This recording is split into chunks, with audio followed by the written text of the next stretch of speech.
Soviet Philosophy. A Study of Theory and Practice. By John Somerville, Ph.D. With the hope that someday there may be people who will look back with amusement on present fears for the survival of mankind. Preface. What is the philosophy basic to the Soviet regime? This book tries to give an answer to that question.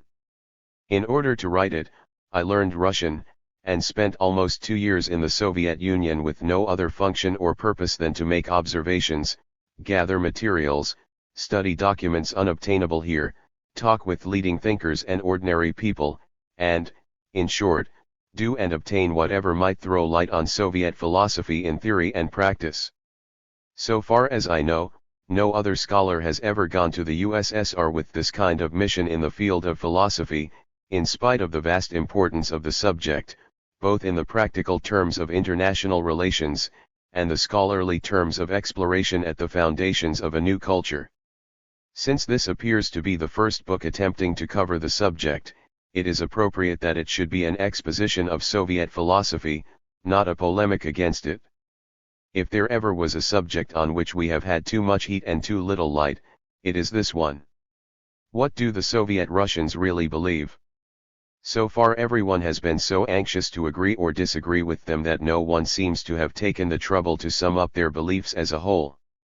Some people will probably read this book, not to find out how much accurate or useful information there may be in it, but how much sympathy for the Soviet Union. They will undoubtedly find what they are looking for. I have tried to make the book true to the content and meaning of a living philosophy as it is found among those who live by it. If that sort of thing is not done with a certain amount of sympathy, it cannot be done at all. It is that kind of task. People who say they want to understand the Soviet Union, but will not examine an exposition of its philosophy, are deluding themselves. There is, of course, a place for polemics. In the end, every human being has the right, perhaps even the duty, to raise the question, do I agree or disagree? To what extent do I agree or disagree? And there naturally will be a variety of conflicting answers. But it should be carefully noticed, and given the sharpest emphasis in passing, that the only question which we in America, as a sovereign state, are morally obligated to raise in our international relations is, can we live in peace with this philosophy? I am suggesting we have no moral right to fight people because their philosophy is different from ours, except if it is a philosophy advocating military aggression as a deliberately chosen value, as a desirable form of self-expression. For example, it is impossible to study the philosophy of Nazism and fascism without realizing that it is exactly of that character. Soviet philosophy is not. In my judgment, those two truths underlie all other truths in the field of international relations in the atomic age. The clarification of them represents the most direct contribution philosophy can make to the continuity of the human race. No one book can exhaust the subject of Soviet thought. Each aspect here treated should be, and I hope will be, developed in a series of volumes. However, the basic need, especially in a first book, is for a comprehensive picture, which brings within one focus and frame of reference all the principal parts, even though each be treated with necessary brevity. Soviet scholars are among the most hospitable and generous in the world. I wish especially to express my thanks to the Academy of Sciences for the permission freely given to observe and use its materials as I pleased, and to its officials for their toleration of the perpetual inquisitor I must have seemed. For example, after I felt sure of myself in the interplay of philosophic discussion in Russian, I made out a list of some half-dozen of the outstanding scholars in the different branches of philosophy, and requested interviews. Each responded with the utmost willingness and spoke with complete candor. There was between us that bond that exists between students of philosophy anywhere in the world, familiarity with the towering systems and the basic issues of human thought, and a professional pride in ferreting out ultimate commitments. I put to them every embarrassing question I could think of, after careful preparation.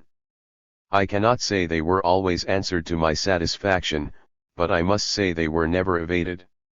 My greatest good fortune was that Rose Morer Somerville was the companion of my journeyings over the spaces of the earth, among its peoples, and within the stubborn realities of fascinating and exacting ideas. Whatever faults the book has, it would have been far worse had it not benefited by her advice and criticism, based on a knowledge of contemporary Russian society possessed by few other scholars in America today.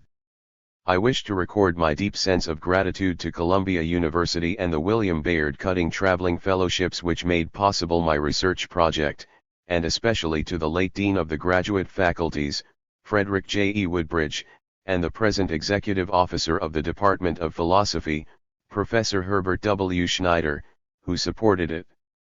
All translations from works cited by Russian title are mine unless otherwise noted. I acknowledge with thanks permission granted by the editors of the American Slavic and East European Review and the Philosophical Review to include in chapters 4 and 7 material from my articles in their journals. J.S. New York City. Asterisk. Part I Social Outlook. Chapter I Basic Perspective, The Theory of History. Cal Materialism 3. The problem: what is meant by class and class struggle. Value under capitalism and socialism. Classes in the Soviet Union. The class struggle in cultural fields. How society progresses. The morality of revolution. Summary: role of the individual in history. In what direction is history moving? Capitalism and socialism. Socialism and communism. 2. Political life, socialist democracy and the dictatorship of the proletariat. 42. Lenin on democracy. When is a country democratic? Democracy and economics. Democracy and education. Democracy and race problems. Democracy and the problems of women. Democracy and political problems. Capitalist and socialist ideas of freedom. The Soviet and fascist concepts of freedom. State and totalitarianism. The question of religious freedom. 3. Soviet ethics, socialist humanism. 84.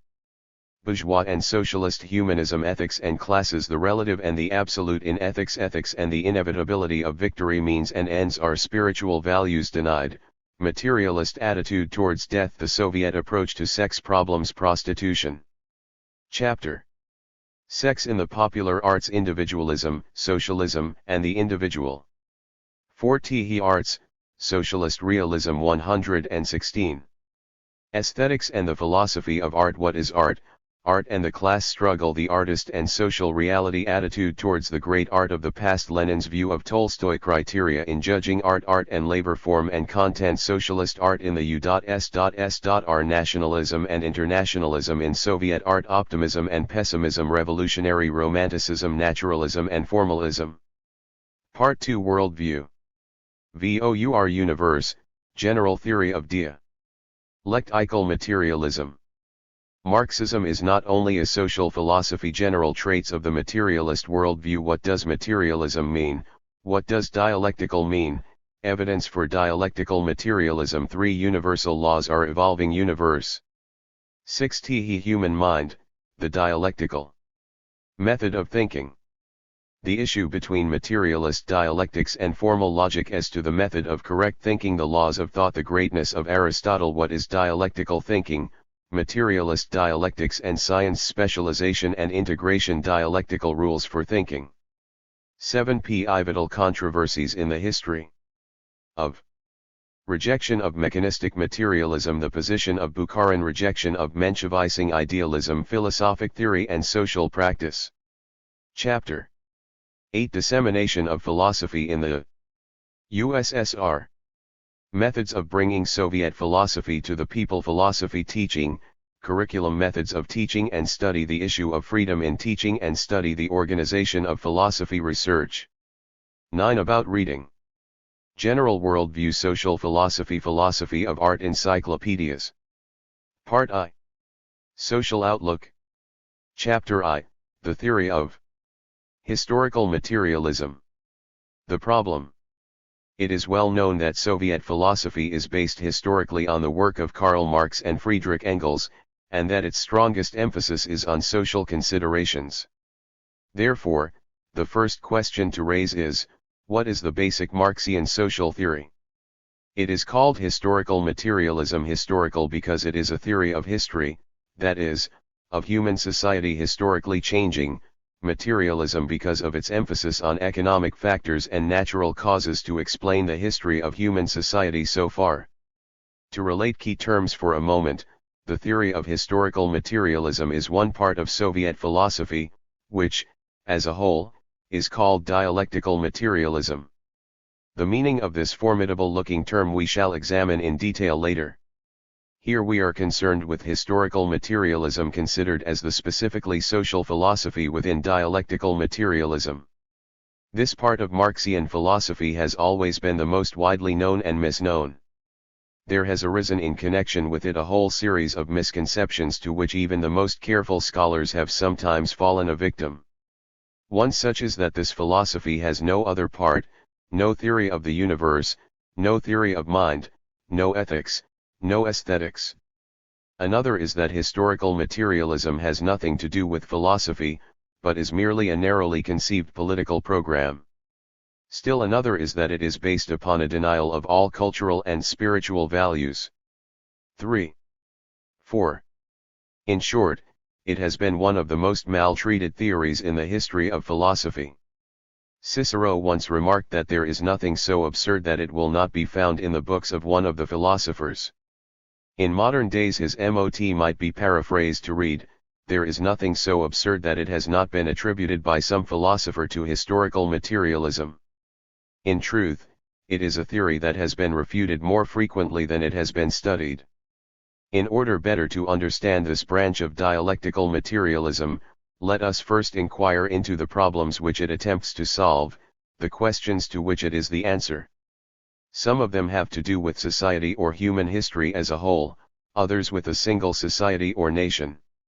To what basic factors can we trace the origin, development, and decline of societies, cultures, nations? What are the chief causal agencies in the movement of human history, the evolution of human society? What is the general direction of this movement or evolution? What fundamental relationships are found among the chief institutions making up any society?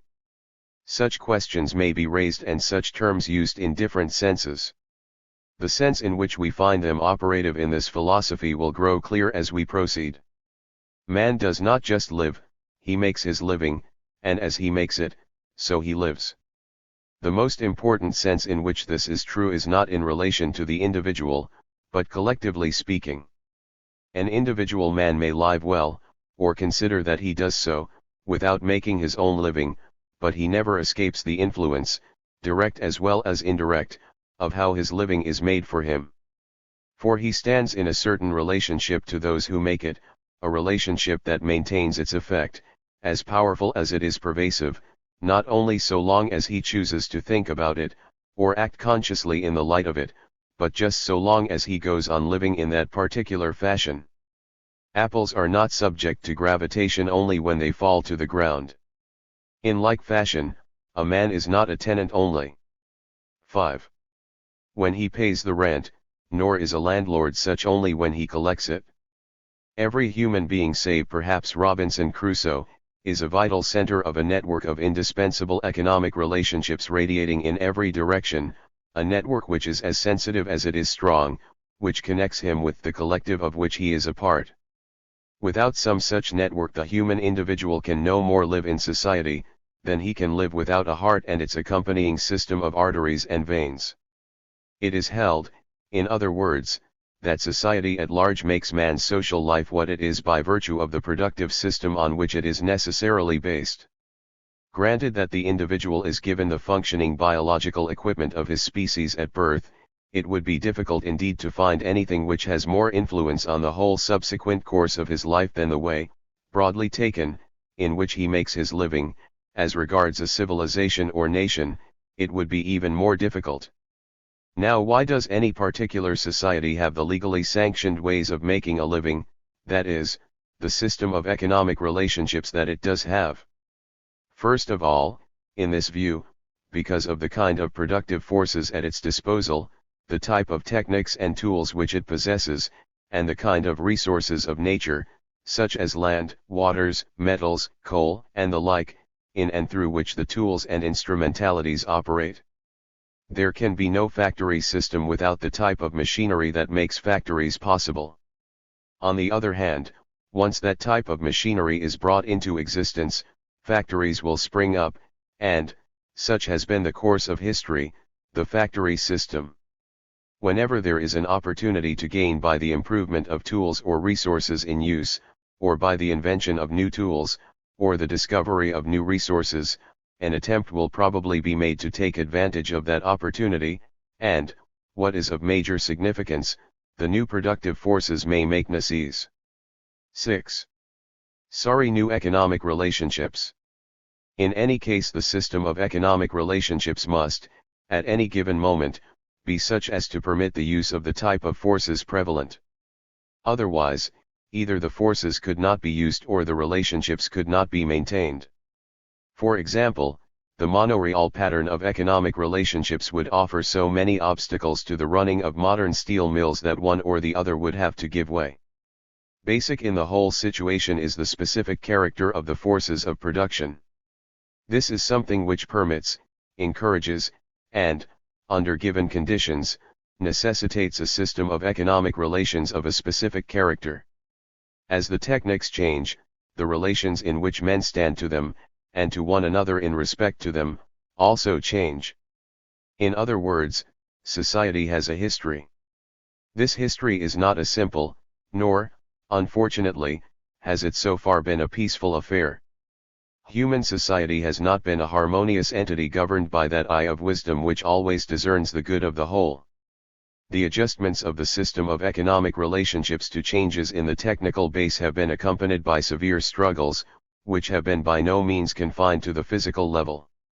It is understandable that in any society where private ownership of the productive forces is accepted, certain individuals or groups of individuals acquire a vested interest in the type of techniques and resources prevailingly utilized, an interest which is canalized and expressed in terms of the legally protected system of economic relationships. Naturally, these people do not look with favor upon such changes of techniques or resources as would take control out of their hands. By the same token, technical changes which would shift control to a radically different group could be introduced only by challenging and sweeping away the old legal structure. What takes place is a certain contest between groups and among individuals, to use a synonym for the class struggle. What is a class and what is the class struggle? The focal thought is that history moves onwards through struggles over the forces of production. It need hardly be pointed out that they are worth struggling for. Who controls these controls much? Being indispensable to life, they generate issues over which men are willing to die. It is common to find wars, revolutions, social upheavals, great movements, and contests that mold civilization springing from the effort to gain or maintain control of the forces of production. It would indeed be very strange if such were not the case, considering all that is involved. It is clear that the struggles thus generated are not, in their essence, between individuals, any more than the warfare of armies is. Both involve individual combat and might be thought, superficially, to involve nothing more. But wider observation discovers the broad lines of consolidation and alliance. There are large camps which unite their followers in a common interest. In the social struggle, this interest is a common relationship to the means of production. Class is the name given to a group possessing such a relationship. Class struggle is the term applied to conflicts into which such people are drawn on account of their economic relationships. Before we can come to terms with what is involved in the class struggle, we must make an effort to clear away all sorts of commonly held misconceptions. For example, whether or not we belong to a certain class has no more to do with our awareness of it than whether we are at a certain latitude and longitude or of a certain height and weight depends upon an awareness of those facts. As the term has always been defined in Marxian thought, we belong to a certain class because we exercise the functions of that class, and we must exercise those functions because of our relationship to the means of production. If we happen to own some of these, for example, a plant or factory, we must employ workers, sell the product, pay taxes, and make a profit. If we do not do these things, we shall soon cease to be in business. So long as we wish to remain in business, there are certain inexorable limitations within which we must act. The factory wage laborer could not, except in imagination, consummate the economic acts of the owner, who, in turn, could not, except manually, play the part of the wage laborer. Perhaps it would be well to pause a little longer on the concept of a class. What kind of common relationship to the means of production is in question? Primarily, a relationship in respect to control, ownership or use of them. The thousands of manufacturers, financiers, large ranch farmers or plantation owners, builders, owners of utilities, mine owners, mill owners, and all sorts of capitalists have many points of difference, but they all have this complex of circumstances in common: they own the means of production and hire others to work upon them.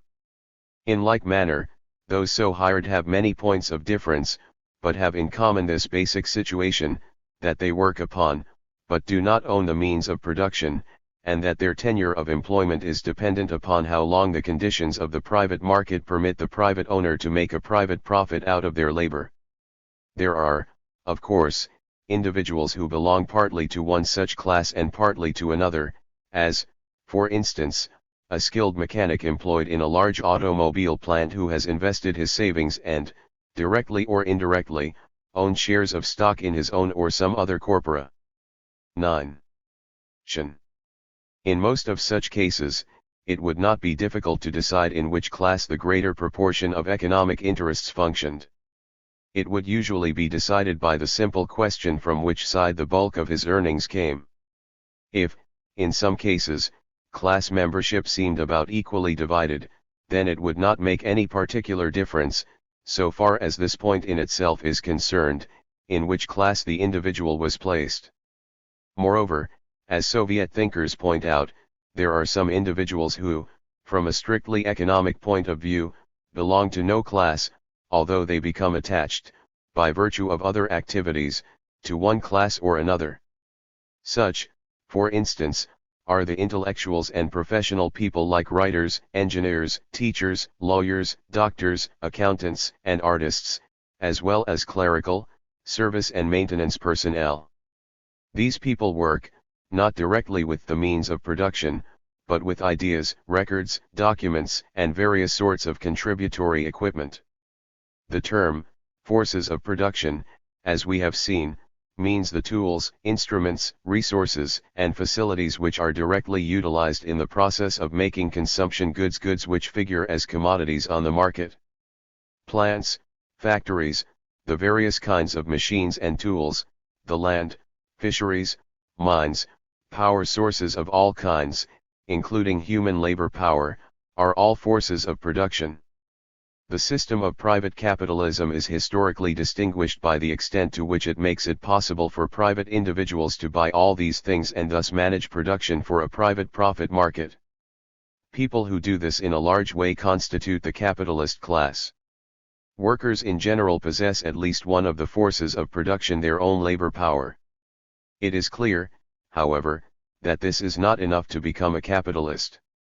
The vast mass of workers who do not own the other forces of production, and who work upon them for wages paid by those who do own them, constitute the work. 10. Class. In its strict sense, the term proletariat is used to designate the industrial working class. Value under capitalism and socialism. We may note at this point the origin of surplus value and exploitation. These concepts, originally developed by Marx and Engels, are based on the labor theory of value, which was systematically expounded by Marx, but which, as he indicates, was worked out more or less completely, by many other preceding thinkers. The question which any theory of value tries to answer is, what basically determines the economic value, expressed by average price, of any commodity on the market? The solution offered by this theory is that such value is basically determined by the average amount of labor time which it is necessary for normally qualified workers to expend in order to produce the commodity in question. The proletarian is in the position of selling his labor power for a certain wage. During his working day, he must create more value than is contained in the sum of his wages. Otherwise, there would be no possibility of profit for the employer. This extra value is called surplus value.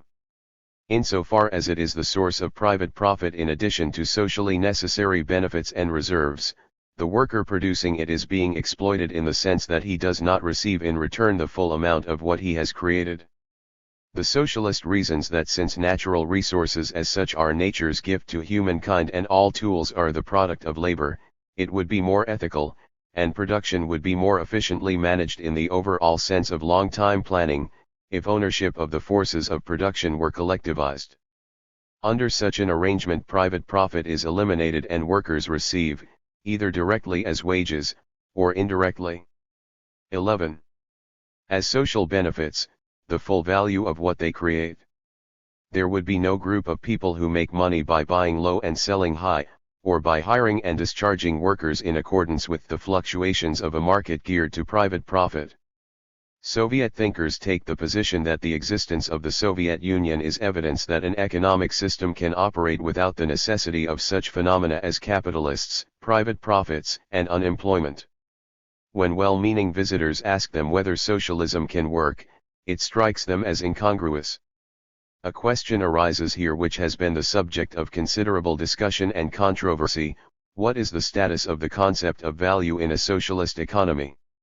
In principle, it can easily be seen from the foregoing discussion that the concept of value must continue to play an important role, inasmuch as the respective prices of commodities will, on the average, be determined by the amount of socially necessary labor time used to produce them.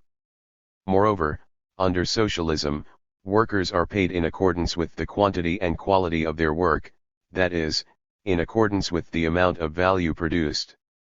However, it is clear that a certain portion of this value must be set aside for social services, such as health, education, security, and the like, as well as for expansion, replacements, repairs, and similar necessities. Thus, according to the Marxian position, the difference between capitalism and socialism does not consist in the presence of the value principle in the former, and its absence in the latter. It consists rather in the fact that under capitalism a certain portion of the surplus product is privately appropriated as private profit, whereas under socialism there is no such drain, the whole surplus is socially allocated. It is, of course, not only capitalist exploitation that is objected to, but the concomitant phenomena of mass involuntary unemployment and large-scale economic insecurity. It is felt that these are connected with 12. Private profit, since the private capitalist can use his profits to purchase the forces of production, and thus gear output and employment to his needs as a private capitalist. An event which precipitated considerable discussion in our press was the appearance of an article in the influential Soviet journal, Podznamenem Marxisma, entitled, Some Problems of the Teaching of Political Economy, in the July-August issue of 1943. This article criticized certain methods of teaching and textbook materials used in Soviet institutions for the field of political economy. One of the areas criticized was the handling of value problems. Thus the article stated: in particular, there took root in our teaching practice and textbook literature the false idea that in socialist economics there is no place for the law of value. This idea is in plain contradiction to numerous statements in the classics of Marxism, and to the whole experience of socialist construction. Some commentators expressed the opinion that the Soviet Union was abandoning the value principles of Marxian socialism, and was moving in the direction of capitalism. However, it is clear upon examination that the criticism is not of principles, but of teaching methods and textbook materials, and that the very criticism is that these methods and materials had departed from the principles of Marx. Classes in the Soviet Union. The fact that we have spoken so far of two classes does not mean that there are only two. Common relationship to the means of production in terms of ownership, control, and use is certainly a concept that does not limit application to dichotomous division. Marx often speaks of 3, 4, and 5 classes. 1. Political economy in the Soviet Union, p. 31. International, New York. This pamphlet makes available in English the full text of the article. 13. He also speaks of subclasses within a class. Such matters can only be decided in terms of the concrete materials under investigation. At the present time in the Soviet Union, for example, the chief classes are the working class, the term usually applied to the former proletariat, and the peasantry. While both these groups are referred to as toilers, there is still a certain amount of difference in their relationship to the means of production. The Soviet Constitution points out that socialist property in the USSR exists either in the form of state property, or in the form of cooperative and collective farm property. The great bulk of non-agricultural enterprises is owned by the whole people as state property. At the same time, there exists, in significant measure, another form of ownership of certain forces of production, which, while not private, may nevertheless be distinguished from state ownership. As Article 7 puts it, public enterprises in collective farms and cooperative organizations, with their livestock and implements, the products of the collective farms and cooperative organizations, as well as their common buildings, constitute the common, socialist property of the collective farms and cooperative organizations. In other words, while this is a socialist form of ownership of the forces of production, the unit of ownership is not the state as a whole, but the group of peasants making up the collective farm or of other toilers forming a cooperative organization. The fact that each group works on forces of production socially owned precludes anything that could properly be called class antagonism, but at the same time, the fact that there is a distinction in the type of ownership marks a certain measure of class differentiation. It may be well to note in passing that the land, even in the case of collective farms, is not owned by these farms, but is state property owned by the whole people, and is secured to the collective farms for their use free of charge and for an unlimited time, that is, in perpetuity. Each collective farm is thus organized as a socialist unit in which the means of production are pooled, and is administered by a board elected by the members. The products are sold and there is a division of the collective income among the members in accordance with the work they have performed. It is most significant to note that the members comprise all the farm workers. The collective farm, while it may expand its membership, is prevented by law from simply hiring others to work on means of production which it owns. Such a practice would represent the individualistic wage system of employment and profit-making through exploitation. Class antagonism could be looked for as the natural result of such a situation, for one group would then own the means of production while the other worked on them. Thus in the Soviet Union today class antagonisms, as that phrase has been used in Marxian literature, are practically eradicated. There is, in effect, a classless society. In view of the considerations presented in our discussion so far, the reader will appreciate how wide of the mark is the impression that classes are being developed in the Soviet Union because of the fact that some people receive much higher wages than others, and that many accumulate considerable monetary savings. It is not the accumulation of money as such that makes a capitalist, nor different levels of income that form classes. It is wholly a matter of relationship to the forces of production.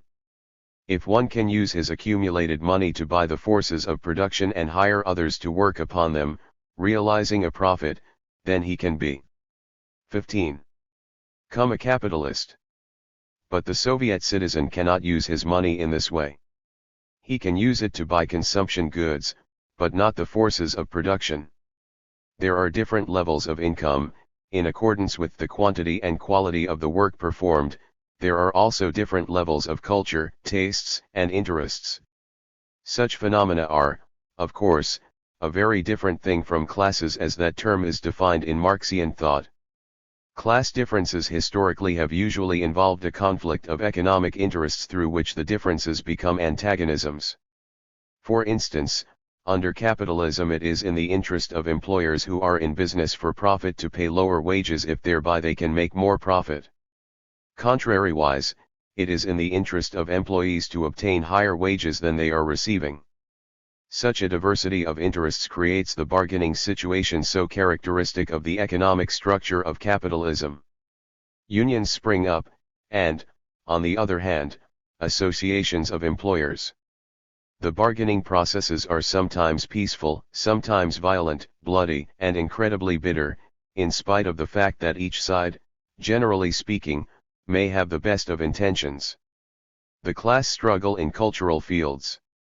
There is no need to dwell at length upon the existence of conflicts and, unfortunately, antagonisms among groups and individuals having different economic interests, or, in other words, upon the existence of class struggles on the economic level itself.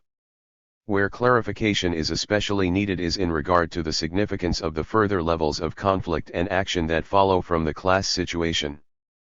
First of all, it is held that, just as class membership does not depend on the awareness of the individual, so class loyalty does not automatically result. 16. From awareness of membership. Certain individuals may be well aware of the fact that they belong economically to a certain class, yet may deliberately desert it and identify their fortunes with another class. Indeed, they may in certain cases battle in the interests of some class not their own far more forcefully and valiantly than the majority of its actual members. Friedrich Engels was a manufacturer, to mention only one case. Such cases, however, are not the rule. Again, individuals may scrupulously endeavor to avoid struggles of any kind beyond the level of economic conflicts as such.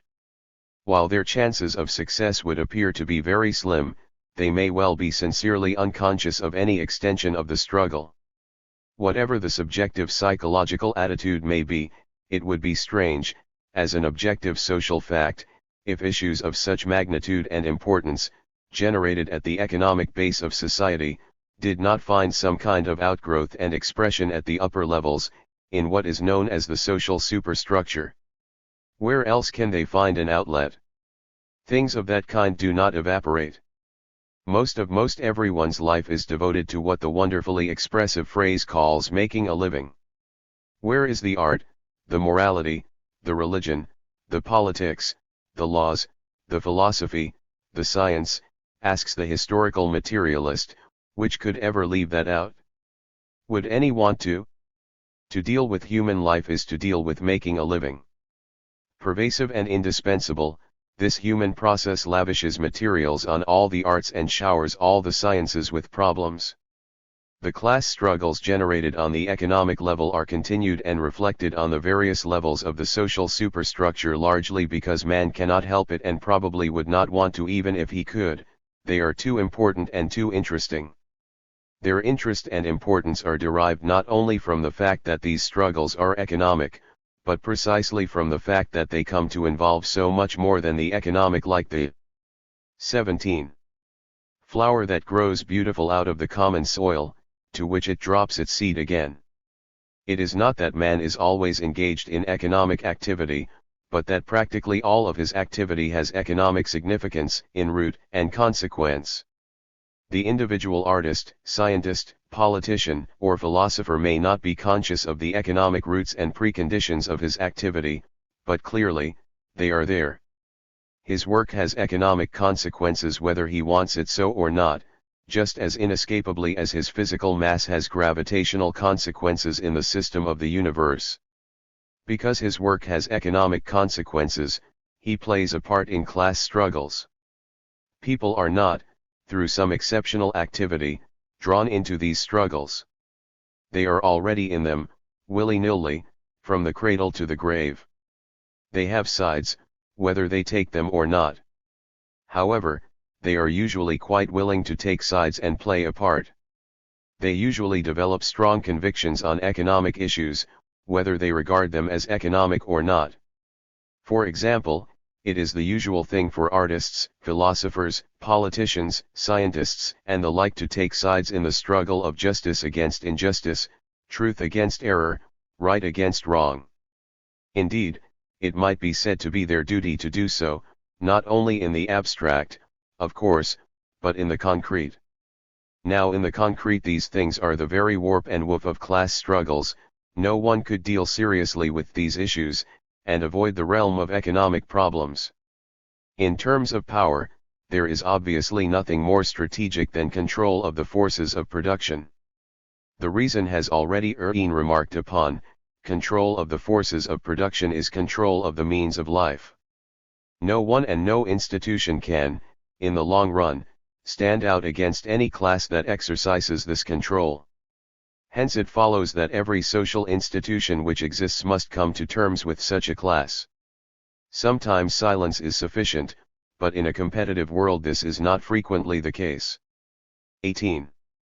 More often, active support is necessary. Who pays the piper calls the tune.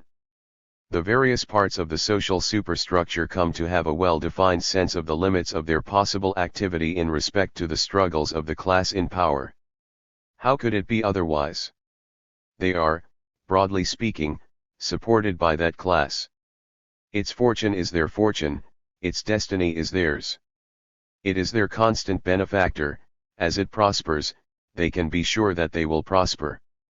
In time it comes to seem that the very existence of art, philosophy, education, science, is inextricably bound up with the particular economic structure and the particular form of control embodied in the existing ruling class. As a given phase of social development reaches the point of maturity, almost the whole weight and influence of the cultural superstructure is exerted on the side of the class which controls the forces of production. Under these circumstances it might well seem as if it would never be possible to dislodge this class and that society might therefore remain forever at one stage. The reason why this does not happen we shall discuss in a moment. It should be emphasized for the present that the social superstructure is not directly engaged in producing the means of its own livelihood. It is a sort of social luxury, although one of those luxuries that come to be more necessary than necessities. However, the fact remains that, in terms of the production of economic necessities, it does not support itself. It must be supported by others, and can usually be supported only by the ruling class. Thus that situation comes about in which it is indebted to the ruling class, and, not only in order to discharge its debt, but also in order to do its own good work it must not challenge the ruling class. The condition of its own existence, in a sense, is that it come to favorable terms with the preconditions of existence of the class controlling the forces of production. 19. How society progresses.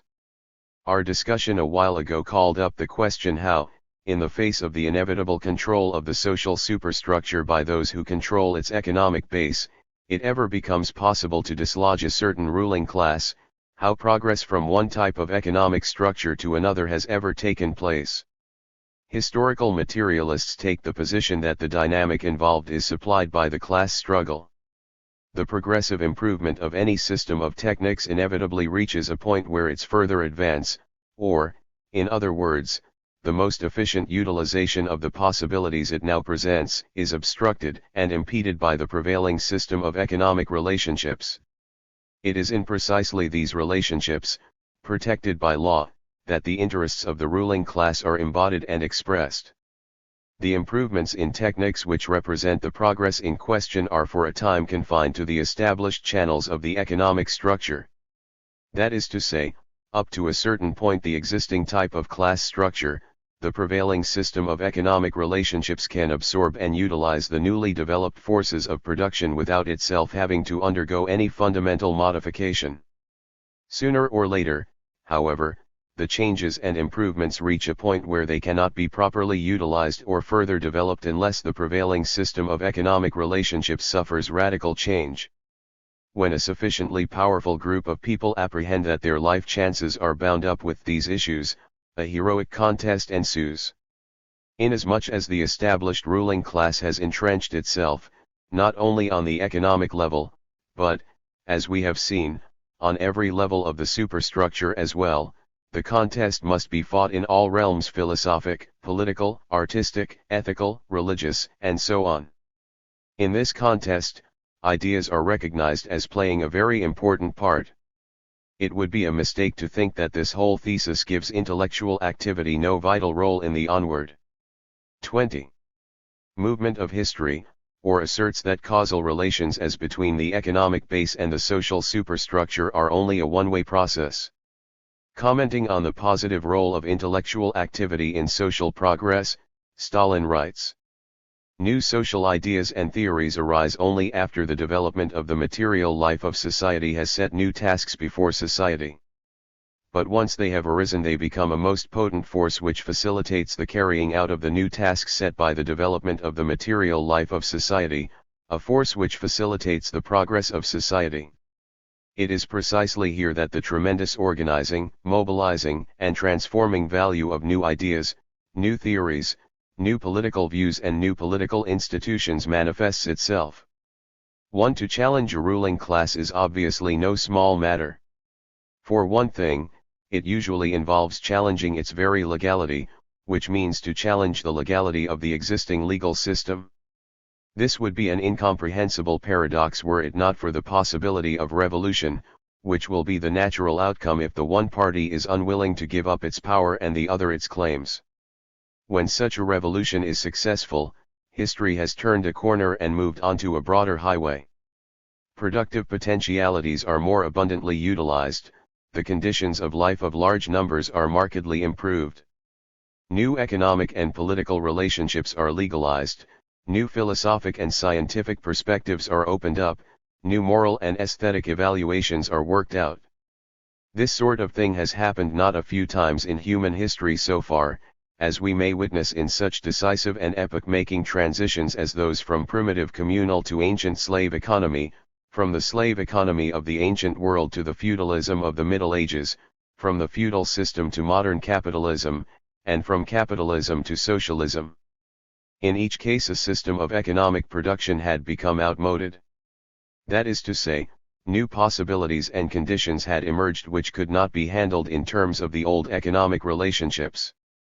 The simple communal organization of primitive society broke down under the demands created by the development of division of labor, barter and trade. Private appropriation and accumulation of the forces of production, including human labor power in the form of slaves, became profitable for the first time. This case is of exceptional historical interest because, for the first time well-defined groups having conflicting relations to the forces of production sprang up. In other words, classes and class antagonisms arose. In order to deal with the problems generated by these antagonisms, the system of civil force, involving jails, armed police, prisons, and the like, theretofore unknown, came about, the state was born. The two dominant and antagonistic classes were, of course, slave owners and slaves. A new system of culture came into existence, and, indeed, flowered out with unforgettable resplendency, especially in Greece. It is easy to see how, in this social and cultural system, the relation of master and slave set the pattern, not only of economic production, but of moral and political valuation. Human slavery had to be justified as natural, rational, and moral, or divinely sanctioned, unless the whole system were to be regarded as resting upon an illegitimate foundation. Hence, some of the most brilliant minds, such as Plato and Aristotle, worked out, in their brilliant way, an elaborate justification of it. However, conditions and problems changed, as they always do, and an economic system to meet them was evolved which came to be known as feudalism. The nature of this evolution may be defined by saying that the slave owner was transformed into an hereditary feudal lord, and the slave into a serf. Once again the concrete character of relationship to the forces of production was radically altered. The rights, duties, and privy. 22. Legs of the feudal lord were different from those of the ancient slave owner, as those of the serf were different from the slaves. Once again a different system of legality and culture in general was worked out.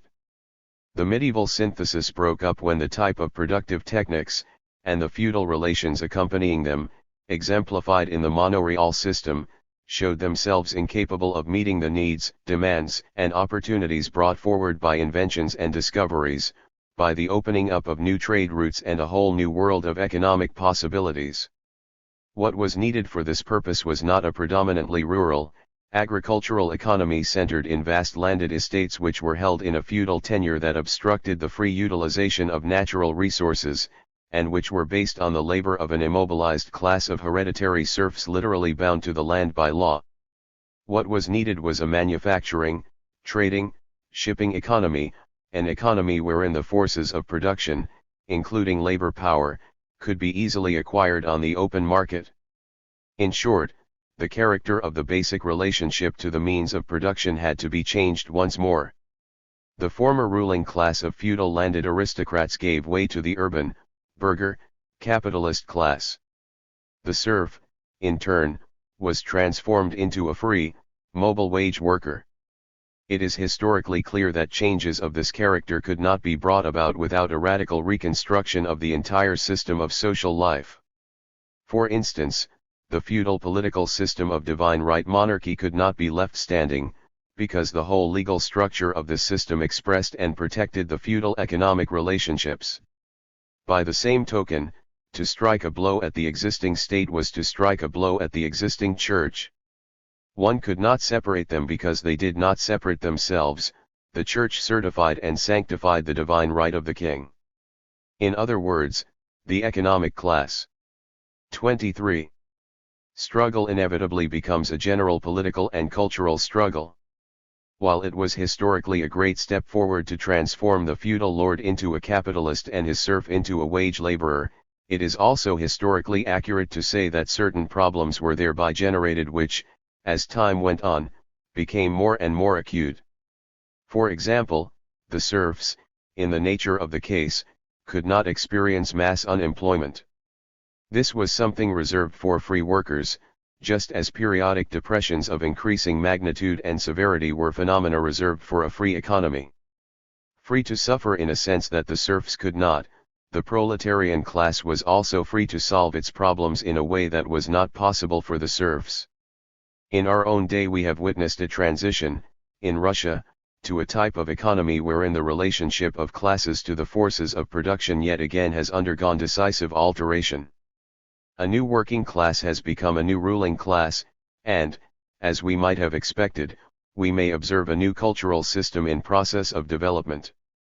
It need hardly be pointed out that it has not been our purpose, in this very brief discussion, to give an adequate historical account of the main stages in the evolution of human society. Our only purpose has been to indicate the significant, although not exclusive, role played by economic classes.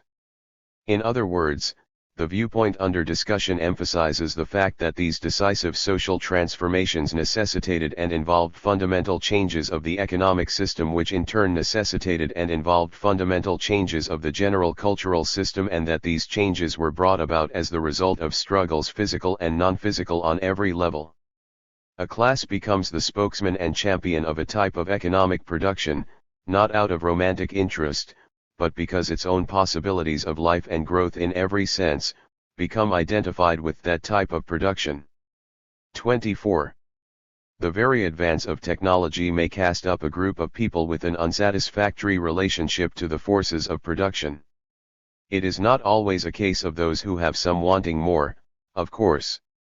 It may just as well be a case of those getting less and less, those being reduced, as it were, to nothing, wanting something. Under these circumstances a revolution may take place because the situation that has arisen from the movement of the productive techniques cannot be remedied in terms of the existing system of economic relationships. It would, of course, be very much better if society, in making its necessary and decisive transitions, peacefully altered the economic structure, thus alleviating the sufferings of mankind without resorting to revolution. But this happy issue evidently cannot be expected as a matter of course, although the possibility always exists. It would amount to something like a peaceful abdication on the part of a ruling class. To the class in question, and its supporters, this extreme measure hardly ever appears to be called for, to them it seems almost like a request to commit suicide. What we have been examining, can be termed a basic sociological hypothesis, which tries to account for the way human history has moved. It is primarily a question of what the facts have been, not of what the historical materialist would have liked them to be.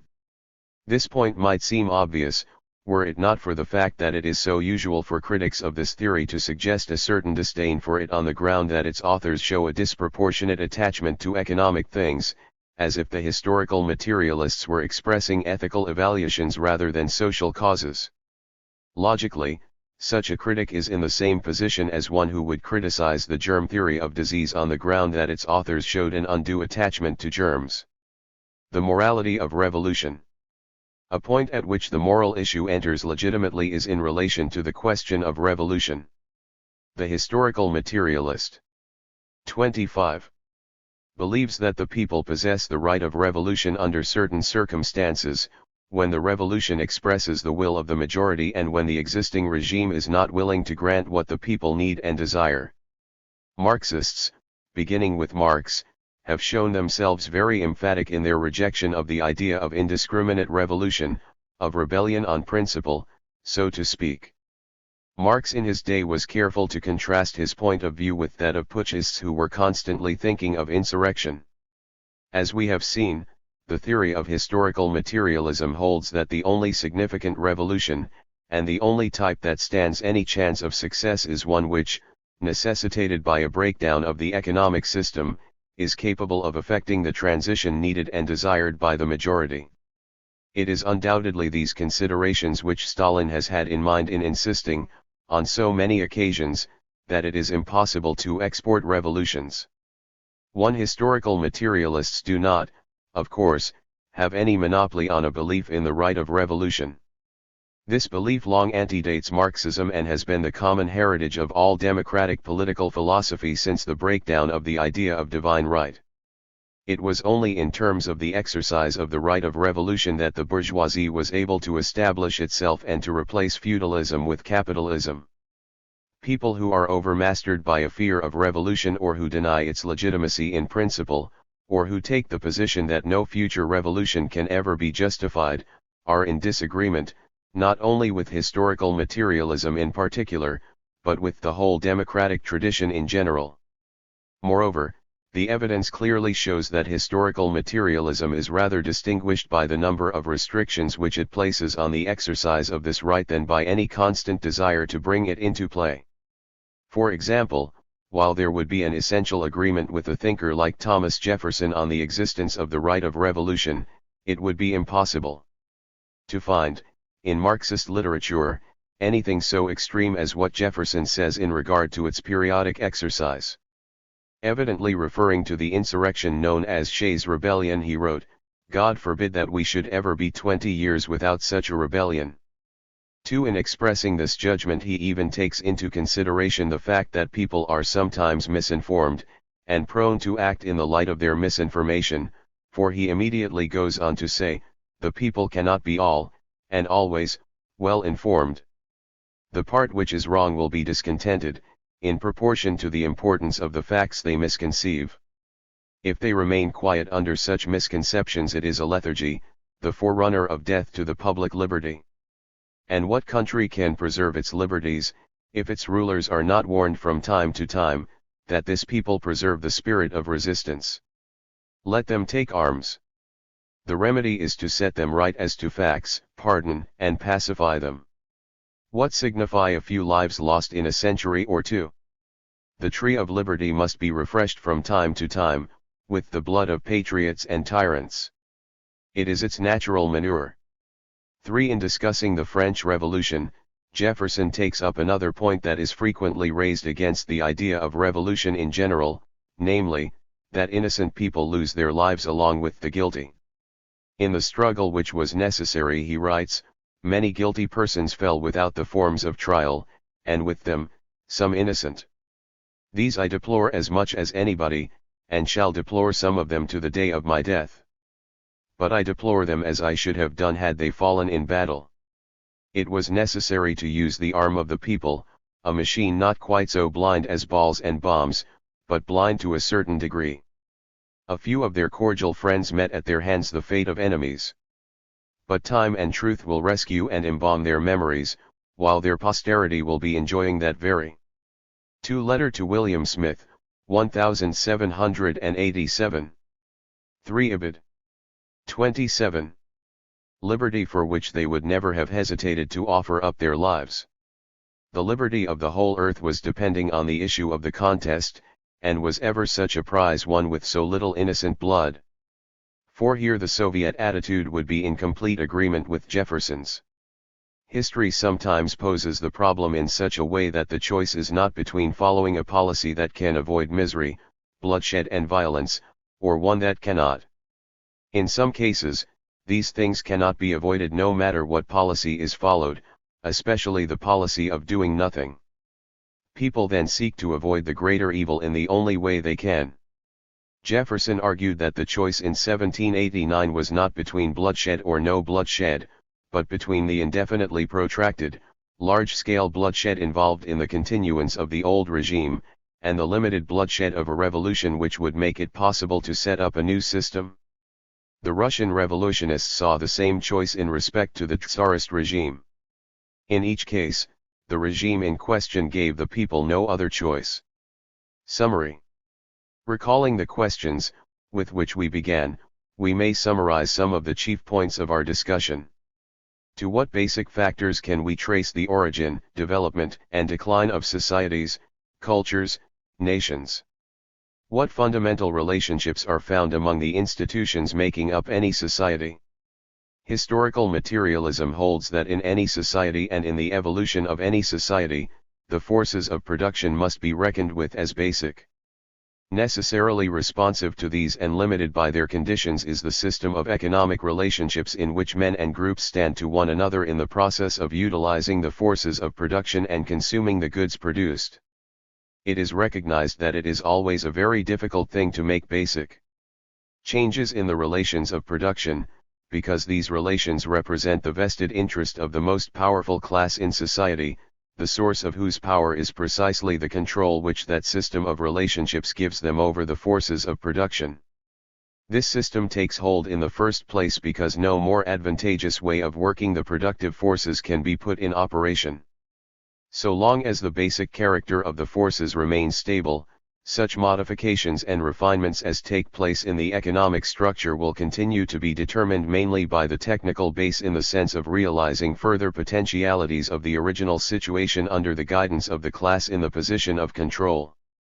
Of course, the group, the particular people in control, may be changed many times over in terms of combinations and manipulations within the same economic structure.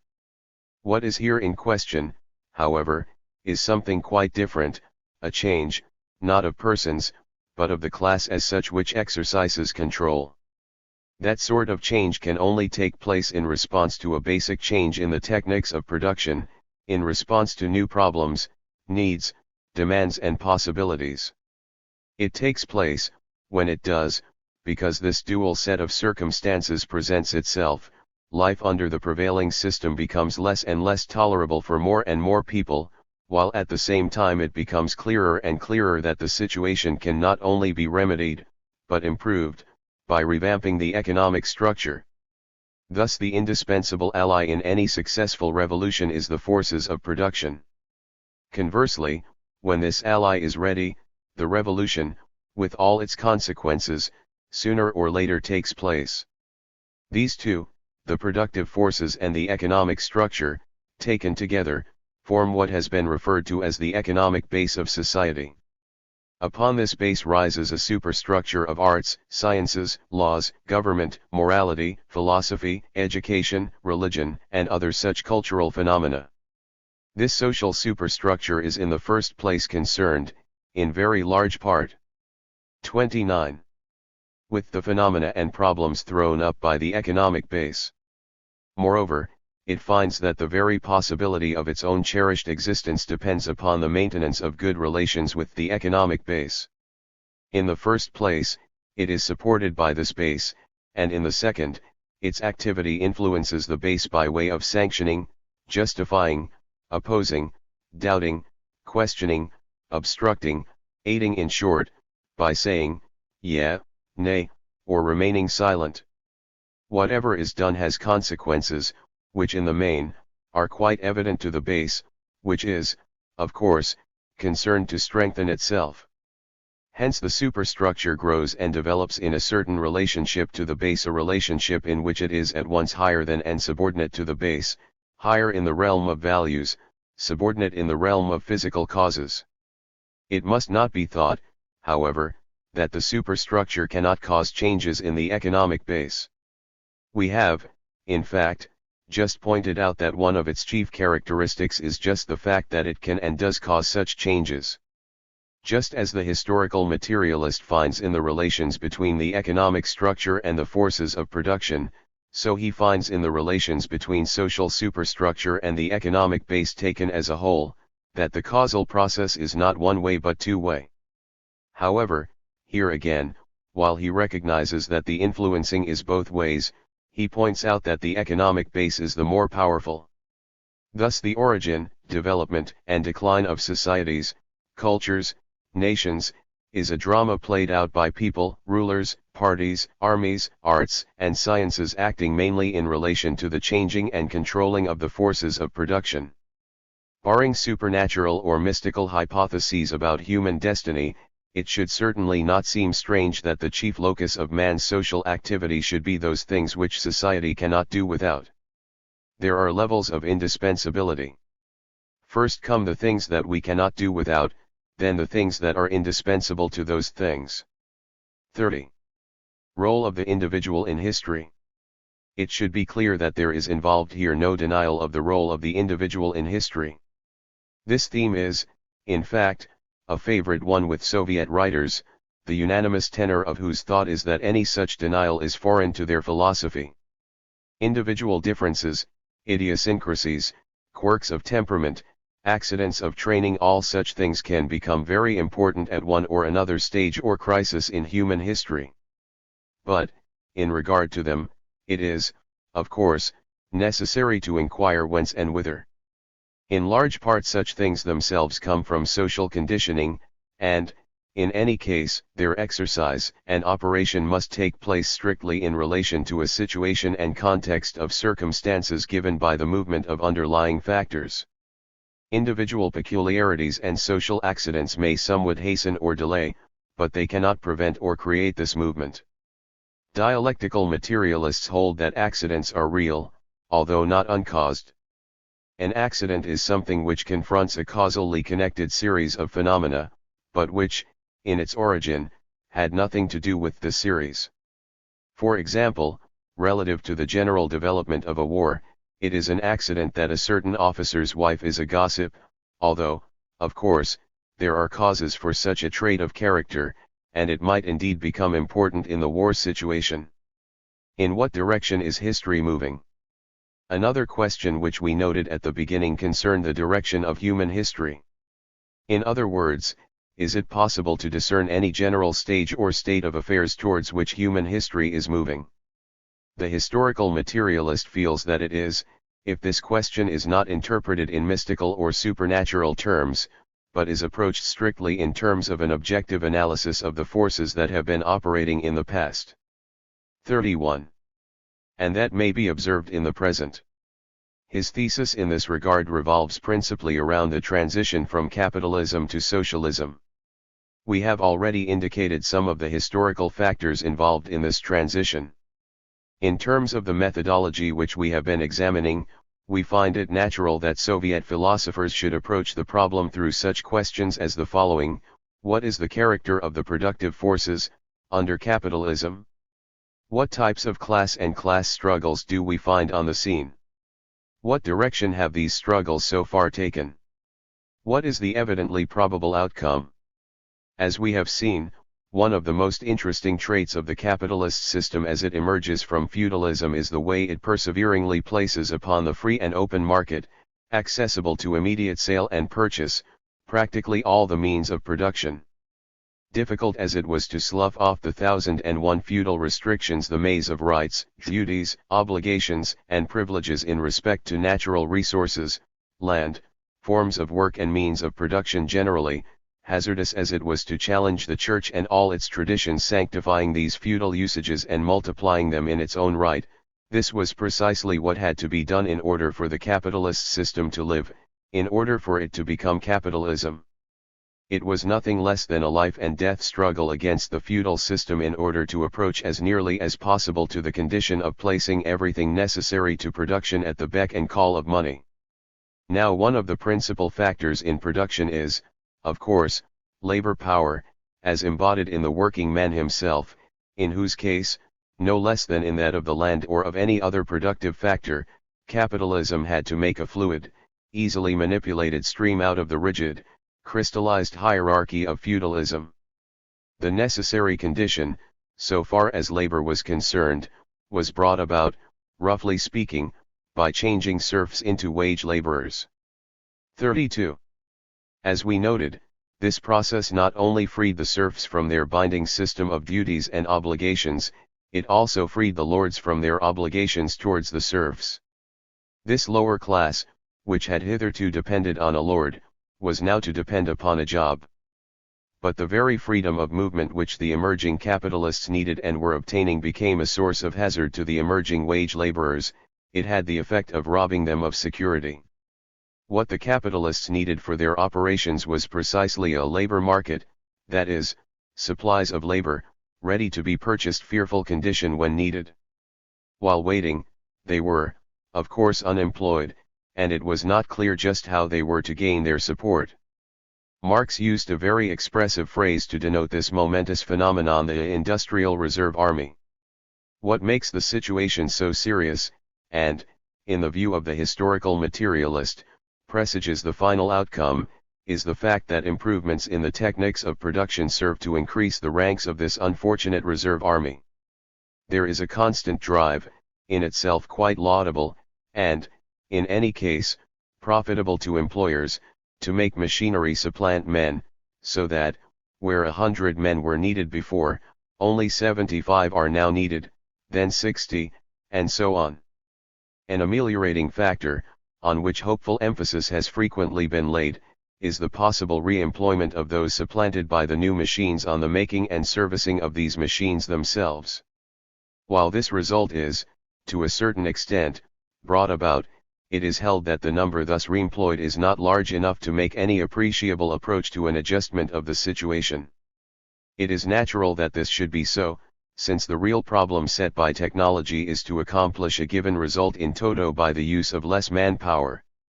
There would probably be considered to be very little improvement resulting from any machine which required for its own manufacture and maintenance an addition to one payroll of exactly the number of men it displaced from another. 33. Where, it is asked, would the savings in such machines lie, since the cost of them would have to include the wages of the very number of workers they displaced? What would help a good deal to alleviate such a situation is a constantly expanding market, which would draw into service the heavy accretions to the industrial reserve army. But there has not been, under capitalism, a market of uninterrupted expansion. Instead, there has been the well-known and important phenomenon of the business cycle, involving recurrent patterns of overproduction, depression, unemployment, recovery, overproduction, depression, and so on.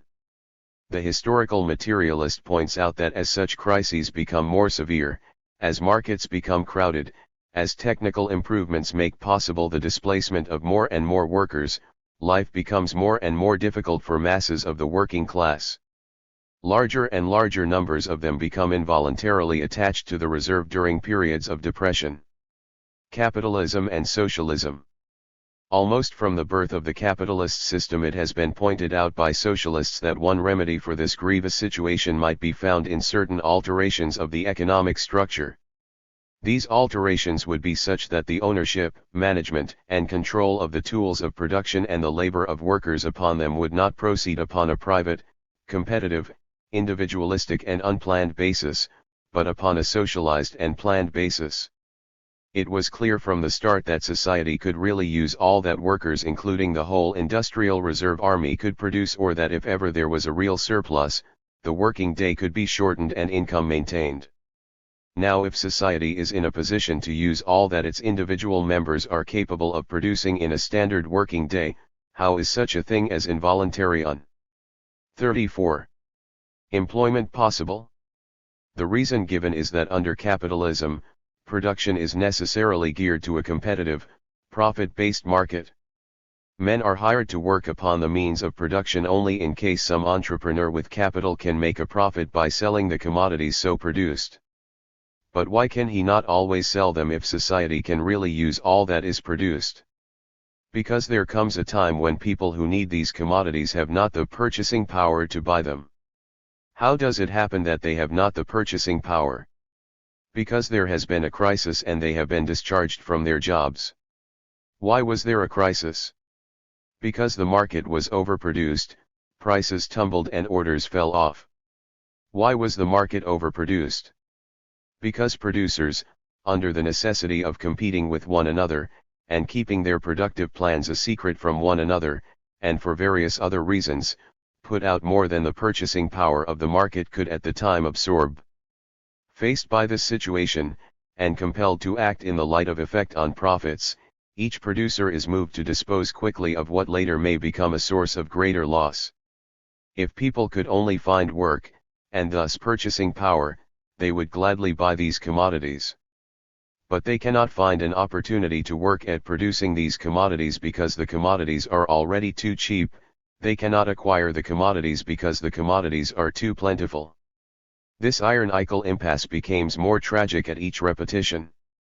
Fourier clearly perceived it 100 years ago and vividly dubbed it the crise plethorique. Even then many a utopian socialist maintained that it could be prevented if the function of production were released from its dependence upon the competitive market based on private profit, and if, consequently, the employment of workers no longer depended upon its being a source of profit to some individual competing with other individuals. In other words, it would do much good if 35. The means of production were collectively owned and managed, so that production could be planned in view of needs rather than as instrumental to profits, and people could be employed without any involuntary interruption. It became clearer and clearer also that such reconstruction of economic relationships would serve to release the full potentialities of industrial techniques, so that each successive improvement, however drastic in replacing machinery with men, could never throw people out of work but would, on the contrary, lower their hours of labor, increase their incomes, or both.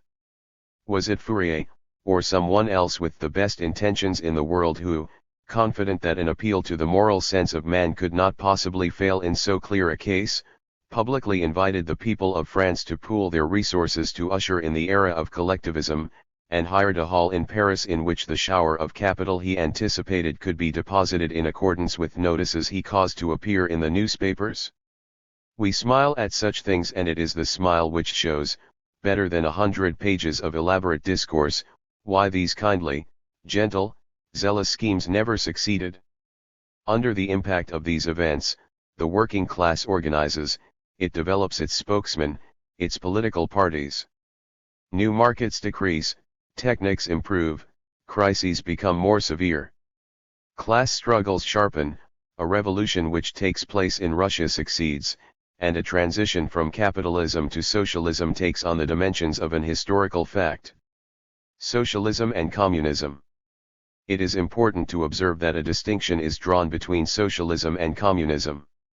Socialism is sometimes called the first or lower phase of communism. Although, like Marx and Engels in their day, Soviet thinkers are more prone to deal with social problems of the present, and the basic laws of historical develop. 36.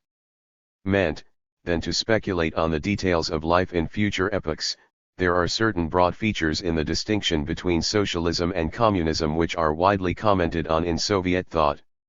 Economically, socialism, although it is characterized by collective ownership of the means of production, and the consequent abolition of classes, exploitation, and involuntary unemployment, still has a wage and money economy. Thus, a basic principle of socialism is expressed in the slogan, "From each according to ability, to each according to work performed." That is, each individual receives a monetary reward in proportion to the quantity and quality of his work. The application of this principle is felt to be a significant advance over capitalism insofar as the phenomenon of the business cycle, with its large-scale unemployment, prevents masses of people from working in accordance with their abilities. Also, the system of private employment, insofar as it is based on making a profit from the labors of others, is considered to lead to an exploitation which results in workers not receiving the full measure of what they produce. Communism, however, is expected to go farther than socialism. That is, it will be characterized by an economy which utilizes the fullest potential of productivity inherent in a system of techniques improved and perfected far beyond what is now known. It is felt that the probable result will be an economy of such great abundance that it will become possible to apply the principle, from each according to ability, to each according to need. In other words, when the level of productive power is sufficiently high, it is expected that the resultant quantities of goods will be great enough for anyone to avail himself of any he needs, anything he can properly use. In its fullest development, this system presupposes a worldwide organization of communist society in which the chief one marks, the Gotha program. thing. 37. Causes of strife are eliminated through the collective ownership of productive resources. Hence, as we shall see in more detail later, the apparatus of state force is expected to wither away. That is, the main causes of crime and war are held to be economic, so that when productive potentialities are fully utilized, and wants are fully satisfied, the need for using force to settle such disputes as may arise will gradually disappear.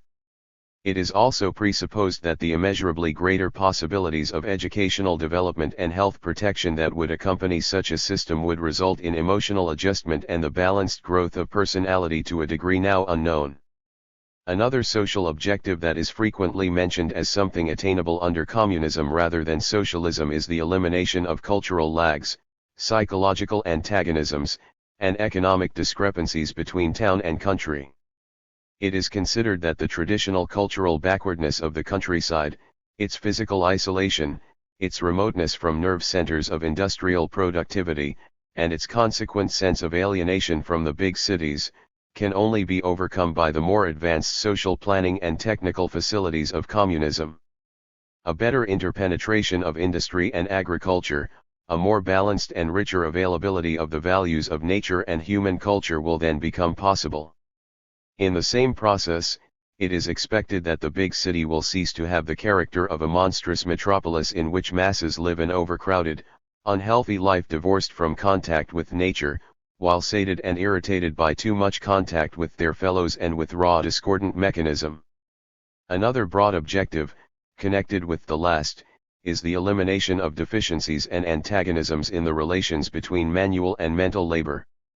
Here again it is felt that the unplanned and uncontrolled growth of production has resulted in a certain imbalance of physical and cultural factors. Large. 38. Numbers of brain workers suffer from lack of physical development, while masses of manual workers suffer in point of intellectual development. A more balanced pattern of life activity, and hence, a more versatile and richer personality are looked for as a result of the increased possibilities of communist planning. It is important to mark the significant developments that have taken place in Marxian thought regarding the possibility of attaining the objectives of socialism and communism. Marx and Engels in their day took the position that the victory of a socialist revolution was hardly possible except as a more or less worldwide phenomenon, as a simultaneous, cooperative effort in a group of leading countries. Lenin, however, was impressed by what he termed the law of uneven development of capitalism. That is, in the period of world imperialism the rivalries of contending powers, and the basic problems and difficulties of capitalism reach very different degrees of acuteness in different parts of the world. Hence, a revolution could be expected to burst forth in some weak link one of the imperialist chain while capitalism was still relatively strong in other parts of the world. Lenin therefore concluded that a socialist revolution could be victorious in a single country, and that it was possible to complete the construction of socialist society in that country. Thus in 1915 he wrote, "Uneven economic and political development is an absolute law of capitalism. Hence, the victory of socialism is possible, first in a few or even in one single country taken separately." 2. In 1922 he made the statement that N.E.P3 Russia will become Socialist Russia. 4. Again, in May of 1923 he wrote in his pamphlet, On Cooperation, that the Soviet Union contained all that is necessary for the building of complete socialist society. 5. Lenin's view was that Marx and Engels were correct in relation to the conditions of their day, but that the conditions had changed, The earlier thinkers had not experienced the full impact of world imperialism, and hence, their conclusions were not adequate to the later period. It is significant to note that this question became one of the chief issues dividing the camp of Stalin from that of Leon Trotsky. Indeed, it might be said that it became the turning point in the whole historical development of the Soviet Union. For it was necessary to decide whether to use the resources and manpower of the country to try to build socialism, or to use the country's resources to foment and incite revolutions in other countries. In the preface to his book, The Year 1905, written in 1922, Trotsky declared, "The contradictions in the situation of the workers' government in a backward country with an overwhelming peasant population can be solved only on an international scale, on the arena of a world proletarian revolution." The role of the peasantry was central in the problem. Trotsky evidently had little confidence in Lenin's and Stalin's concept of a kind of alliance between the proletariat and the peasantry, an alliance in which the leading and guiding part would be taken by the proletariat. Where Lenin and Stalin were inclined to look upon the poorer and middle groups of the peasantry as potential allies in the building of socialism, Trotsky was prone to see in the peasantry in general a hostile force to be treated as an antagonist rather than as an ally. Thus in the passage from which we have just quoted he voices his expectation that the proletariat will come into hostile collision not only with the bourgeois groupings which supported the proletariat during the first stages of the revolutionary struggle, but also with the broad masses of the peasants.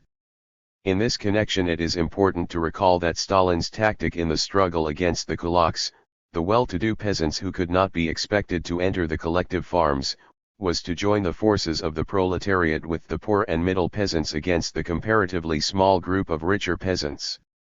The momentous decision, taken in 1927-28, to embark on the first five-year plan, signified the victory of Lenin's and Stalin's policy over Trotsky's. It meant entering on a full-scale attempt to build socialism in one country. The plan succeeded beyond the expectations of the vast majority of critics. A great deal of what had been declared impossible was achieved, and it was considered that the construction of an operating socialist society was virtually completed before the outbreak of the war.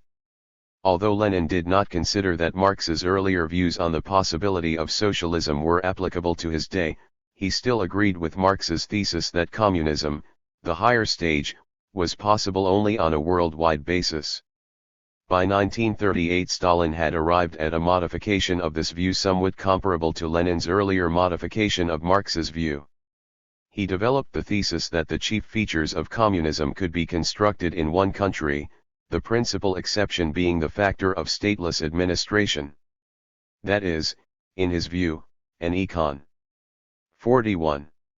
Omi of unrestricted abundance could be developed, and much could be done towards eradicating the lags and antagonisms between town and country, and between mental and manual labor, but the apparatus of state force, embodied in police, army, and navy, would continue to be necessary until deep-rooted economic conflicts had disappeared from the world as a whole.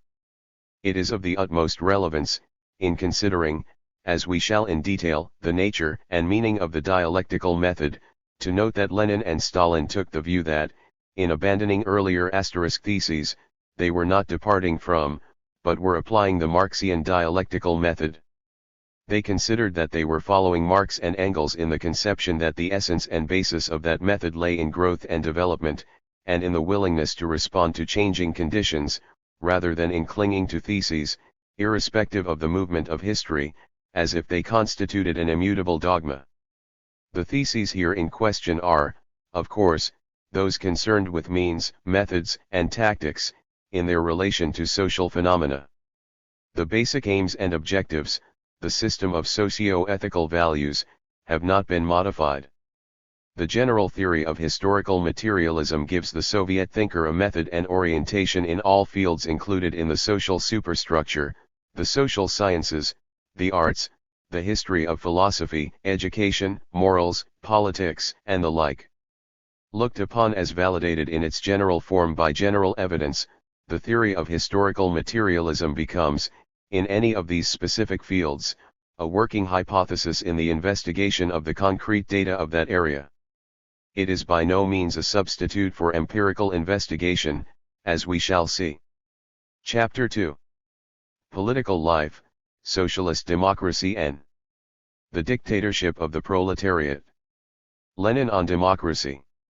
Although it may seem strange to readers of our popular press, Soviet thinkers from the earliest days of the revolution have developed their political philosophy in terms of a certain concept of democracy. Lenin, for example, in State and Revolution, most of which was written just before the Revolution of 1917, and which has become a classic source both in respect to theory and practice, constantly recurs to the theme of democracy. It is important to note, in order to understand the actual tenor of his thought, that some of his statements, if taken out of context, seem to imply a rejection of democracy. Thus at one point he writes, "In the current arguments about the state, the mistake is constantly made about which Engels cautions here, and which we have indicated above, namely, it is constantly forgotten that the destruction of the state means also the destruction of democracy, that the withering away of the state means also the withering away of democracy." One Lenin evidently felt that his words might be misunderstood, for he adds, "At first sight such a statement seems exceedingly strange and incomprehensible, indeed, someone may even begin to fear lest we be expecting the advent of such an order of society in which the principle of the subordination of the minority to the majority will not be respected, for is not a democracy just the recognition of this principle? No, democracy is not identical with the subordination of the minority to the majority. Democracy is a state recognizing the subordination of the minority to the majority, i.e., an organization for the systematic use of violence by one class against the other, by one part of the population against another. We set ourselves the ultimate aim of destroying the state, i.e., every organized and systematic violence, every use of violence against man in general. We do not expect the advent of an order of society in which the principle of subordination of minority to majority will not be observed. But, striving for socialism, we are convinced that it will develop into communism, that side by side with this, there will vanish all need for force, for the subjection of one man to another, and of one part of the population to another, since people will grow accustomed to observing the elementary conditions of social existence without force and without subjection. In order to emphasize this element of habit, Engels speaks of a new generation reared under new and free social conditions which will be able to throw on the scrap heap all the state rubbish, every kind of state, including even the democratic republican state. 2. There are several points in this passage which raise important issues that we shall want to examine later on. At present we are concerned with the fact that when Lenin, following Engels' thought, speaks of democracy withering away, he has in mind the state structure of democracy, insofar as it relies on agencies of force, such as prisons, jails, police, and criminal courts, not the principle or spirit of democracy itself. This principle may permeate social life whether there is a state or not, and, under 9 ibid. Italics of original 44. Communism, will be expected to. Moreover, so long as a state is necessary, it must be a democratic state. Lenin speaks in the sense of the dictatorship of the proletariat, the state under socialism. But the dictatorship of the proletariat cannot produce merely an expansion of democracy, which for the first time becomes democracy for the poor, democracy for the people, and not democracy for the rich folk. 3. It should be emphasized that in Marxian usage, the term dictatorship signifies that state feature, just referred to, which represents an apparatus of force, army, police, jails, and the like. In other words, every state is considered a dictatorship insofar as it relies on such instrumentalities, the very use of which constitutes an admission that certain problems cannot be handled by peaceful persuasion, but require physical dictation sanctioned by law. The choice, therefore, is not between having a state that is a dictatorship and a state that is not. As Marxists use the term, the fundamental question to them is, in the interests of which class does the dictatorship function? As we saw in the preceding chapter, their thesis is that, in the nature of the case, the political forms of the social superstructure must be consonant with the productive necessities of the economic base. That is, the political and state system must give legal sanction and physical protection to the forms of property relations found at the base, otherwise, one or the other would lose hold. It is in this sense that they consider the ancient slave state a dictatorship of slave owners, the medieval state a dictatorship of the feudal nobles, and the modern state under capitalism a dictatorship of capitalists. Thus it should be clear that the meaning of the phrase dictatorship of the proletariat in Soviet usage is radically different from the meaning of the term dictator in the fascist or Nazi usage, although many people apparently reason that B3 Ibid, p. 219. Italics of original. 45. Cause the language is similar, the actual institutions must be similar. Nothing could be more dangerously superficial. The Nazi-fascist dictator principle means a justification of rule by a single individual on the basis of his superior will and strength. It is proudly and explicitly presented by the fascist ideologists as the direct antithesis of democracy, and is, of course, connected with concepts of an elite group and racial superiority, which are utterly foreign to Soviet philosophy. Hitler and Mussolini never regarded democratic countries as examples of the dictator principle, nor would they seriously regard Nazism or fascism as examples of democracy. They never tired of pointing out that democracy was what they were opposed to, that it was the basic mistake they intended to correct, that its principles were what they intended to abolish. Majority rule, for example, is looked upon as a violation of the natural order of things. In Mein Kampf Hitler wrote, "The parliamentary principle of decision by majority, by denying the authority of the person and placing in its stead the number of the crowd in question, sins against the aristocratic basic idea of nature." For it is interesting to note that he had exactly the same objection to Marxism. Marxism rejects the aristocratic principle in nature, instead of the eternal privilege of force and strength, it places the mass of numbers and its dead weight. 5. Mussolini had the same basic outlook as Hitler. In his doctrine of fascism, in a note referring to the First World War, Mussolini wrote, "The war was revolutionary in the sense that with streams of blood it did away with the century of democracy, the century of number, the century of majorities and of quan. Undoubtedly, the existence of a one-party political system is the common ground between Nazism and fascism on the one side, and the Soviet Union on the other, which has given rise to most misapprehensions in this regard. But we should, of course, look beneath the surface if we wish to approach the matter seriously. We should examine not only the form but the content. We must examine the actual purposes, aims, and policies of the respective parties, just as we would have to do in the case of two armies.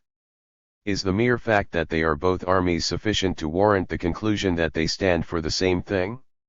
In terms of motivation, the Soviet one-party system was conceived of as the only effective instrumentality that could have been used under the actually existing conditions for the attainment of wider democratic objectives.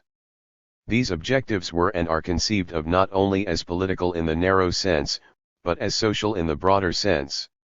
In spite of all such considerations, many people, even some of scholarly pretensions, apparently feel justified in drawing the conclusion that the Soviet Union could never be classed as a democracy because it calls itself a dictatorship of the proletariat, and that it therefore must be put in the same class as fascism or Nazism. This kind of reasoning from terminology is in some ways worse than no reasoning at all.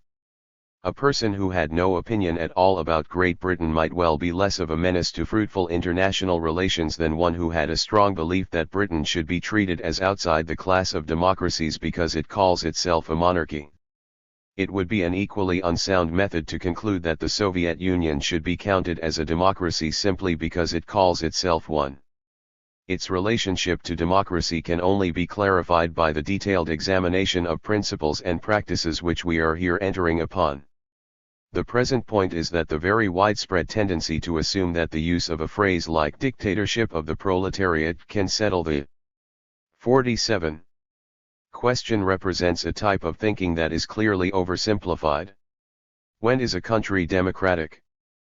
Proletarian or Soviet or socialist democracy is claimed to be a higher stage, a fuller development of democracy than anything that has yet taken place in the Western world. It is claimed to be of greater range or extent in the sense that it is applied to all phases of social life, the economic, the cultural, the domestic, and to the realm of racial and national problems as well as, in a certain sense, to political fields.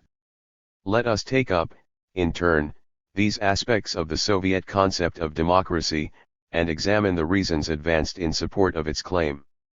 In this connection it might be well to emphasize a certain caution which, when pointed out, is likely to recommend itself, but which, if not explicitly indicated, is likely to be forgotten. That is, that the question whether a certain country is a democracy or not cannot be adequately handled by examining political forms alone. If we are to be realistic, we must recognize that the concept of democracy has a vital relation to all social institutions, not merely to politics, and that, in political matters, it cannot be decided on grounds of mere forms. In other words, democracy is not so much a form as a principle of government, and not only a principle of government, but a principle of social life. For example, few people hesitate to refer to Great Britain as a fellow democracy of the United States. Yet when we examine political forms we find very wide divergencies.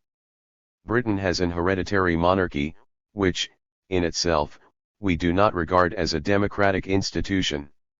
It also has an hereditary peerage, which we likewise would reject in terms of our democratic criteria. One of the two houses of legislature is the House of Lords, open only to those favored by the accident of aristocratic birth or by the special creation of an hereditary title.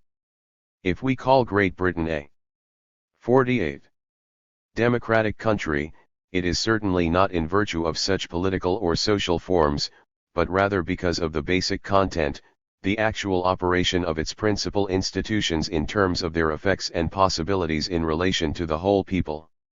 We see the same situation if we examine the concept of democracy in its historical context. We refer to Athenian democracy in spite of the fact that it included legalized slavery, as, indeed, our own democracy did up to the Civil War.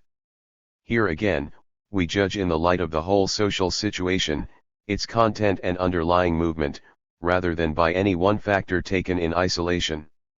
Yet this tendency to isolate factors is exactly the procedure followed by some when they discuss the contemporary situation, in terms, for example, of the multi-party political system or of a certain religious system.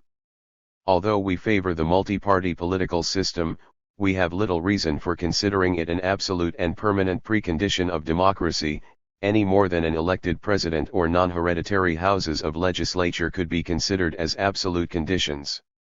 Not only is it confined to one social institution, the political, but even there, we recognize, if we are candid, that it is, in itself, no automatic guarantee of genuine democracy. Likewise, we can hardly pitch upon any one religious system as the sine qua non of democracy. Periclean Athens did not possess Christianity.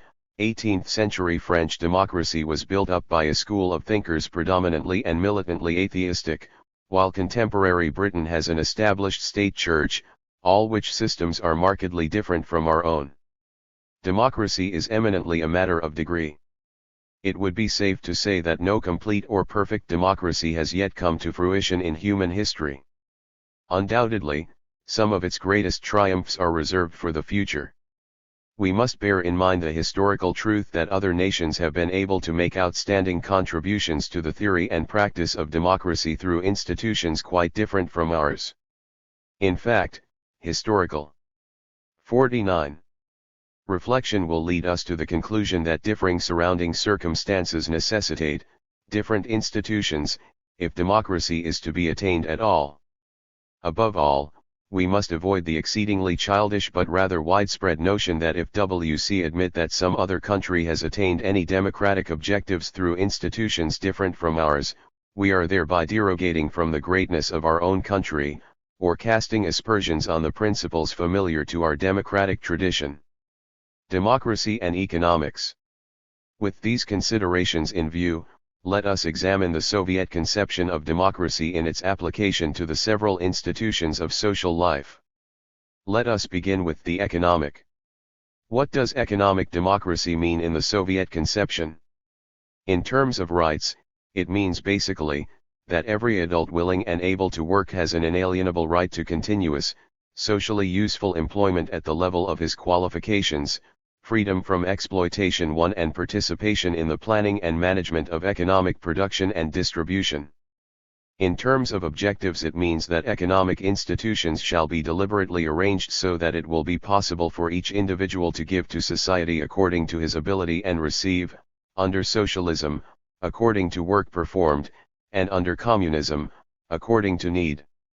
It means the abolition of all obstacles standing in the way of these objectives, such as class antagonisms, private ownership of the means of production, involuntary unemployment, and other related phenomena. The concrete significance of such rights and objectives can, of course, only be gauged by inquiring into their actual operation. To what extent have they been implemented? Momentous steps that are fairly well known have been taken in the direction of these ends in the USSR. In fact, it was the basic aim of the whole revolution to take the means of production out of private ownership and place them under collective ownership, which has been done. There is no involuntary unemployment in the USSR, and economic security, in the sense of opportunity for continuous employment at the level of qualifications, is guaranteed through planned production.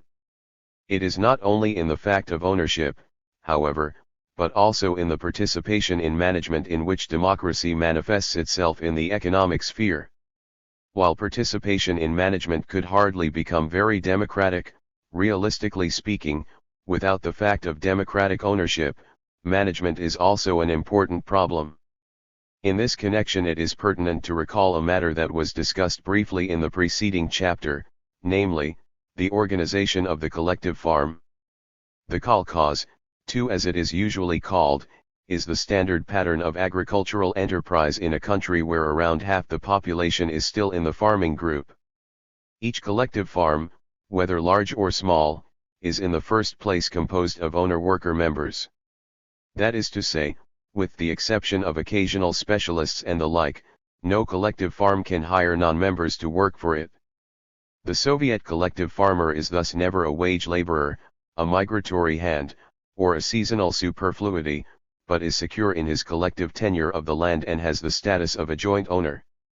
While the government sets prices for the portion of the crop for which it contracts, the collective farm as a whole owns or leases its tools, implements and farm buildings, and is managed by a board elected by majority vote of the members. The participation of the industrial, professional, and, in general, non-agricultural worker in the management of the economic structure takes place in various ways, some of which are shared by the collective farmer. The economic structure of the country as a whole operates under a number of ministries, each with a head having something of the status of a cabinet official responsible to the Supreme Soviet, a body directly elected by the citizens. Every working institution, however large or small, has a place in the quinquennial and annual economic plans of the country. The total body of workers in any such institution constitute what is known as its collective, and the final plan represents the results of discussions, conferences, and suggestions all along the line from the small collective at one end, through intermediate planning agencies, to the central planning organs at the other end.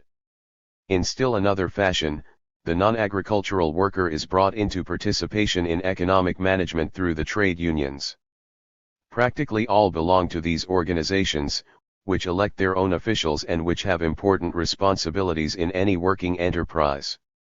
Another factor, not much written about, but which is, nevertheless, very significant from the point of view of democratic participation in the economic structure, is the remarkable practice known as criticism and self-criticism. Every collective of every working institution meets periodically for this sort of criticism. In practice, this means that the whole conduct of the administration is thoroughly raked over by the assembled workers, who bring up questions, problems, complaints, suggestions, and all manner of criticisms in regard to every phase of the work, working conditions and surrounding circumstances. Everyone, including, of course, the administrative officers, has his say. The criticisms are concrete, pointed and publicized, with names named and cases given. It is a universal phenomenon, and, owing to the type of tenure and security enjoyed by the 52 worker, there is and can be little attempt at measures of economic retaliation, such as firing, lowering of wages, or increasing of hours. It could not be seriously maintained that these democratic arrangements and processes in the Soviet Union work without flaws, shortcomings and imperfections. There is and has been a serious problem of bureaucracy in the governing apparatus. Compulsion and violence have been applied out of all proportion in the carrying out of certain measures, such as the collectivization of agriculture in 1929–30. The Communist Party and the government have had to acknowledge many a grave error. In short, it is not difficult to discern the usual measure of human fallibility in the USSR. It is also clear, of course, that in no country so far in history have democratic arrangements and processes, whatever they were, worked without flaw or imperfection. Bearing in mind this margin between aim and complete fulfillment, it is still of great significance as a principle that the economic democracy found in the Soviet Union thus extends the conception of the rights and freedoms of man to include the right to work, freedom from unemployment. However, the question might be raised, is this really an extension? Does not democracy under capitalism also grant its citizens the right to work? There is a sense in which it does, but it is not quite the same sense.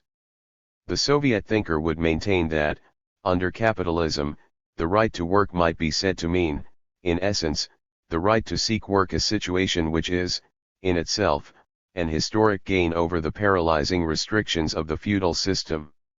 However, the state, under capitalism, does not make itself responsible for offering employment to the individual. It assumes no legal obligation to do so.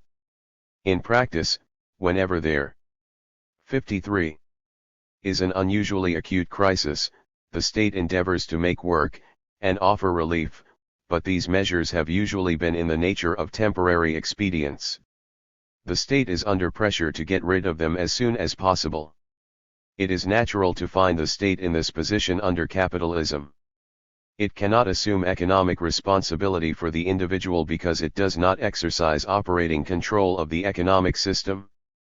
It cannot guarantee individuals the right to work because it does not have the power to set up those economic conditions which actually result in doing away with unemployment. It conceives its own role as that of arbitrating class differences, rather than of abolishing classes. It is therefore not strange that this concept of economic democracy, in its fullness, is written into no constitution under capitalism, that the right to work is not an obligation which any capitalist government attempts to guarantee in a material sense. 3. The Constitution of the USSR, on the other hand, accepts this obligation and guarantees this right. Article 118, citizens of the USSR have the right to work, i.e., the right to guaranteed employment and payment for their work in accordance with its quantity and quality. The right to work is ensured by the socialist organization of the national economy, the steady growth of the productive forces of Soviet society, the preclusion of the possibility of economic crises, and the abolition of unemployment. The second paragraph is, without doubt, the heart of the matter. Any guarantee of the right to work is, of course, largely formal rather than material, unless at the same time economic conditions deliberately calculated to attain this end are set up. Taken in connection with its actual implementation by the basic organs of state power, the appearance of this right may be said to represent a landmark in the history of political philosophy. It raises a new series of problems that will be debated for generations. Democracy and education. How is democracy construed in relation to education?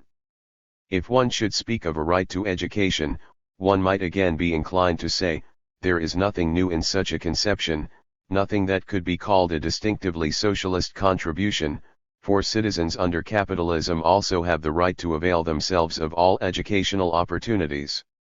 However, there are somewhat different conceptions of right involved. The Soviet concept accepts an obligation to set up an entire system of education, from the earliest grade through university and professional training, free of charge for the entire student body of the country. In addition, an obligation was undertaken to pay a stipend to the vast majority of students beyond the secondary level to take care of their general living expenses. This stipend was paid to about 90% of such students in 1939. The impact of the war situation resulted in certain modifications of the system. While the free tuition and stipend arrangements were retained for training connected with war needs, higher and secondary students in other fields, unless their grades were superior, or they fell into certain economic or military categories, paid a tuition fee. It remains to be seen what arrangements will be worked out for the period of post-war reconstruction. The USSR can thus claim to be the first country in history to set up such a system on a nationwide scale. While it is not unusual, among the leading capitalist countries, to find a widespread system of free education through the secondary level, a social achievement which represents a great contribution to democracy, free higher and professional training is the exception rather than the rule. This type of education is, on the whole, in the hands of private or semi-private agencies which generally 55. Have the right to set up those entrance qualifications, financial and otherwise, which they see fit. These qualifications, besides aptitude and previous training, may include barriers of race, religion, and sex, the imposition of which is frequently protected by law. It might be said that in the capitalist situation, the emphasis in principle is on leaving the field open to different philosophies of education, among which the citizen can choose, provided he can meet the financial and other requirements involved. In the socialist situation, the emphasis, in principle, is on eliminating financial and other barriers in respect to education and training that is based on one philosophy. The Soviet Constitution formulates its concept as follows. Article 121, citizens of the USSR have the right to education. This right is ensured by universal, compulsory, elementary education, by the fact that education, including higher education, is free of charge, by the system of state scholarships for the overwhelming majority of students in the higher schools, by instruction in schools being conducted in the native language, and by the organization of free vocational, technical and agronomic training for the toilers in the factories, state farms, machine tractor stations and collective farms. Besides the Russians themselves, there are more than 175 distinct ethnic groups in the Soviet Union, some 40 in statistically significant quantities. This astonishing number of national minorities of various colors would ordinarily offer fertile soil for the growth of concepts of race superiority and inferiority. In the Soviet system there is a remarkable equalitarian treatment of these groups in respect to entrance into educational institutions. During the period when educational facilities were limited, there was an open and legal discrimination in favor of the working class and against the children of the former nobility and bourgeoisie. With the growth 56 of the educational structure, these restrictions have been completely removed, and the social origin of the individual is not inquired into. The situation under capitalism, as it has developed historically up to the present point, involves a kind of clash of two systems of right.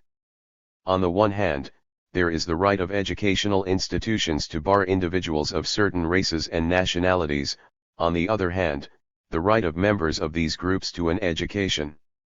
Democracy under capitalism has so far generally allowed both these rights to stand in the abstract, as a matter of principle, permitting either or both to be fulfilled, in accordance with the material possessions and powers of the two parties.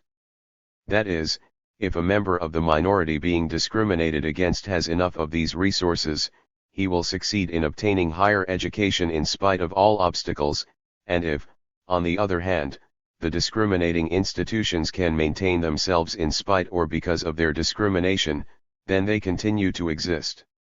In the Soviet conception of democracy, the state itself enters into the situation, and, having decided that the right of individuals to receive an education irrespective of their race or color is a higher right than the right of educational institutions to bar races from entrance, throws the force of its weight on the side of this right and does not allow the other to operate. The problems of political philosophy would be simple indeed if so many of them were not made up precisely of conflicting rights, rights which find themselves in such a situation that if one of them is fulfilled, the other is denied. One contrast between socialism and capitalism lies in the large as opposed to the small area in which the society, through its state, decides which right takes precedence. If, as sometimes happens, the attitude under capitalism is defended by raising the question, who, after all, is to decide which rights are lower and higher, which moral values should 57. Take precedence. The Soviet thinker is inclined to point out that the refusal of philosophers living under capitalism to commit themselves on these questions does not at all mean that the questions are really suspended or held in abeyance. It only means that when philosophers modestly decide that they do not know the final answers to these questions, interested forces, not suffering from excessive modesty, answer them in practice to their own satisfaction. Our discussion here has been concerned with the extent and range of educational opportunities. The question of freedom in relation to education and culture, which is also of vital importance to democracy, is taken up in the latter part of this chapter, in connection with the broader political problems. It might be well to observe, in passing, that there is no ground for the impression which one sometimes meets on a popular level, that people in the Soviet Union are compelled to enter into this or that field of study irrespective of their personal wishes. The choice of the individual's field of study is wholly up to himself or herself. There is, however, the requirement that, after completing training in a given field, the individual pledge himself to engage in practice for a period of years in a locality designated by the government. In what sense is the Soviet concept of democracy extended to the sphere of ethnic problems? We find the following significant article in the Constitution of the USSR. Article 123, the equality of the rights of citizens of the USSR, irrespective of their nationality or race, in all spheres of economic, state, cultural, social and political life, is an infeasible law. 58. Any direct or indirect restriction of the rights of, or, conversely, the establishment of direct or indirect privileges for citizens on account of their race or nationality, as well as the advocacy of racial or national exclusiveness or hatred and contempt is punishable by law.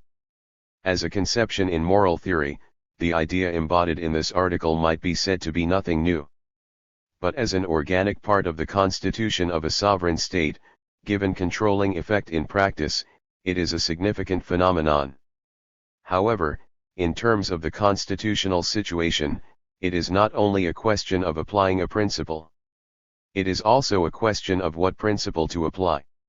For example, while certain constitutions protect the citizen against government discrimination, they also protect the right of a private employer to hire Christians only, or whites only, or white Protestants only.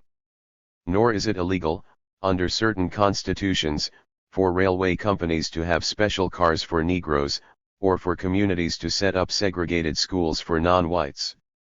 Neither is it illegal for clubs, societies, fraternities, sororities, lodges, associations, and groups of all kinds to draw a color line or have a race policy. Indeed, in some cases, not only is it not illegal to practice segregation of races, it is illegal not to do so. Thus, in some states, railway coaches are obliged to have separate accommodations for whites and Negroes, and passengers are compelled by law to separate themselves accordingly. It is interesting to note, in this connection, that New York State has now taken a step in the opposite direction by making it illegal to exercise discrimination on grounds of race or creed in respect to employment. This is a pioneering departure which may or may not be followed by other states or the federal government. There are thus several constitutional theories involved. Under one, the government promises that it will not enact any legislation which would deprive the citizens of opportunities on 59. Account of race or color, but does not undertake to prevent the exercise of discrimination by citizens or groups of citizens among themselves. Under another, the government stipulates and enforces segregation. Under still another, of which the Soviet policy is an example, the government outlaws segregation or discrimination in any form. It would be a mistake to think that this policy was implemented in the USSR only by measures of legal enforcement. The present remarkable degree of equalitarian practice was brought about by a combination of education and legislation. A widespread and intensive campaign in the schools, press, and theater was necessary to overcome the situation inherited from the Tsarist regime, whose policy was one of suppression and oppression in respect to the extraordinary number of national and racial minorities in the country. For example, conducting schools in the non-Russian languages was, as a rule, illegal. In this regard, the educational provision in the Soviet Constitution granting the right of instruction in the native language, which extends also to the printing of newspapers, periodicals, and books, is significant. Teaching has been carried on in about 75, and books published in about 100 languages in the USSR. Alphabets were created for some 40 languages which did not previously possess a written form. It is understandable that Soviet thinkers should look upon this whole policy as an application and extension of the principle of democracy. Democracy and the problems of women. The Soviet concept of democracy also extends to the field of domestic relations and the whole area of problems concerned with the social, economic, political, and cultural relations of the sexes. It is significant in this connection to recall an earlier statement of Engels. Hence the full freedom of marriage can become general. 60. Only after all minor economic considerations that still exert such a powerful influence on the choice of a mate for life, have been removed by the abolition of capitalistic production and of the property relations created by it, then no other motive will remain but mutual fondness. Remove the economic conditions that now force women to submit to the customary disloyalty of men, and you will place women on an equal footing with men. What we may anticipate about the adjustment of sexual relations after the impending downfall of capitalist production is mainly of a negative nature and mostly confined to elements that will disappear. But what will be added? That will be decided after a new generation has come to maturity, a race of men who never in their lives have had any occasion for buying with money or any other economic means of power the surrender of a woman, a race of women who have never had any occasion for surrendering to any man for any other reason but love, or for refusing to surrender to their lover from fear of economic consequences. Once such people are in the world, they will not give a moment's thought to what we today believe should be their course. They will follow their own practice and fashion their own public opinion about the individual practice of every person, only this and nothing more. One such a passage as this indicates some of the objectives of democracy in this particular field. It is interesting, in the light of them, to examine the present Soviet Constitution. Article 122, women in the USSR are accorded equal rights with men in all spheres of economic, state, cultural, social, and political life. The possibility of exercising these rights of women is ensured by affording women equally with men the right to work, payment for work, rest and leisure, social insurance and education, and by state protection of the interests of mother and child, maternity leave with pay, and the provision of a wide network of maternity homes, nurseries, and kindergartens. It is natural to find both Engels' statement and the Soviet practice placing the emphasis on economic factors in the emancipation of women. The Soviet attitude is that the extension of democracy to women involves the willingness to make it a criminal offense for any person or agency controlling employment opportunities to debar women from the enjoyment of equal rights with men except on certified medical or scientific grounds. Here again, the democracy that is operative under capitalism often seems to consist in offering the woman equal rights, and at the same time offering others the right to debar her from these rights.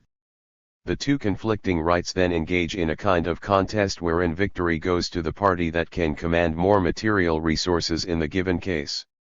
We find the same contrast when we investigate opportunities for women to train themselves for entrance into various professions. Quite apart from specific intent and motivation, there is, of course, no more effectual way of barring a given group from entering certain fields than to bar them from entering the institutions which train personnel for these fields. As we have seen, Soviet educational institutions, including professional and vocational schools, are prevented by law from arbitrarily restricting entrance to males.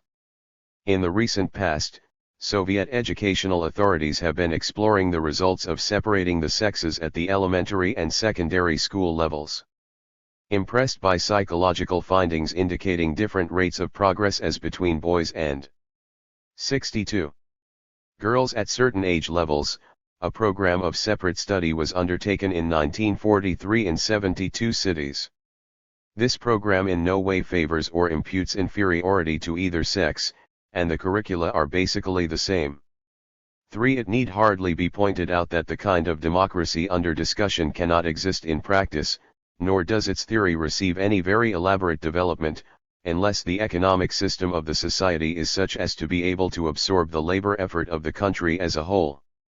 If the structure of economic relationships offers obstacles to this absorption, if in other words there is such a thing as involuntary unemployment, then it will naturally be necessary and only right for policies of restriction to develop restrictions of gainful employment to men, to unmarried women, to one in a family, and the like.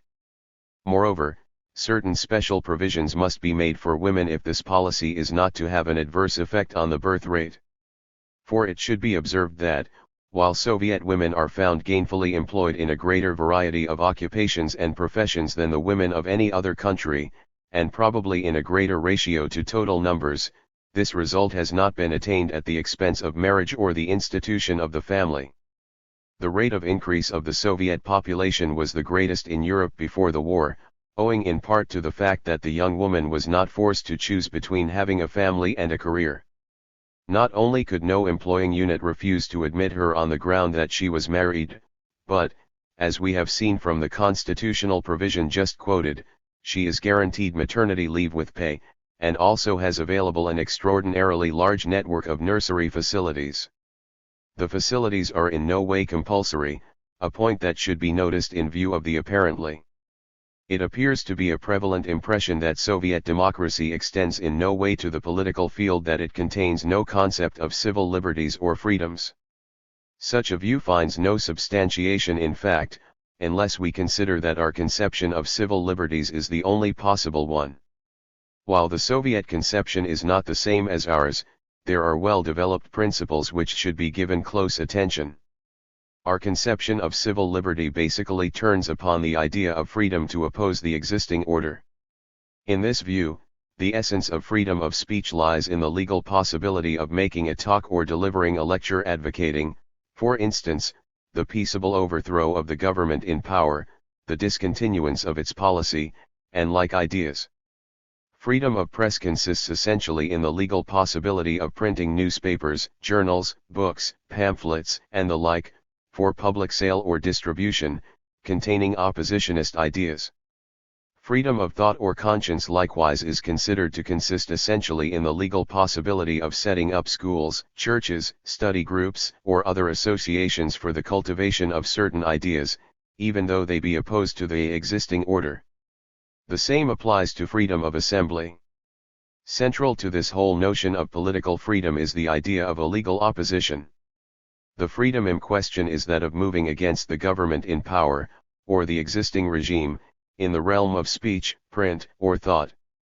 The Soviet conception, on the other hand, might be summed up, not as freedom to move against the existing socialist order, but freedom of movement within that order. Freedom of press. 64. For instance, is not conceived of as the legal possibility of publishing material opposing the socialist regime, but rather the freedom with which the people as a whole can actually obtain and read newspapers, journals, books, and printed materials of all kinds. A very important consideration is, of course, the cost of these materials. Hence it is significant to note that the prices of such articles in the Soviet Union are extremely low, probably lower than anywhere else in the world. In spite of a relative shortage of paper, printings are in very large quantities. Freedom of the press also means the availability to the people of the press itself, that is, printing facilities, as well as opportunities to write and to learn to write. The masses are deliberately drawn into literary activity of all kinds, and effective measures are taken to adjust the economic factor at all levels so that it will be as little of a barrier and as much of a help as possible. In like fashion, freedom of thought seems to mean to the Soviet philosopher the degree to which the people of his society are actually free to cultivate their minds, to gain higher education and training, to assimilate and possess the cultural heritage of mankind. As we have observed, the economic factor is of great importance in this regard.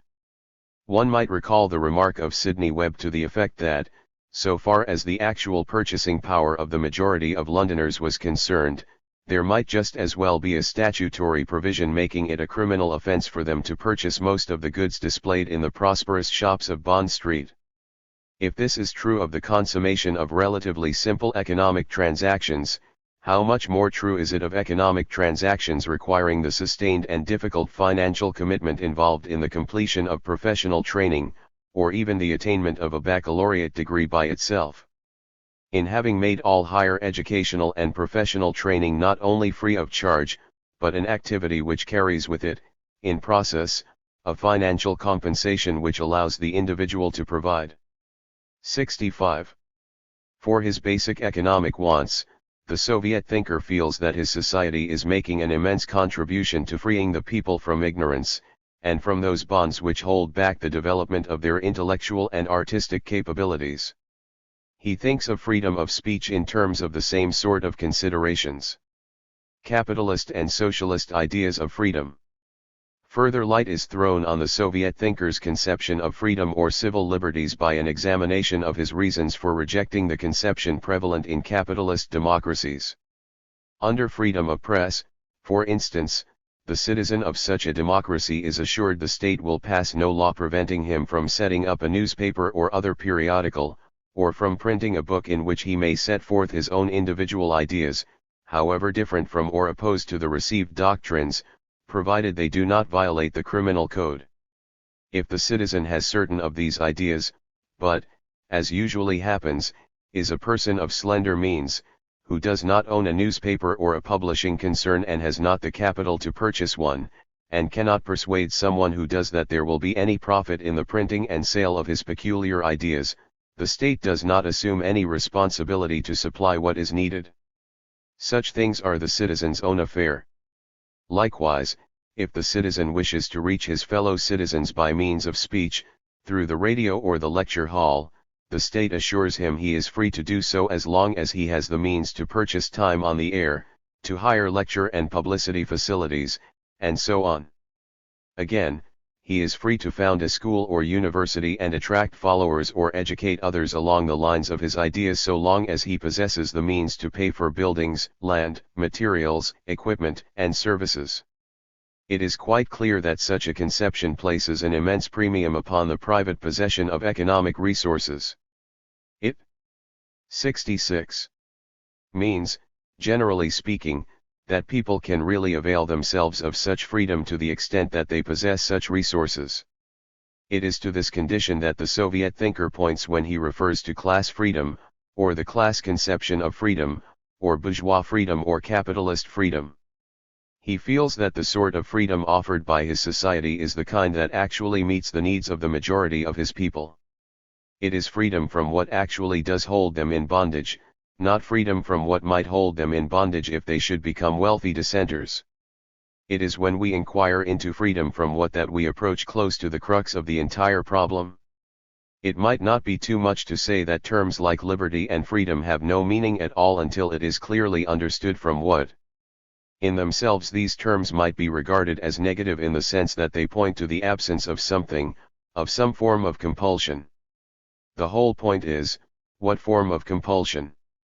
It is to this aspect of the matter that Lenin directs attention when he writes, "We wish to create and we shall create a free press, free not only in the police sense of the word, but free from capital as well, free from careerism, and free, above all, from anarchic bourgeois individualism."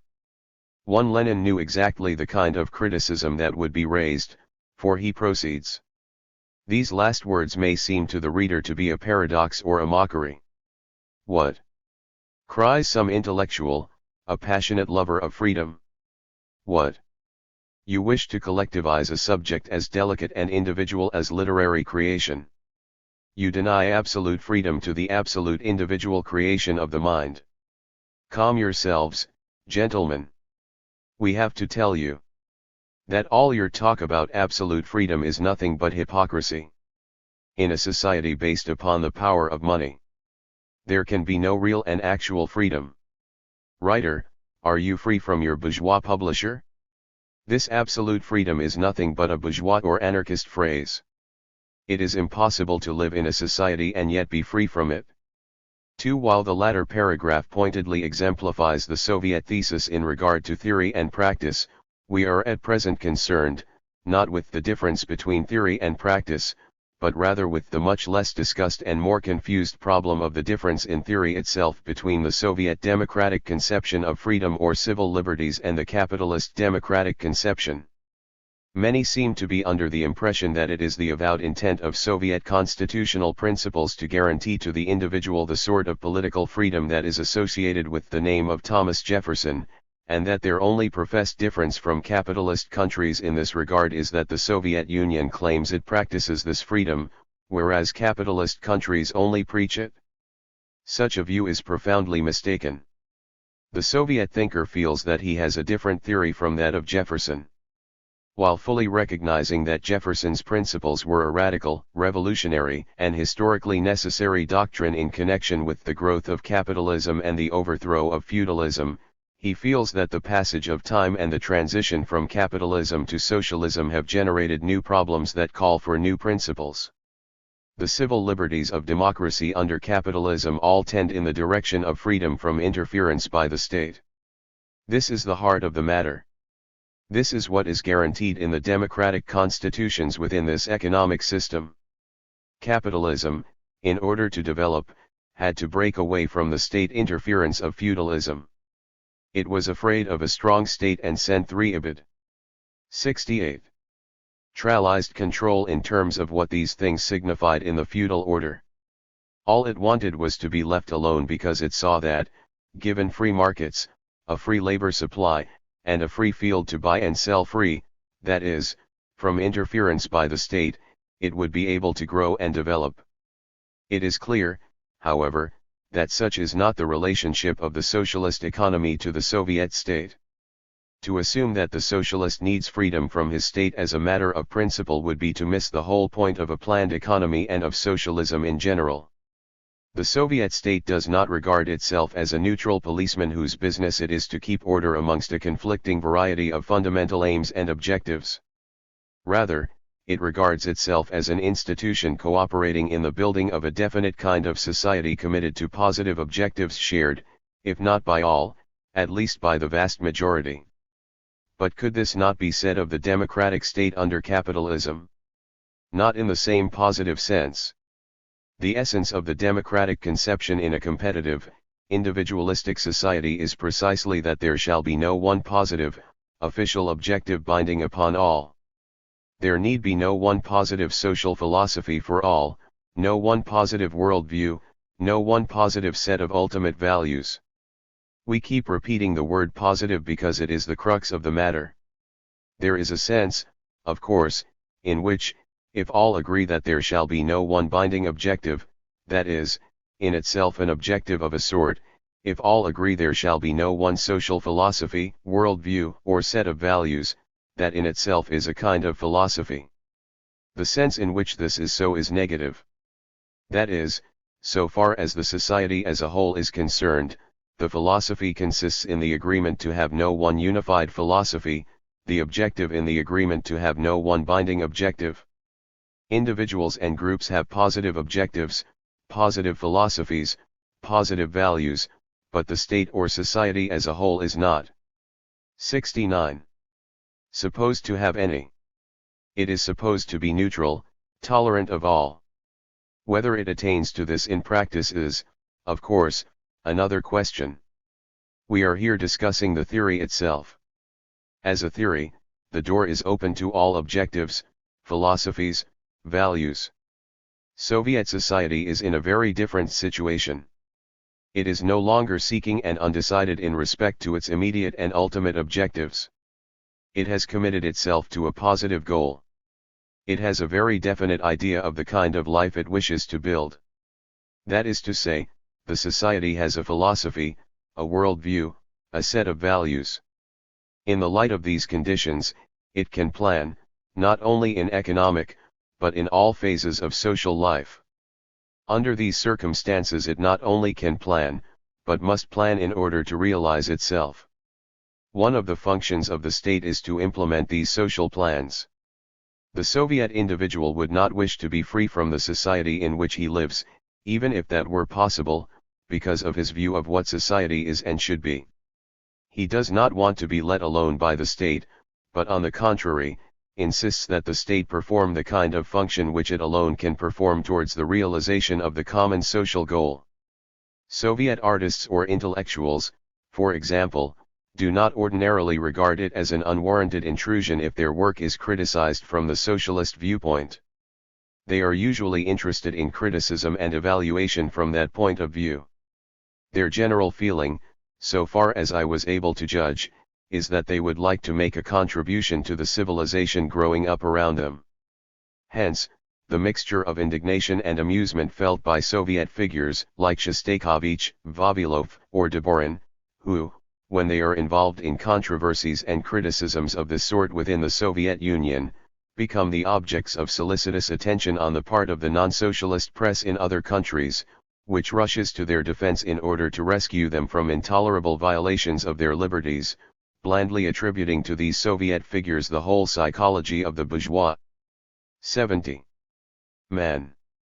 The Soviet thinker can hardly be blamed for suspecting that this sort of thing comes about, not because our press loves the criticized socialists more, but because it loves socialism less. 3. Is there any moral obligation at work in relation to the type of freedom each society offers? It may be said that there is. Probably one reason why capitalist society feels an obligation to grant freedom from state interference is because it cannot and will not make the state responsible for the conditions of life of the individual. It cannot assume this responsibility because it does not possess control of the basic means on which the conditions of life of individuals depend. Hence, under these circumstances, it is felt that one contribution the state can make to the individual is to let him alone to improve his own lot as best he can. Soviet society, on the other hand, through its state, possesses and controls the means on which the living conditions of citizens depend. It therefore feels it possible and necessary to make different promises, of a different character, and thus to guarantee to the citizens a different kind of freedom. It follows also, that to preserve that type of freedom the capitalist type must be rejected. If we are to speak in moral terms, we might say that a planned economy has a moral obligation to prevent interferences with the plan, whereas an unplanned economy has a moral obligation not to interfere with the freedom of the people for whom it does not plan. Article 12.5 of the Constitution of the USSR states, in conformity with the interests of the working people, and in order to strengthen the socialist system, the citizens of the USSR are guaranteed by law freedom of speech, freedom of the press, freedom of assembly, including the holding of mass meetings, freedom of street processions and demonstrations. These civil rights are ensured by placing at the disposal of the working people and their organizations printing presses, stocks of paper, public buildings, the streets, communications facilities, and other material requisites for the exercise of these rights. It will be noticed that the freedoms offered in this article are specifically conditioned by the needs of the socialist system, which alone, it is felt, can secure the interests of the working people. As we have seen, the view taken is that the attempt to construct this system under Russian conditions imposed economic, moral, and cultural tasks which were incompatible with the functioning of an opposing political party. It is an historical fact that the Russian socialist regime from the start had to contend with an unprecedented combination of external and internal enemies and difficulties. Not only did armies of the most powerful capitalist state, such as Britain, France, the USA, and Japan intervene and lend their support to the White Russian groups trying to overthrow the Soviet state, the conditions within the country amounted to a gigantic social breakdown. The Tsarist state, backward even in times of peace, was, after the defeat in the First World War, completely disorganized and desolate. Revolution, civil war, famine, disease, crippling of industry, breakdown of transport, interruption of social services. It was in this complex of circumstances that the Soviet regime took power. It is significant to note that probably every one of these circumstances would have come about whether the Bolshevik Party had existed or not. Even the revolution which overthrew the Tsar was not the Bolshevik uprising, but that which put the Kerensky group in control. It is difficult to see. 72. How anything short of large-scale, long-time social planning could have pulled the Russian people out of such a difficult situation. It probably would have been hopelessly difficult if the political life of the country, with all that involves, had remained split into a number of antagonistic political parties solidifying and encouraging opposition in respect to the basic objectives themselves. The Soviet individual usually thinks of his political life in terms of a struggle, in which the country must stand politically united in order to survive.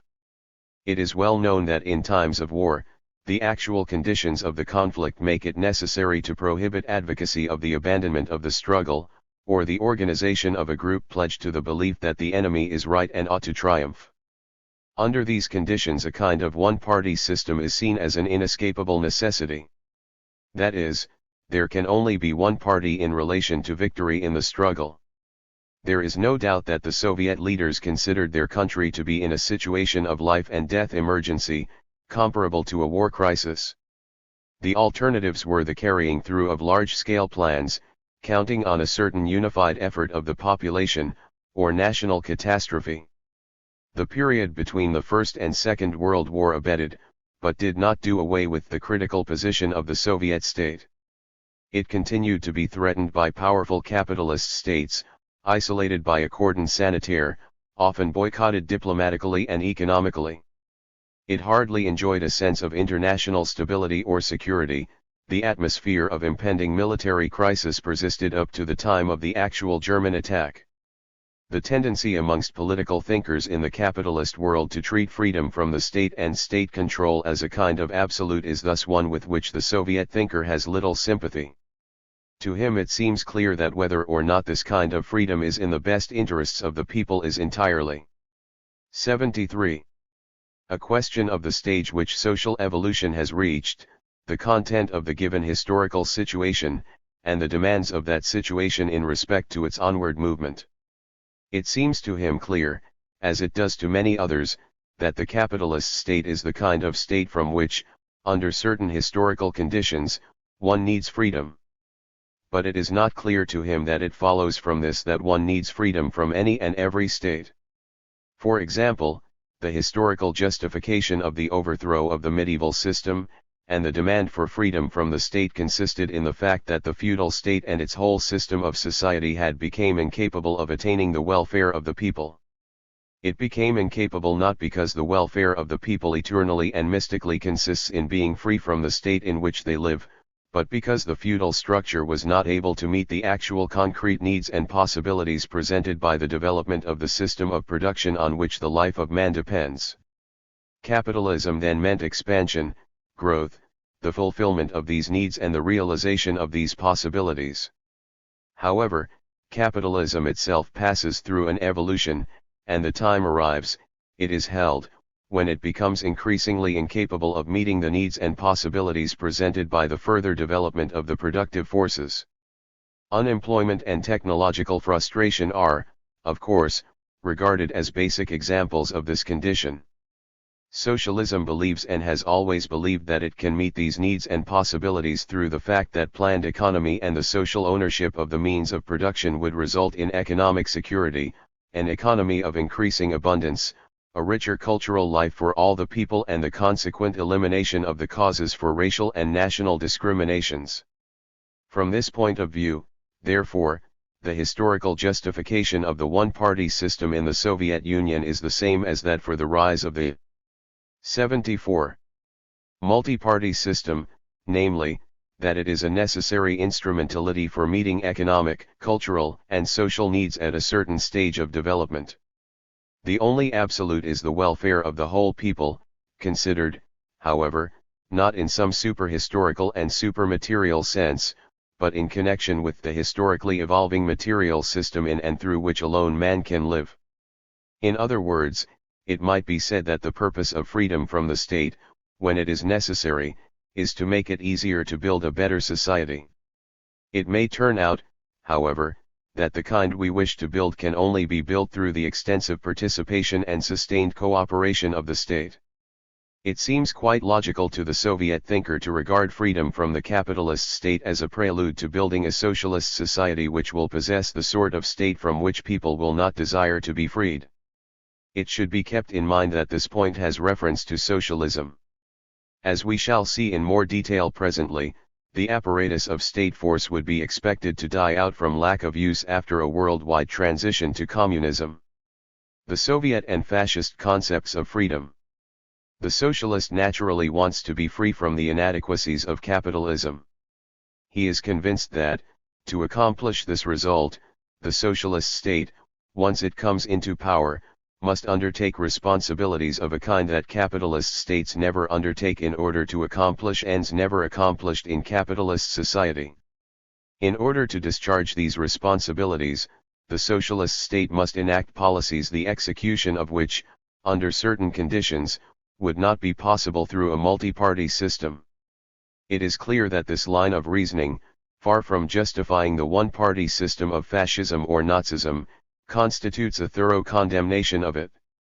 From the Soviet point of view, the peculiar 75 viciousness of the Nazi-fascist regime consisted in this, that it attempted to perpetuate itself by destroying all political opposition and by creating a one-party system, while at the same time it retained the basic structure of private capitalism, the class divisions of society, the privileged aristocratic cultural system and an egregiously aggravated system of racial and national discrimination.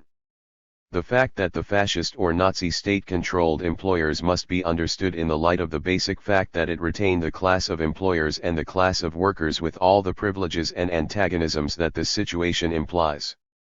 It is easy to see where the center of gravity of the Nazi-fascist system lay if we raise the question what each class gave up to it and got from it. The employing class, without ceasing to be the employing class, gave up a certain freedom of economic action, but in return received the promise of retaining its privileged status in perpetuity.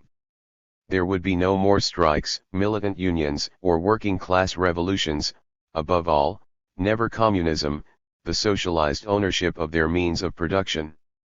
The working class gave up its militant unions, its strikes, its socialist or communist activity and got in return the status of a poor employed class in perpetuity. In other words, the overwhelming advantage to the employing class consisted precisely in the fact that neither class was abolished. Nothing could be farther from the whole tenor of Soviet philosophy. Nothing could be farther from the idea of economic democracy, and it is significant to recall, in this connection, that fascist ideologists bitterly attack democracy, the idea of democracy itself and not only its capitalist form. As we have seen, they openly and explicitly favor the conception of aristocracy. Among them, the very term democracy is one of reproach. Fascism is sometimes called organized capitalism. It might be added that the attempt was certainly to organize it aristocratically. The Soviet political philosopher, reasoning 76. Dialectically, historically, feels himself much closer to capitalist democracy than to fascism. In the case of the former, he feels himself confronted with a system which does not a priori rule out the possibility of a further development of its democracy in economic, cultural, and racial fields, whereas in fascism he sees a system which unalterably opposes itself to any form of democracy and would perpetuate an aristocratic organization of society. This rejection of democracy in principle, and the espousal of aristocracy is emphasized throughout Hitler's Mein Kampf, and the separate volume of his speeches published as My New Order. Hitler is very clear on the idea that the application of his aristocratic principle to economics involves a capitalist national economy. He never departs from the idea that the economy should be capitalistic. He insists only that it should be a national, not an international economy. Why, then, did he call his movement National Socialism, since there is not one good word for the actual doctrines of socialism in the whole of his writings, and, on the contrary, the harshest abuse whenever he refers to them? Incredible as it may seem, it may well be for essentially the same reason that he chose the color red for party purposes. He explains in Mein Kampf 1 that it was chosen as a provocation to his greatest enemies, the socialists. It was to annoy and irritate them naturally, since it was their color. And, of course, both term and color had great prestige among the German workers. One would have said that it could not be possible for the mere attaching of a label to mislead anyone when the actual contents of a 2-volume work, in the most emphatic and explicit detail, are the opposite of the label, were it not for the fact that one may observe serious thinkers and responsible statesmen accepting and referring to Nazism as a form of socialism, citing objections to Nazism as objections to socialism, and identifying socialist tendencies. And 1p 506, Rennell and Hitchcock ed. 77. Movements in countries like America or Britain with the essential nature and doctrines of German National Socialism. State and totalitarianism. It must be emphasized that throughout this discussion of political principles, we have kept primarily in view the present stage in the development of the Soviet Union, that period known as socialism, which forms the transition from capitalism to communism proper. During this transition, the socialist state, as Marx pointed out, can be nothing else but the revolutionary dictatorship of the proletariat, one not because the proletariat alone finds a dictatorship necessary, but because, as the word is used in Marxist literature, any state is and must be a dictatorship. That is to say, the term dictatorship connotes, not exclusively the one-party system, but the idea of any apparatus of physical force, for use against the citizenry. Such a dictatorship is considered necessary so long as society is split up into classes with their consequent antagonisms. Problems arise, conflicts break out which, evidently, can only be settled by the use of force. In one sense, the chief function of the capitalist state is to maintain capitalism, and, with it, that system of economic relationships which permits the legal existence of a capitalist class wielding great economic power.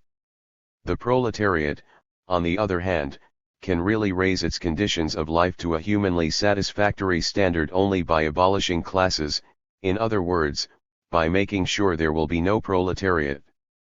Hence, the chief aim of the socialist state is to bring about this result through replacing individual with socialized ownership of the means of production, and by various concomitant measures.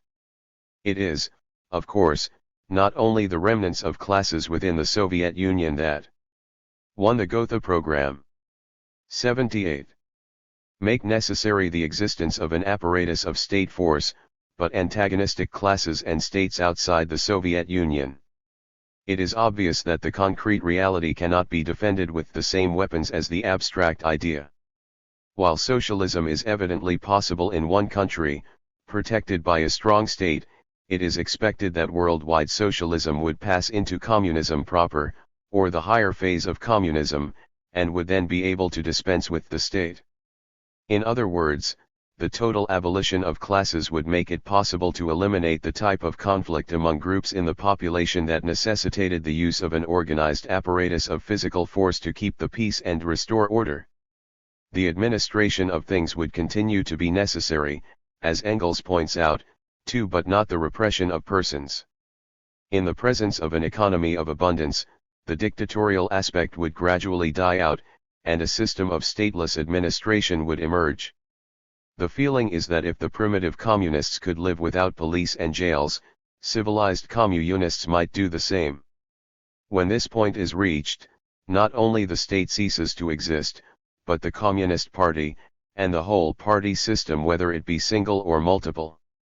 The transition from socialism to worldwide communism is thus a qualitative one, generating new problems which contemporary Soviet thinkers are content to leave, in their details, to those who will know them concretely. Could the Soviet Union, as a socialist society, be said to have a totalitarian state? It would be easier to answer this question if the word totalitarian were given a precise meaning. Most of those who use it apply it as a term of abuse, meaning that Soviet society is essentially like fascism or Nazism because of the existence of a one-party political system. In this regard we are confronted by the same situation which we have already examined in connection with the term dictatorship, a radical difference in anti-dictatorship. 79. Aims, policies and motives underneath the superficial similarity of forms. Mussolini, for instance, in The Doctrine of Fascism, wrote, "The fascist conception of the state is all-embracing, outside of it, no human or spiritual values can exist, much less have value. Thus understood, fascism is totalitarian." He evidently referred to the state in its strict sense, and not in the loose sense of a synonym for society at large, as he added in the same work. Fascism does not deny the state. Fascism maintains that a civic society, national or imperial, cannot be conceived unless in the form of a state. It is clear that nothing could be further from the whole Soviet and Marxian position. As we have seen, that position involves the view that the state, as an apparatus of force, is a passing phenomenon. The view taken by Engels was that there was a time when state government did not exist, and there will be a time in the future when the state, as a governing apparatus utilizing force, will no longer be needed. The Soviet concept, far from representing the state as the locus of all human and spiritual values, actually regards it as a kind of necessary evil, the vanishing of which will mark a qualitatively higher phase in the evolution of human society. If the term totalitarian means, given to planning, then it would be properly applied to the Soviet Union, which, of course, is distinguished by its planning. In such a definition, however, there would not necessarily be any invidious moral connotation, for surely planning in itself is not reprehensible. There may be good plans as well as bad plans, and there are evidently times when a society must plan or perish. 80.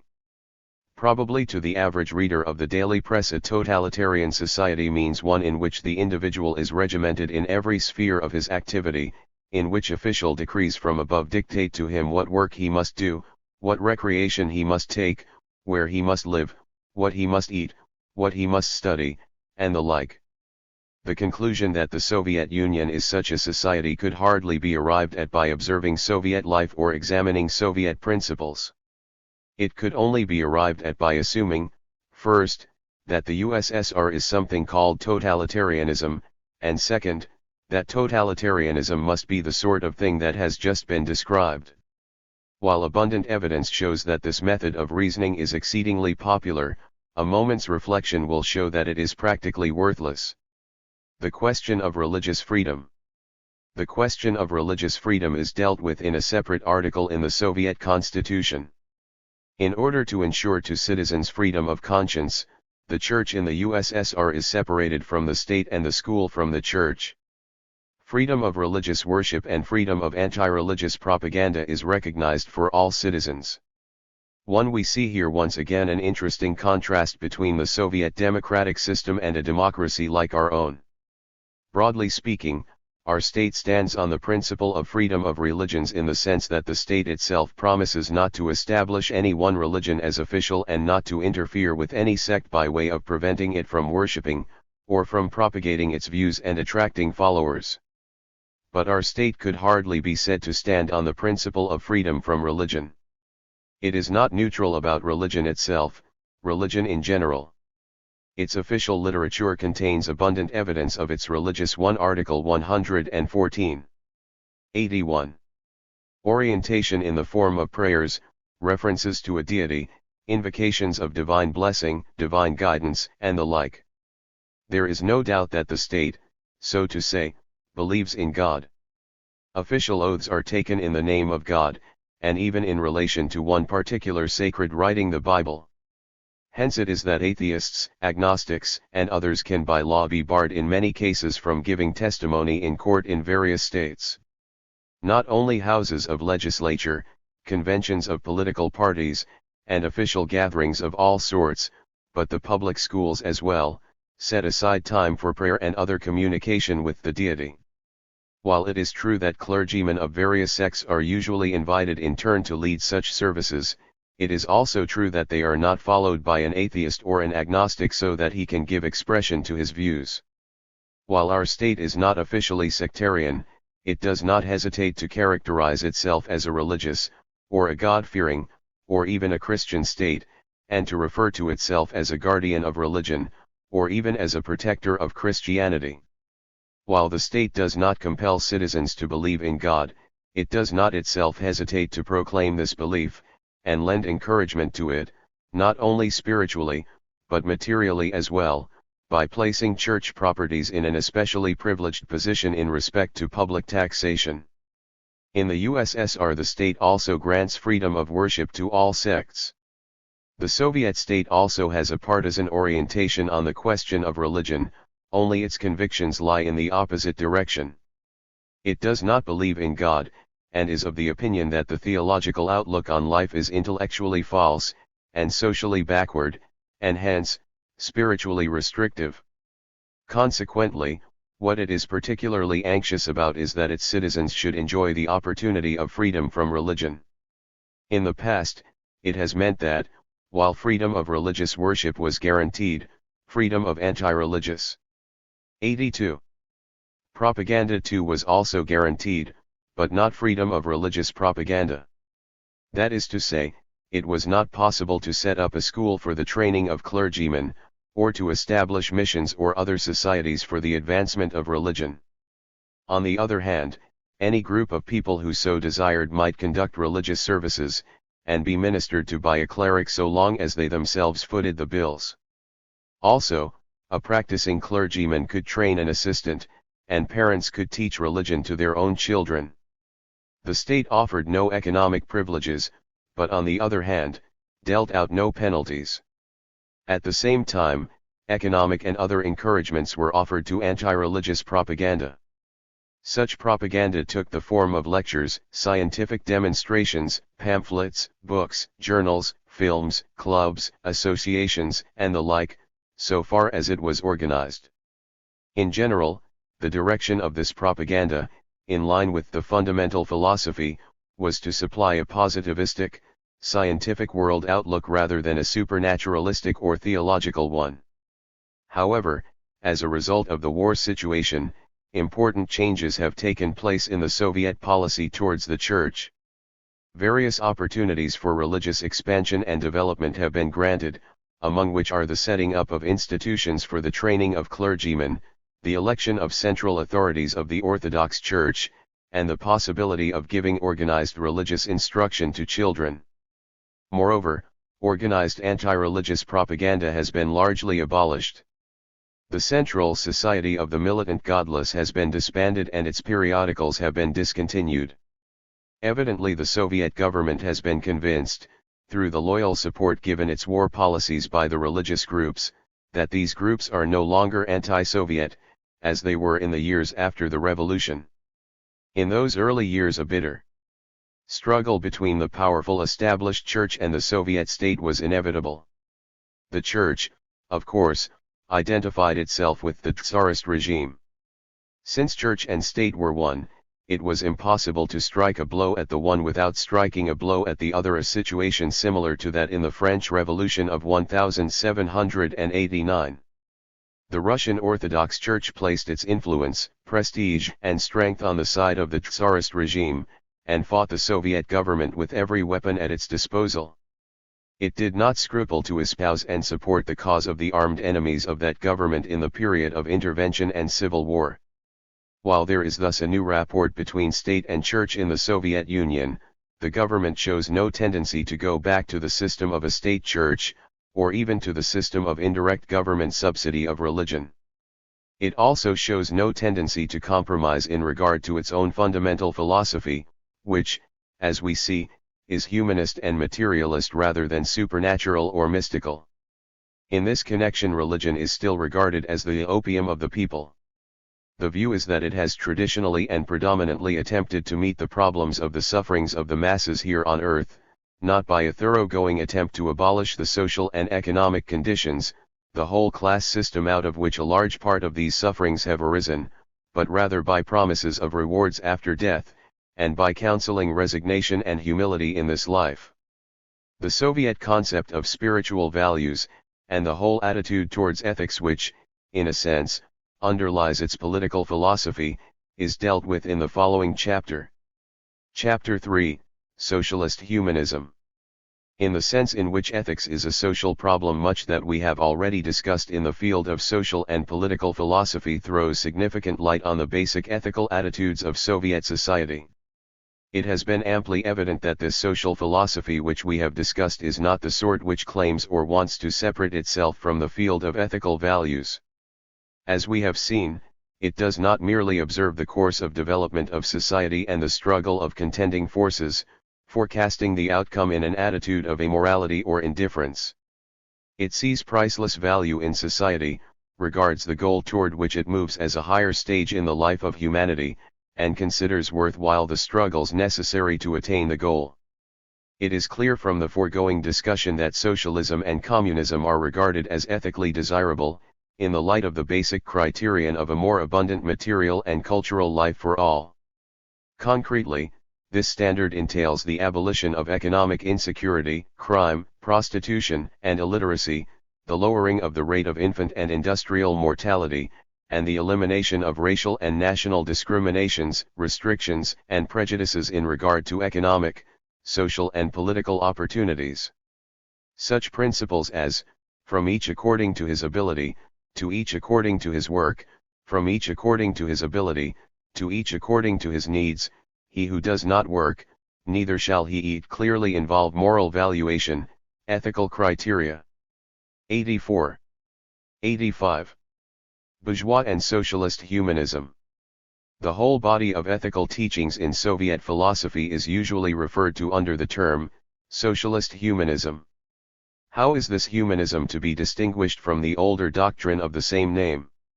In one of his essays, Maxim Gorky addresses himself to this question. The socialist conception, he says, is not the humanism on which the bourgeoisie but recently prided themselves as the basis of their civilization and culture. The word is the same, but the meaning is utterly different. This humanism, which appeared about 500 years ago, was a means of self-defense for the bourgeoisie against the feudal lords and the church. When the rich bourgeois, manufacturer, or merchant spoke of the equality of men, he understood by this his own personal equality to the feudal parasite in knightly armor or in a bishop's vestment. Bourgeois humanism existed amiably side by side with slavery, slave trading, with the law of the first night, with the Inquisition.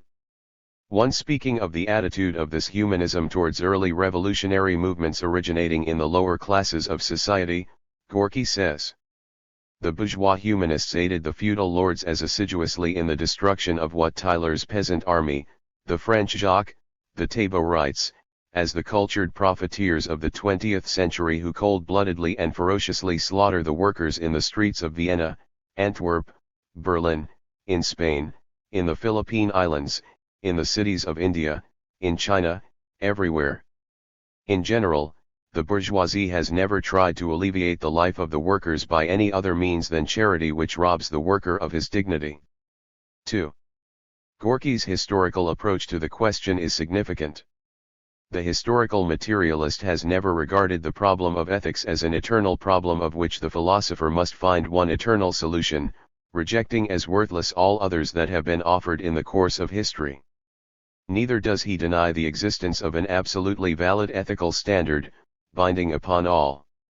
As we shall see in greater detail when we discuss the class point of view in ethics, his position involves what he would consider, in his sense of the term, a dialectical unifying of relative and absolute elements.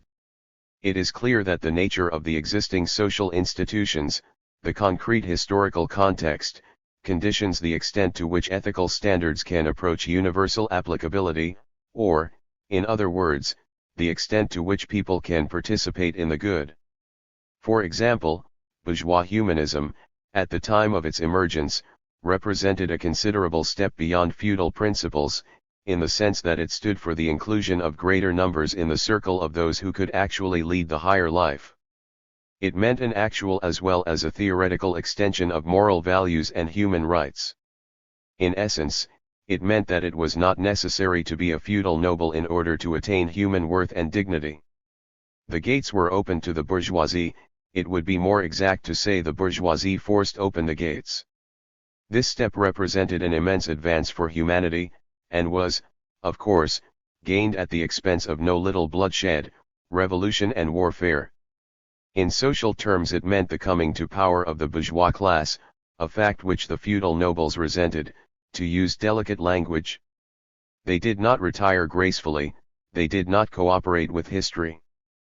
But in the end they were compelled to retire because the movement of historical forces involved in the development of techniques, the growth of production, the expansion of trade, the grasping of opportunities and fulfilling of demands set by geographical and other 87 discoveries was bound up, not with the class of landed nobles, but with the urban bourgeoisie. But there was nothing in the movement of these basic forces which made it necessary, or perhaps, even possible to include the masses of the people serfs, peasants, manual and commercial workers among those who must be cultured, who must be called to the more worthy stations, who must try to lead the higher life. On the contrary, as the problem presented itself to the bourgeois class, exactly what it needed was a large supply of cheap, mobile labor living near or at subsistence level under the pressure of competition. It even needed, in Marx's vivid phrase, a reserve army of unemployed which could be drawn on in accordance with the fluctuating demands of capitalist enterprise. Under these conditions, as we have seen, it was necessary to transform the serf into a wage laborer, and this was done. That change expresses the historical gains and limitations of the bourgeois movement. The common man ceased to be a serf, but became a wage laborer. The situation was one in which it might be said, in a rough ethical calculation, that the mass of the people had to remain at the level of wage laborers so that the small minority capable of aspiring to the best in life could be increased by the bourgeoisie to a large minority. It is important to note that the nature of this process no more prevented the bourgeoisie from making use of the people in the vanguard of its fight against feudalism, or including them in the eloquent equalitarian declarations which pragmatically applied only to itself, than it prevented human slavery, or the jeopardizing, in various profitable ways, of the health and lives of wage workers. Ethics and classes. Thus, the older humanism, like all ethical attitudes and doctrines, is seen to be connected with the play of class forces. If 88. Any such phenomenon as a class struggle exists, it would be strange indeed if it did not affect the origin and development of something so pertinent to the social activity of people as codes of morals. No class in power could afford to tolerate a code of ethics according to which its own exercise of power would be condemned as bad, except, indeed, on condition that the code be wholly confined to theory, having nothing to do with practice. By the same token, no class which aspires to power could be expected to leave unchallenged and untouched an ethical code in terms of which its aspirations are judged as illegitimate or immoral. There are always thinkers who express the needs of the times, although they may not be personally connected with the prospering class of the times. For we must note once again that the prosperity of such a class is not only its own good fortune, but is also the good fortune of society as a whole. Such a class carries the burden of social advance for the time being. In the light of these considerations we see clearly how the process by which a given class influences, modifies, suppresses or encourages ethical views, although always in a certain sense selfish, is by no means necessarily hypocritical or conspiratorial.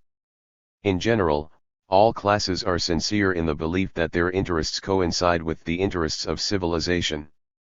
However, as we might expect, the historical materialist is not content to leave the matter in this subjectivist impasse. Although he is disposed to admit that there is perhaps a sense in which very many classes at one time or another have been the vehicle of social progress, he points out that there is a judge of contending classes, history, whose verdicts, although sometimes debatable, are always implacable. After all, there are plenty of objective facts demarcating the path of human evolution. Those who would deny, for example, that feudalism was overthrown without, however, abolishing the slave trade, or that the introduction of capitalism actually increased the volume of economic production without. 89. However, preventing the phenomenon of mass unemployment may be ignored without running too grave an intellectual risk. Has human society undergone an evolution which, however far from a smooth, straight-away ascent, has been characterized by greater and greater productivity, in which a more abundant life is thus made possible? Has human society undergone an evolution in which the degree of participation by the whole human family in the values created by society has been different at different times? If such questions can be answered in the affirmative, there is a basis for evaluating the role of this or that class during a given period, in accordance with its part in this evolution. Thus the historical materialist views the past in terms of historical relativity to outcomes and values which are, in the last analysis, absolute, and which may be crudely expressed in such a formula as, each for all and all for each. A principle of this kind is taken as absolutely valid, morally binding upon everyone, upon all classes. In Soviet philosophy, or Marxist thought generally, we do not find a situation, as many have erroneously deduced, wherein the class point of view in ethics is taken to mean that each class, with its own ethics and its own viewpoint, is as right as any other class. On the contrary, there is only one ethics that is wholly right, and class analysis means an investigation of the extent to which the activities made necessary by the position and the nature of the interests of a given class during a given period, further or retard the realization of the highest ethical values. In other words, the interests and position of one class may motivate it to strive towards such values, while the interests and position of another class may motivate it to do the opposite. If we raise the question, then, why does the historical materialist hold that socialist ethics is superior to bourgeois ethics? 90. The answer is clear: the evolution of modern society, he feels, has reached the point where individualized ownership of the means of production stands in the way of economic security for all. It stands in the way of the utilization of that abundance of goods, the availability of which to the individual is the precondition of normal participation in the higher cultural, scientific, and aesthetic life. The view taken is that the ethical ends desired by the great majority can only be brought about on the basis of collective ownership of the forces of production. Hence, under ordinary conditions, it is considered that those who further the interests of that class which embodies the control of capitalist economic relationships, whatever their verbal protestations, are placing obstacles in the way of the actual realization of the values mentioned. On the other hand, the position of the working class is such that, in order effectively to improve its own conditions, it must struggle for collective ownership of the means of production. Short of this, all that can be hoped for is that a minority of its members will rise into the bourgeois groups, which in no way solves the basic problem. Once there exists anything like a proletariat, its only real salvation, as Marx pointed out, is to abolish itself. But the only way it can abolish itself is to abolish all classes. Thus, what makes the position of the working class so significant, so pregnant with ethical value, is the fact that it cannot satisfy its human urge to lead a decent life without transforming society from a class to a classless basis, the very transformation which society needs in order that everyone may lead a better life.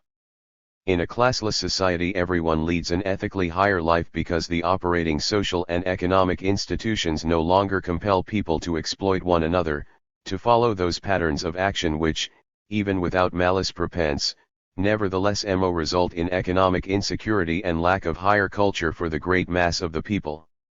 In one type of society, there are certain social sins you cannot help committing, whereas in another type. 91. Of society, there are certain sins it is impossible to commit. However, it is important to note that, whether or not the individuals in the capitalist upper classes would themselves feel that they would be leading a better life in a classless society, they do feel, in the main, that it is possible for them to enjoy a decently human existence under capitalism. They have at least a relative security, a relative abundance, and a variety of cultural opportunities. Only the working class cannot get along, it is the only one that is motivated, in any large and compelling way, to unclass society. If this could have been said of some class other than the proletariat, then men like Marx and Engels would have thrown in their lot with that other class, and oriented their policy in terms of its action. Thus the proletarian class is seen as moving towards classless ethics both in theory and practice, towards the realization of such a principle as, each for all and all for each. Its material interests coincide with the implementing of the higher morality. Other classes, so long as they follow their material interests, can at most talk classless ethics, while moving in practice in the other direction. The relative and absolute in ethics. It might be well to add a further word about relative and absolute considerations. It is amply clear from our previous discussion that the absolute factor involved in the basic ethical values is by no means regarded as something mystical or a priori. On the other hand, the relative element has nothing in common with the familiar shock in a sun-gout attitude, which regards the selection of fundamental values as hopelessly subjective. The historical materialist believes in absolute right in the same way as he believes in absolute truth, as an objectively existing state of affairs to which our accumulating knowledge and practice become a fuller and fuller approximation, relative because there 92 is something for them to be relative to. Belief in an absolute right is evidently not the same thing as a belief that our knowledge of it is absolutely correct. The Soviet philosopher is convinced that a rational examination of man, of his physical and psychological characteristics, taken together with his social history, gives us a reliable clue as to his possibilities of development, as to ways and means whereby all can share in the values possible of attainment. If anyone should ask him how he proves that it is better for all, rather than for merely a few, to partake of the good life, or how he proves that it is better to be healthy than diseased, to have a sufficiency of food, clothing, and shelter rather than a deficiency, to enjoy economic security rather than to suffer insecurity, to develop understanding of and participation in art, science, and the cultural heritage of mankind, he would probably be puzzled that anyone should require a proof of these things. For better or worse, the historical materialist prefers to spend his time with the problem of how such values may be universally attained, in relation to the basic movement of historical forces. He suspects, if not the intentions and conscious motivations, at least the actual social consequences of prolonged philosophizing about whether life is better than death, or whether knowledge is better than ignorance. His starting point is that life is worthwhile and that man is a gregarious animal with a future that flows out of his past. The general experience of mankind and the results of scientific investigation seem to make this starting point in ethics as valid as the starting point of any other field of intellectual endeavor. Ethics and the inevitability of victory. In relation to ethical issues in Marxian thought, more than one critic has called attention to what he considers an inadmissible contradiction.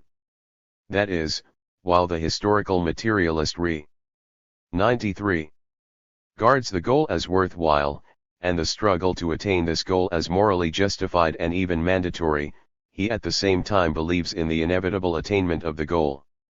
In other words, at the same time that he counsels workers to struggle, on moral grounds, against class and for classless society, he undertakes to tell them, on scientific grounds, that the advent of classless society is inevitable.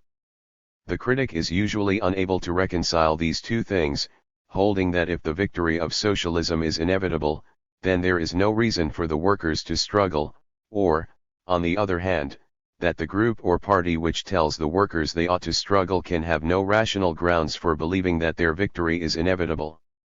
The difficulty here is probably a psychological one, growing out of unfamiliarity with the context of subject matter. The historical materialist would point out that the form of his logic is in no way different from that of a physician who says, to a patient, there is no doubt that you will recover from your ailment. You should do so and so. If the patient protested, saying, since my recovery is certain, why should I do those things? I will just do anything I please, the physician would, of course, reply, your recovery is certain precisely because of the course of treatment I am recommending, among other factors, I say your recovery is inevitable because I know that in the vast majority of cases, sick people take their medicine, they wish to live, and they act accordingly. In the same way, the Marxist prognosticator tells people they ought to struggle as one of the factors in their social salvation, and also believes they will struggle and emerge victorious. The physician's reasoning is based on the best scientific knowledge available concerning the laws of human biology and pathology, or, in other words, on what has been observed in the past in this field of phenomena. We may say that his judge 94 ment represents the balance of probability scientifically arrived at. This is exactly the sort of claim the historical materialist makes, that his prediction is justified in the light of the best scientific evidence available concerning the laws of development of the capitalist system and of human psychology. He asserts that, like the physician, he would be quite willing to modify his judgment should a further development of scientific method reveal new or hitherto unknown factors in the situation which would point to a different conclusion. At present he feels justified in reasoning as follows: given the social conditions generated by capitalism, and the reactions of human beings as evidenced in the past, there will spring up a party urging a struggle for social reconstruction. This struggle will take place, and in time triumph. Are we here in the grip of fatalism? We are certainly in the grip of causation, but it would hardly seem to go as far as fatalism. For example, it would be quite possible for some patient, given a suitable background, to refute the physician by doing the opposite of what he suggested, and thus preventing himself from recovering. Likewise, if a whole society, or a class within society felt strongly enough about the matter, it might possibly commit some form of collective suicide, or endure, without taking steps to eliminate it, some source of suffering which ordinarily it would not tolerate, for the specific purpose of refuting the prediction that it would act the other way. People may indeed possess this sort of freedom, but we can hardly expect them to exercise it very frequently. It is a practically negligible factor among the scientific probabilities in terms of which social prognosis would operate. Means and ends. Another point frequently raised concerns the position that is assumed to exist in regard to means and ends in Soviet ethics. 95. The Soviet view is often thought to separate them sharply, and to accept more or less bluntly the proposition that the end justifies any means. In this connection it is sometimes urged, especially by pragmatists or instrumentalists, that ends cannot be separated from means, that when certain means are employed, they become in fact part of the results or ends actually brought about. For example, it is pointed out that we must be extremely chary of using means which in themselves are unacceptable, in order to attain laudable ends, because the means used carry over into the ends actually produced, thus lowering their value. In this view, it is held that Soviet ethics or politics, when it sanctions the employment of revolutionary or forceful measures, is forgetting that force and violence involved in such means carries over into the end itself. The Soviet philosopher, however, does not feel that the criticism offered applies to him in view of the fact that he has always emphasized, in accordance with the whole tenor of his thought, the dialectical interpenetration of means and ends. In fact, it is this very consideration which he is prone to urge in criticism of those who deplore widespread human misery, and advocate higher ends, but who have no practical program for the attainment of these ends. The commitment to higher ends is held to have singularly little pragmatic or instrumental value in the absence of efficacious means. Under these circumstances, the ends to which one is really committing oneself are the ends brought about in the given situation. By the same token, the means one is actually permitting are the means which bring about those ends. Bad ends spell bad means just as surely as bad means spell bad ends. In other words, from the Soviet viewpoint, the problem boils down to a choice between the prolonging of one interrelated means-end situation, or the substitution of a different means-end complex. The question, which the Soviet thinker raises, is, what is the road of less violence and suffering, all things considered? 96. It is well to recall here the point stressed earlier, the Soviet or Marxian position is that revolutionary measures are justified only when the government refuses to carry out the wishes of the majority. There is no tendency to condone the use of force where the majority have peaceful means to carry out their will. If ethics is a social study, its essential content may be seen in the functioning society which is considered acceptable, not in the sense that nothing better is hoped for, but in the sense that nothing better is brought about. If the Soviet philosopher tends to regard as morally responsible for capitalist society the codes of ethics and schools of philosophy which flourish under it and do not oppose its basic features, or fail to struggle against them, if he tends to judge these theories in terms of the total resultant social practice, he is also quite willing to have his own ethics judged in the same way. What is meant by practice here is, of course, the broad, basic, determining conditions that are operative. We may indicate the same thing by speaking of principles so long as these express the conditions actually operative and what is reasonably implicit in such conditions barring merely wishful thinking or benevolent hopes unconnected with functioning programs. Thus the essence of the matter might be said to lie in the willingness of Soviet society as a whole to assume responsibility for the conditions of life of the citizens in the sense of deliberately organizing all the basic institutions in the light of certain planned consequences. In ethical terms, the society is regarded as responsible. This does not mean that the individual is not responsible, or that his ethical status is automatically guaranteed because he lives in a socialist society.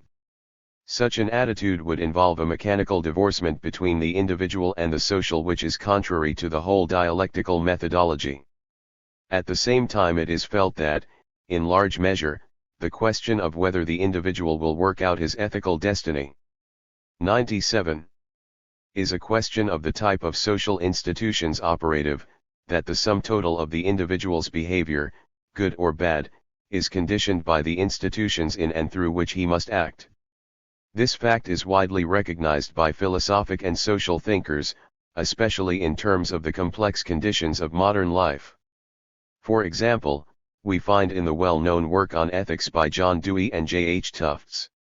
When social life is stable, when custom rules, the problems of morals have to do with the adjustments which individuals make to the institutions in which they live, rather than with the moral quality of the institutions themselves.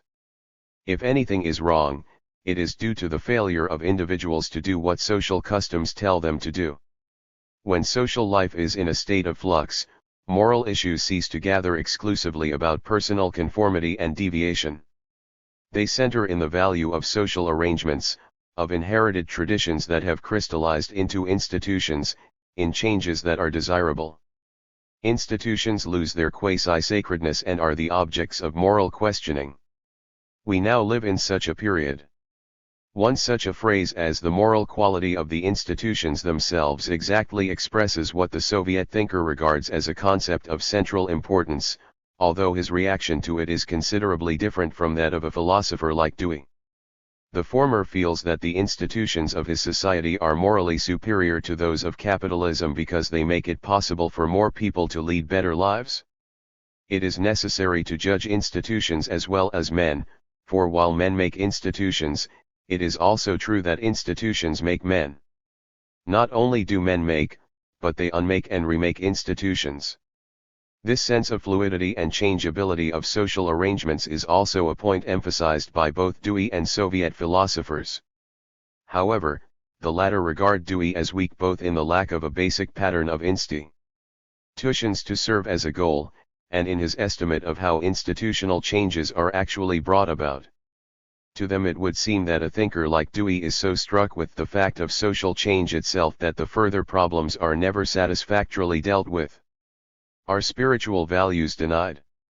If we raise the question of the attitude of Soviet philosophy, in terms of its materialist conception of ethics, towards what are sometimes called spiritual values, the answer is dearly implicit in our previous discussion.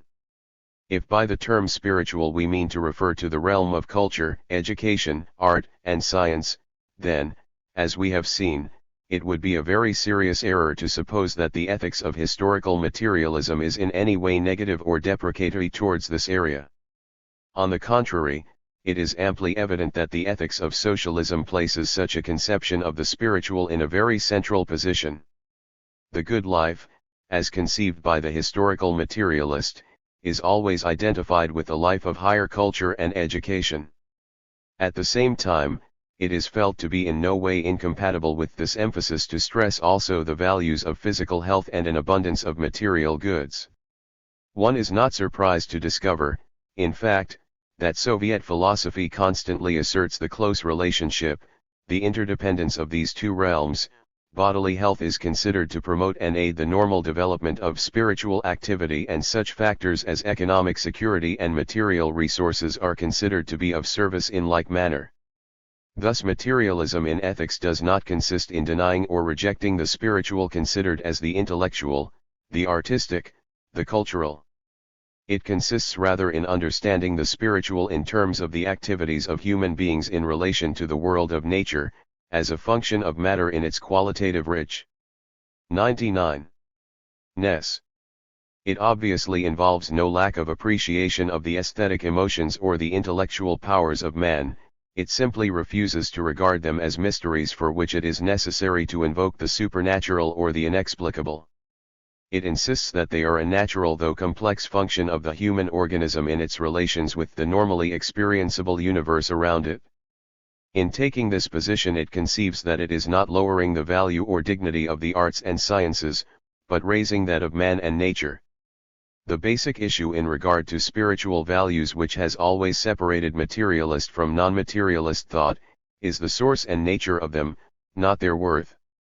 It is felt that their worth is not adversely affected by tracing them to man, nature and society rather than to superhuman or supernatural sources. It is considered, moreover, that those who regard their worth as depending on such sources betray a certain lack of appreciation of the intrinsic content of the phenomena themselves, as well as a lack of confidence in mankind and in the possibilities of the natural world. Soviet ethics is literally humanistic in that it sees the source and significance of all values in mankind. It feels that reference to any supernatural or mystical factor is scientifically unjustified, clouds the issues, and leaves an opening for antisocial forces to take advantage of the credulity of uneducated people. While, as we have seen, this humanism is realistic in its grasp of the measures of social reconstruction which must be a prelude to any effective ethical gains, it has no lack of faith in the possibilities and capabilities of man. It does not feel that the nature of people is such that they inherently require the threat of punishment or the promise of reward in a future life in order to be good in this one. It does not feel that they must forever have their rules of conduct presented as the commands of an unquestionable, omnipotent being in order that these rules may seem to possess binding force. Its reliance is on science, on the possibilities of education in an economically healthy world where class divisions are absent and security may be taken for granted. Lenin, for example, as we have seen in our discussion of political philosophy, looks forward to a time when the special apparatus of state force embodied in such agencies as jails, police, and the like, will no longer be necessary. Materialist attitude towards death. Question is often raised in regard to such a humanistic outlook, as to whether the consolations of religion are not necessary in the face of the evils and misfortunes of life, and especially such an irremediable fact as death. To examine the Soviet response to such questions, one could not do better than to turn to Gorky, who writes in his essay on the good life, death is an evil in that it strikes fear into men and makes some of them spend their valuable energies on a speculative philosophical investigation into the secret of death. Death is an evil in that, from fear of it, the human imagination has created gods, the other world and wretched fictions like paradise and hell. 101. Like all the phenomena of our world, death is a fact which should be studied. Science is studying it more and more closely and diligently, and to study is to master. One life has something to thank death for: it destroys everything that is played out, everything that has outlived itself and become mere ballast on the earth. People will point out that death does not spare children, a force which is yet undeveloped, and often destroys adults who have not yet exhausted their powers. Often people with remarkable gifts and of value to society die in their youth, while mediocrities and jackasses live to a ripe old age. Parrots, for instance, live to be 100 and over. All this is true. But these melancholy facts are by no means due to the blind, elemental, invincible power of death, but to unhealthy and abominable conditions of a social and economic nature.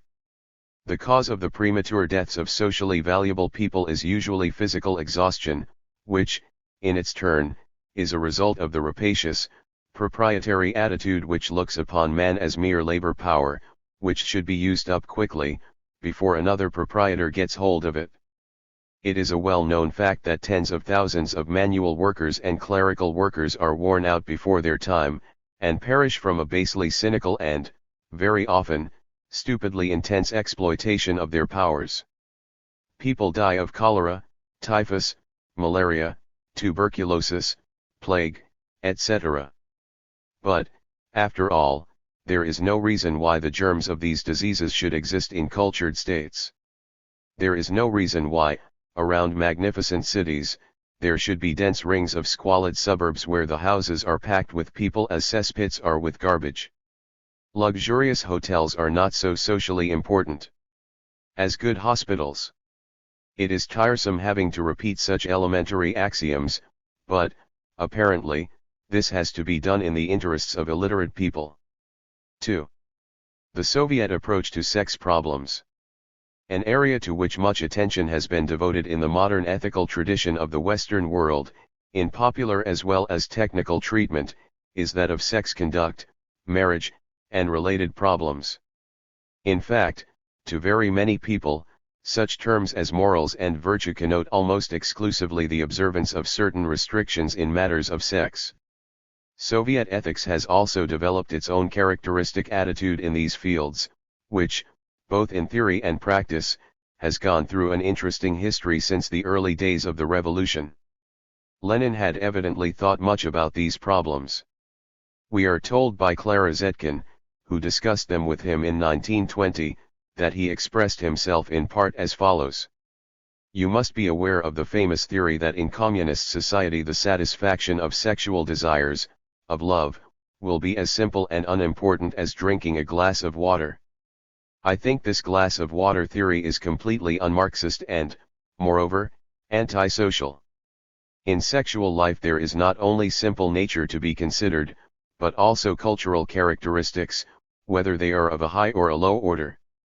In his Origin of the Family, Engels showed how significant is the development and refinement of the general sex urge into individual sex love.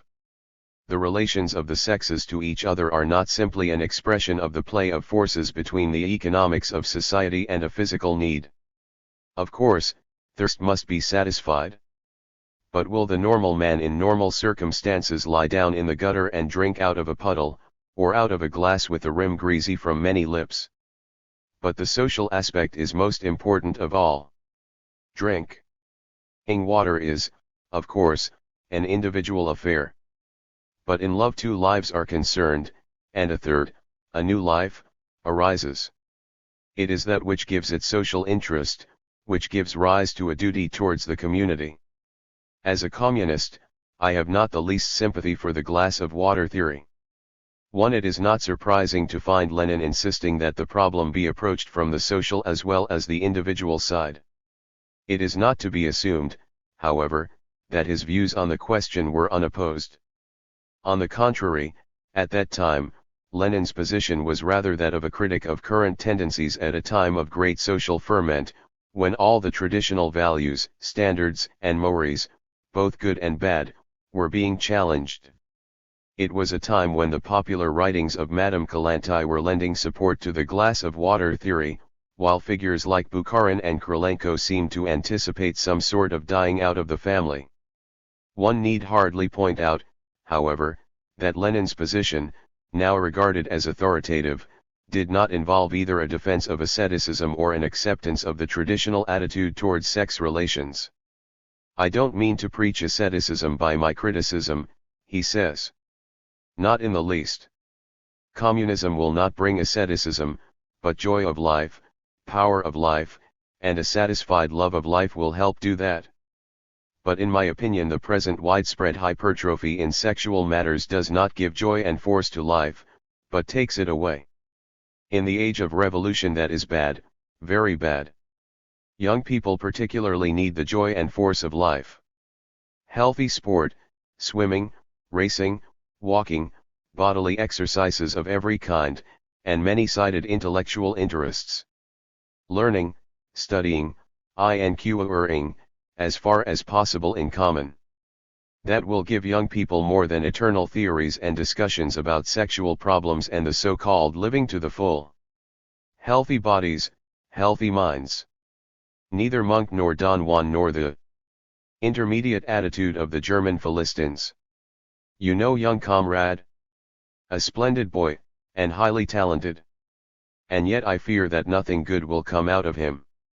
He reels and staggers from one love affair to the next. That won't do for the political struggle, for the revolution. And I wouldn't bet on the reliability, the endurance in struggle of those women who confuse their personal romances with politics. Nor on the men who run after every petticoat and get entrapped by every young woman. The revolution demands concentration, increase of forces. From the masses, from individuals. It cannot tolerate orgiastic conditions, such as are normal for the decadent heroes and heroines of D'Annunzio. Dissoluteness in sexual life is bourgeois, is a phenomenon of decay. The proletariat is a rising class. It doesn't need intoxication as a narcotic or a stimulus. Intoxication as little by sexual exaggeration as by alcohol. It must not and shall not forget the shame, the filth, the savagery of capitalism. It receives the strongest urge to fight from a class situation, from the communist ideal. It needs clarity, clarity, and again clarity. And so I repeat, no weakening, no waste, no destruction of forces. Self-control, self-discipline is not slavery, not even in love. 2. The key to the ethical significance of Lenin's position lies in the phrase, neither Monk nor Don Juan nor the intermediate attitude of the German Philistines. His rejection of licentiousness is evidently not based on any otherworldly scale of values, or on any sense of innate sin or supernatural sanctions in respect to sex conduct.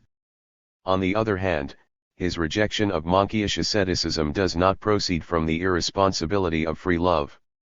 Lenin wished to do away with the otherworldly orientation and also with its overcompensation, and to approach the whole problem from a higher level where none but human and social considerations will determine standards. To Ibid, pages 50 to 51. 105. And Maurice, but where, for that very reason, certain disciplines are necessary. It appeared to Lenin that the paramount considerations were those set by the necessity of consolidating the power gained by the revolution and of building a new society. It is here, of course, that he departed from the Philistines. The subsequent history of Soviet practice in these fields seems to have borne out Lenin's view. It was found that the early tendencies towards laxity and promiscuity, encouraged by an attitude of indifference on the part of the state towards the number of divorces or the frequency with which given individuals divorced and remarried, placed obstacles in the way of socialist construction. They hindered rather than helped the attainment of the ethical values of a socialist society, especially in terms of the position of women and children. All too frequently the result was that irresponsible men took advantage of the so-called postcard divorce, and disappeared, leaving with their divorced mates the problem of an anticipated but unwelcome child. This in turn increased the practice of abortion, which reduced the birth rate and took its toll of the health and maternal possibilities of numerous women. As a result of these and other conditions, important changes have been made in recent years. 8. While no artificial obstacles, such as excessive financial prerequisites, have been placed in the way of divorce, the procedure is now a more complex one, in which the state, through various agencies, tries to ascertain what the situation is as between the two parties, and makes an attempt to reconcile them. Moreover, a much stricter procedure is now followed after the legal action has been consummated. The number of divorces which an individual has obtained may be more readily ascertained by others, and the individual's place of employment is called upon to exercise a greater degree of cooperation in enforcing financial responsibilities in connection with children of previous marriages. At the same time, the system of practically free and unlimited abortion has been drastically modified to the point where abortion is now possible only in cases where it is certified as a necessity on grounds of health. Accompanying these regulations were provisions for a much larger network of maternity facilities, nurseries, kindergartens, and the like, maternity leave from work, with pay, before and after childbirth, and economic benefits for large families. While these arrangements have by no means worked perfectly, or solved completely the various problems involved, they have made great improvements in the situation. These changes were naturally bound up with a reorientation of theory, a reorientation which had the effect of bringing the discussion back to the full force of the implications of Lenin's early position. The social aspects of sex behavior, the whole area of parental responsibility, the importance of the family in terms of its unique role in the building of socialist and communist society, all these considerations were emphasized as never before. Prostitution. In these as in other fields, the attitude of Soviet philosophy is determined by the nature of the basic human and social objectives which it places before itself. In regard to the problems we have been discussing, some of these objectives are forcefully stated in the passage from Engels concerning the position of women in communist society which we examined in our discussion of socialist democracy.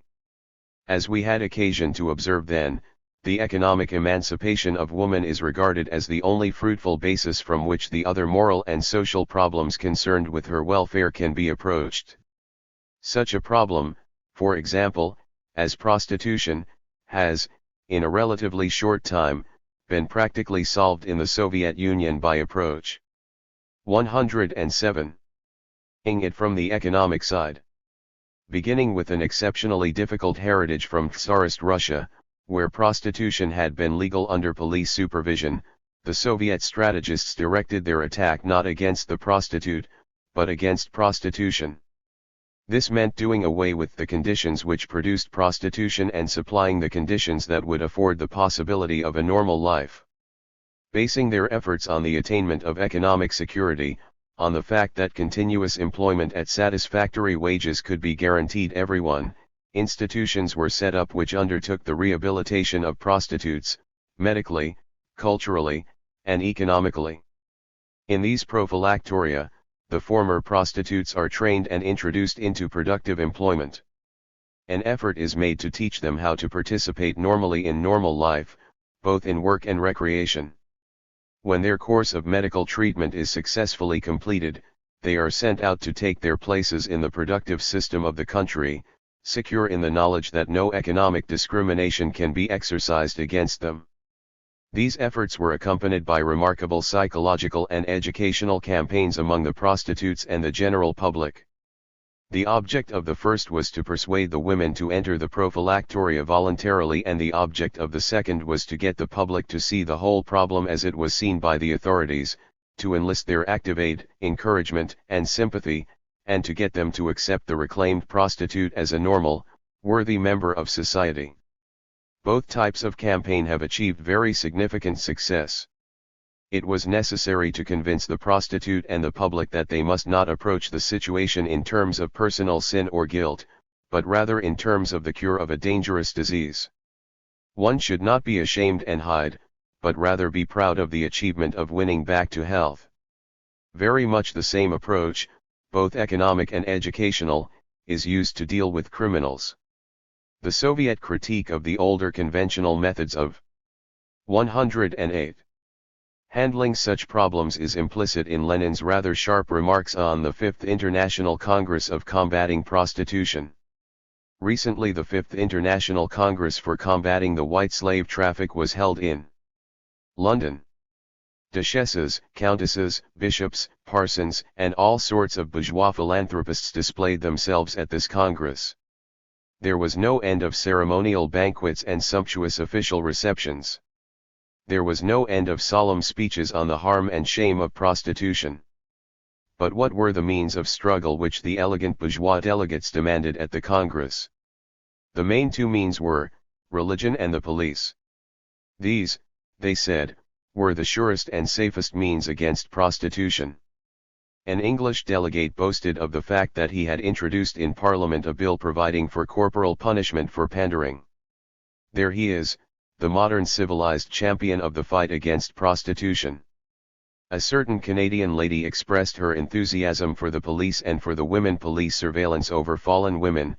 As for raising wages, however, she remarked that working women do not deserve better pay. A German parson fulminated against modern materialism, which, he said, was spreading among the people to an ever greater extent, and contributing to the spread of free love. When the Austrian delegate Gertner ventured to mention the social causes of prostitution, the want and misery of working-class families, the exploitation of child labor, the unbearable housing conditions, etc., the speaker was silenced by hostile shouts. 1. Sex in the popular arts. Before leaving the field of sex problems, it might be well to touch upon a further matter which again illustrates the connection between morals and social factors, the problem of the pornographic, the obscene, the salacious, as it enters into the popular arts and public life. It is a significant fact that in the Soviet Union this phenomenon, like prostitution, is practically non-existent. There is no class of periodicals, popular or otherwise, which specializes in this commodity, nor is it observable as an element in the newspapers, periodicals, and books of a general character. The vulgarized exploitation of sex themes which forms such a considerable proportion of the total production of motion pictures in other European countries and in America is likewise almost completely absent from Soviet films. The same is true of the legitimate stage. There is also no type of theatrical entertainment corresponding to burlesque in its various forms. It is a tribute to the power of habit and social conditioning and an illustration of the ease with which social custom is mistaken for natural law, that so many people, on being apprised of these facts, which are easily verifiable, exhibit extreme incredulity, suspect that some sort of fraud is being practiced upon them, or, at the very least, are certain that Soviet periodicals and books cannot have much circulation, nor the theater much patronage. Yet the fact is that the figures of book printings and periodical circulation reach, as it has often been put, astronomical proportions, while the normal condition of cinema houses and theaters seems to be to have every seat taken. It is doubtless amply clear from the foregoing discussion that such a policy in respect to the popular arts and public life is not grounded on any form of asceticism, otherworldliness, or puritanism. There are no reservations about sex as such. It is the vulgarized exploitation of sex themes, and the disproportionate preoccupation with them that are objected to, in the name, for one thing, of normal sex relations and genuine virility. As the Soviet thinker analyzes the situation, the over 110 emphasis on sex themes, and the salacious treatment of them are usually traceable mainly to two factors, both of which are basically economic in nature. One is that the vulgarized exploitation of sex becomes a big business. Hundreds of publications backed by large capital investments develop the field for the profits that may be made. As economic entrepreneurs, they have the right to do this. Evidently, such laws as there are in respect to these matters still permit more than enough latitude for large-scale commercial operations. Moreover, public opinion is not generally favorable towards increasing the severity of such laws, or even, in many cases, their enforcement. It is felt that such action would smack of censorship, and as such is construed as a violation of liberty running contrary to democratic principles. Moreover, the advocacy of increased severity is associated with blue law or puritanical tendencies which condemn sex on principle, a view which is not shared by the vast majority of people. These people thus find themselves in what the Soviet philosopher's terminology describes as a contradiction of capitalism. On the one hand, they recognize the fact that the salacious element in the popular arts is of negative effect, aesthetically and psychologically, and that it would be better to eradicate it. Since their inherently laissez-faire conception of democracy precludes government censorship while at the same time it permits private profits to be made out of the sale and distribution of the sexy materials, Practically the only course of action that seems left open is to appeal, on cultural and educational grounds, to the industries concerned. But these appeals commonly have little effect. The industries point out that they are, after all, industries, with large capital commitments, and responsible to the stockholders who are naturally seeking to make a profit. They argue that they only sell to the public what the public wants, and the fact that the public buys vulgarized sex shows that it wants it. Teach the public to want something better, they say, and then we will be glad to give it. 111. To them. Thus the buck is passed to the school, the church, and the family. But churchmen, parents, and especially educators have long since realized that the popular arts which flourish in the press, motion pictures and radio form as well as satisfy the taste of the public, especially the younger sections of it, create its wants as well as satisfy them. Here again we find ourselves in one of those significant areas where social and political philosophy, aesthetics and ethics all meet and vitally affect one another. It is the Soviet philosophers' claim, as we have seen in previous chapters, that such an area can only be fruitfully dealt with when, in the first place, all these lines of influence are operating in harmony with, instead of pulling against, one another, and, in the second place, when there is a rapport between philosophic theory and social practice. Doubtless many will feel impelled at this point to raise the question which we have noted in previous discussions as a characteristic reaction of political philosophy under capitalism, namely, who is to say, after all, what standards are right, what should be suppressed? This question, usually regarded as rhetorical, is considered further justification for the policy of taking no decisive action in respect to the treatment of sex themes in the popular arts. As we have had occasion to observe, this reasoning seems doubly inconsistent to the Soviet thinker. On the one hand, this attitude is not and cannot be consistently carried out in the field of social problems generally. That is to say, the fact that no one can claim absolute knowledge in respect to crimes and punishments is not taken as a warrant for refraining from setting up a detailed criminal code. Again, one might ask, as indeed is frequently done, who can say whether life is better than death, or health better than disease? Yet the fact, as it is often construed by the possessors of this attitude towards ethics, that no one can say does not usually result in the further conclusion that we should relax our public health regulations, or cut down the growth of our hospital system. 112. The fact is that there is probably no important question in the whole universe of discourse which commands absolute unanimity of competent opinion. However, where it is considered that there is a definite preponderance of competent or scientific judgment that certain things are harmful, this consensus is ordinarily taken as warrant for measures of social control. It is, of course, the different nature of the society which makes the task of the philosopher and his kind of contribution different in each case.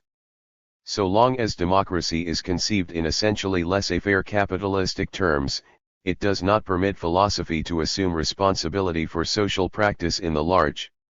As we have seen in our discussion of political philosophy, intellectual liberty and freedom are construed as the right of individuals to hold any philosophy, on condition, of course, that they concede the same right to others. It is clear that this sort of arrangement is possible only where the society has no philosophy, or, put differently, where the people concerned, by majority agreement or otherwise, have not decided to go ahead, or have decided not to go ahead on the basis of one given philosophy. Since social practice cannot be pinned down to any one philosophy, this situation has the effect of widening the breach between philosophic theory and practice to a point where it is even thought that philosophy disappears where the question of practice is entertained. Reasoning in this fashion, the Soviet thinker asserts that there is a sense in which, while the philosopher under capitalism is often inconsistent with himself and unable to fulfill his claims, he is profoundly consistent with the nature of his society. Given capitalism, which depends on laissez-faire, the cultural system, including philosophy, will necessarily bear a laissez-faire character. However, it is, of course, capitalism and not laissez-faire that is the bête noire of the Soviet philosopher. This is pointedly illustrated by the case of fascism, which has abandoned much. 113. Of laissez-faire, but not capitalism, and which superimposes upon the essentially capitalist foundation a totalitarian cultural structure. This sort of capitalism and its resultant cultural system is even more antipathetic to socialism than is laissez-faire capitalism. The reason is not far to seek. Laissez-faire capitalism, at least in theory, leaves the door open for development. On the basis of its own principles, it is at least conceivable that it might peacefully develop into socialism. Fascism, however, by its very principles, closes the door and shows not the slightest encouragement to the idea of any evolution beyond its present structure and principles. Individualism, socialism, and the individual. Before leaving the field of ethics, we ought to consider the problem of individuality, and the historical materialist's conception of the individual and his role in society, the more so as it is very frequently assumed, both that socialist philosophy can place no value on individuality, and that Soviet society pays no heed to its development. As we might expect in the light of our discussion so far, these assumptions are not warranted. We may not agree with Soviet theory or practice in respect to individuality, but it is incontestable that there exists a body of theory and a set of far-reaching practices explicitly committed to the end of developing the richness of individual character and personality.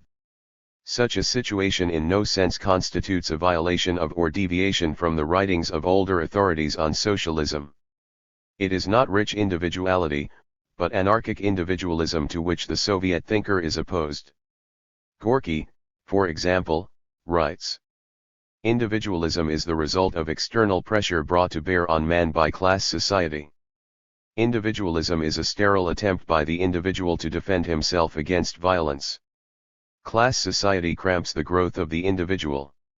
That is why the 114 individual seeks a place and peace outside and beyond reality. 1. In the Soviet Union, Gorky holds, a new type of man is springing up. And his characteristics may already be defined without fear of error. He possesses a faith in the organizing power of reason, a faith that has been lost by the European intellectuals, who have been exhausted by the sterile labor of reconciling class contradictions. He is conscious of being the builder of a new world, and although his conditions of life are still arduous, he knows that it is his aim and the purpose of his rational will to create different conditions, and he has no grounds for pessimism. He is young historically, as well as biologically. He is a force which has only just become aware of its path and purpose in history, and he is performing his task of cultural development with all the courage inherent in a force which has just begun to function, and which is guided by a simple and clear precept. He perceives that the bourgeoisie has shamefully miscalculated in basing itself on individualism, that generally it has not furthered the development of individuality, but has selfishly restricted its development by ideas that overtly or covertly claimed, as an eternal truth, that its power did not extend to the majority of the people. While rejecting the bestial individualism of the bourgeoisie, the new man perfectly understands the profound integrity of the individuality which is closely bound up with the collective body. He himself is such an individuality that freely draws its energy and inspiration from the masses, in the process of the labor of the masses. 2. Thus Gorky, reflecting the general Soviet attitude, would reject individualism just in the name of individuality. The Soviet conception is that the healthiest growth of individual personality takes place precisely in and through social participation, which is considered highest in a society characterized by collective ownership of the means of production, and a deliberate planning directed towards social objectives. In our discussion of political philosophy, we have had occasion to observe the extent to which the Soviet individual participates in the management of basic economic institutions, in planning, and in the periodical critical review of administrative practice. One of the chief factors underlying the growth of individual personality is, of course, education, the understanding of and participation in the arts and the sciences, professional training, and cultural activity. It has been evident throughout our previous discussions that the Soviet system, both in theory and practice, places a great deal of emphasis upon this factor, and has done so since the very earliest days of its regime.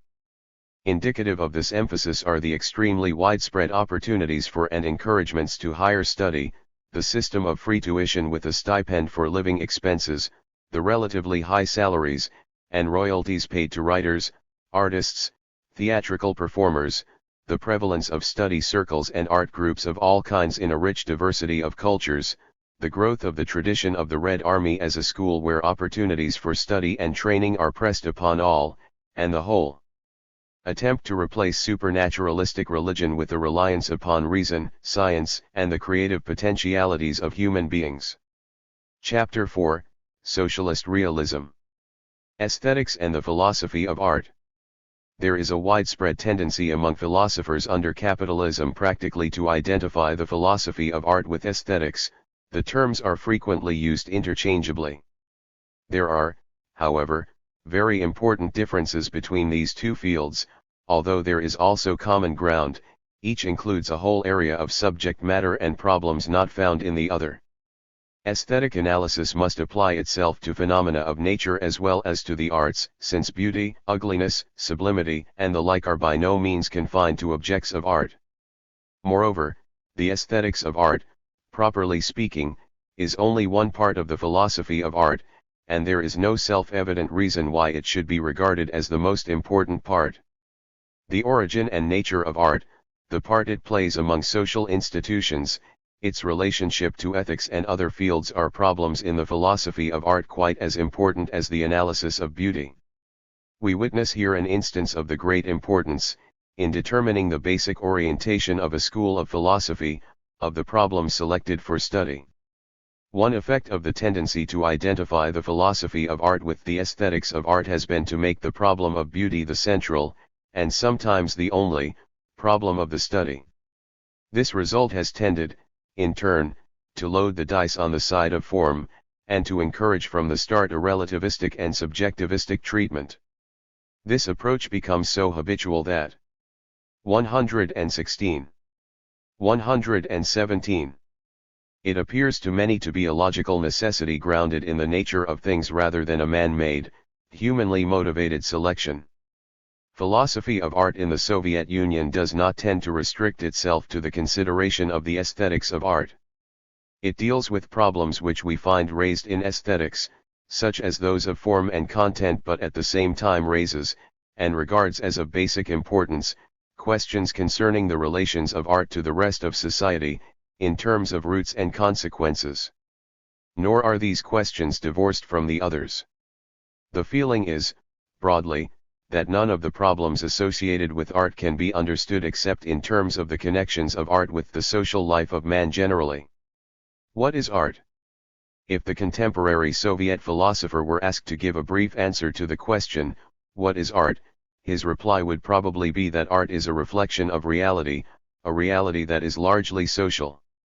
What does he mean by this reply? First of all, that the subject matter of art is to a great extent made up of the social life of man, which is a veritable cornucopia whence flow situations, problems, themes, materials, conflicts, and struggles with which the artist deals. These things cannot help but be reflected in his work. It is not meant, however, that this reflection is in the nature of an inert and passive image which exercises no influence on what it reflects. As we shall see, the influence which it exerts, directly and indirectly, is very important. Even a mirror image can exercise influence.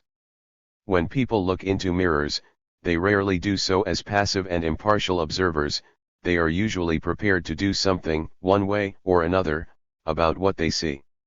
Shakespeare, when he speaks of holding the mirror up to nature, clearly anticipates that it will produce a certain effect. 118. In order to clarify what is involved in the doctrine held at present by most Soviet thinkers, that art is largely a reflection of social reality, it would be well to examine some of the controversial discussions that took place as this conception came to the fore and received emphasis in the 30s. The doctrine which it displaced is now known as vulgar sociology or vulgar sociologism. It would seem, incidentally, that not all of those who discuss the subject outside the Soviet Union are aware of this development of thought, as it often appears to be assumed that Soviet philosophy of art today has the same character which it possessed in the 20s. One of the best-known exponents of the present viewpoint in this field, who played a prominent part in the decisive controversies, is Mikhail Lifshitz.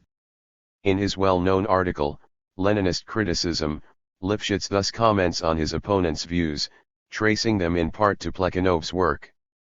Can an artist-aristocrat reflect the people's movement in his own country? From the point of view of Plekhanov, such an idea is tantamount to the negation of Marxism. Plekhanov conceived of the dependence of literature on social life as the psychological dependence of the artist on his environment.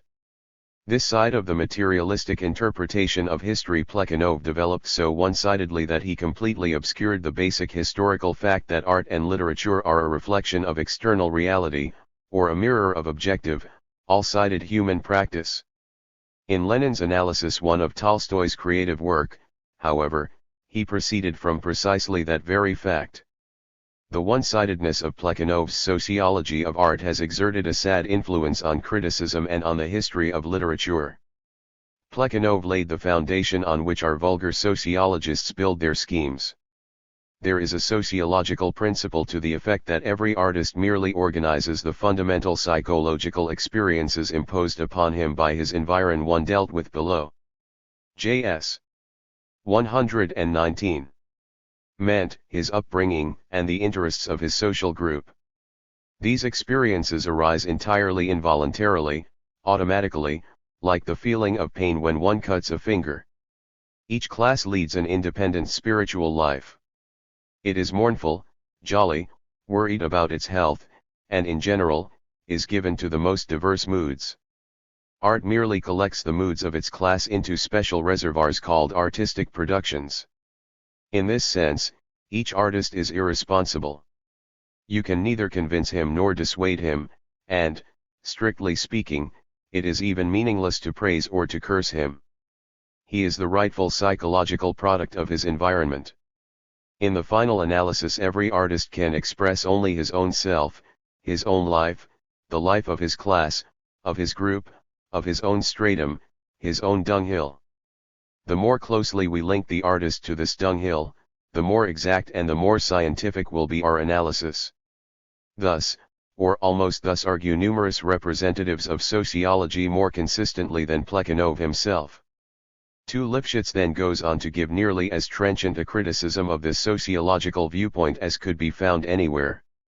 It would be curious to see how many, reading it without knowing the identity of its author, would guess that it is the prevailing Soviet criticism of that trend of thought. Thus Lifshitz continues, in ironic vein. What is literature? A reflection of reality, a picture of the objective world surrounding the artist, his class, his social stratum? Not at all. Literature is an imaginative form of class consciousness. It is a special form of class consciousness expressing itself by means of verbal images. Such is the explanation given to the readers of the literary encyclopedia. 3. Thus the contents of literature are not taken from the external world, but from the depths of a definite class psychology. Some historians of literature went even further along this path and made the deduction that, in general, the artist can portray nothing but his own class. Hence, when Gogol, for example, wrote about the Dnieper Cossacks, the discerning eye knows that they are not Dnieper Cossacks at all, but petty noblemen like Gogol himself, disguised in Ukrainian dress and warm overcoats. Each literary work is thus converted into a coded telegram and the entire history of art into a collection of rebuses and symbolic figures hiding certain class meanings. We have to decipher these hieroglyphics in order to determine their social equivalent. Hence that mania of vulgar sociologists to catch the writer red-handed just at the moment when he accidentally babbles out the primary tendencies of his class consciousness. If Shakespeare's Juliet, for example, exclaims, "Oh break, my heart, poor bankrupt, break at once," the shrewd sociologist will unfailingly seize on this plaintive plea to link the great dramatist with the interests of the London merchants, the commercialized noblemen, or the bourgeoisified landowners. Leninist criticism has nothing in common with such pettifogging. People are sane. Their consciousness is not just a psychological symptom of some subjective point of view. It gives a picture of the objective world, it reflects external reality. Writers and artists show this reality in a more or less correct and artistic form. The principal shortcoming of this widespread sociological theory lies in the fact that it replaces Lenin's theory of reflection with class symbolism, and in this most important point it breaks with Marxism. 4. Art and the class struggle. However, it could not be too strongly emphasized that Lifshitz by no means denies relationship between art and the class struggle, or the necessity and importance of a class analysis of literature. What he rejects is the vulgar sociologist's conception for OPCIT, pages 9 to 10. 121. Of these things. Thus he immediately proceeds to raise the question. But how can one combine the theory of reflection with a class point of view, wonders the vulgar sociologist.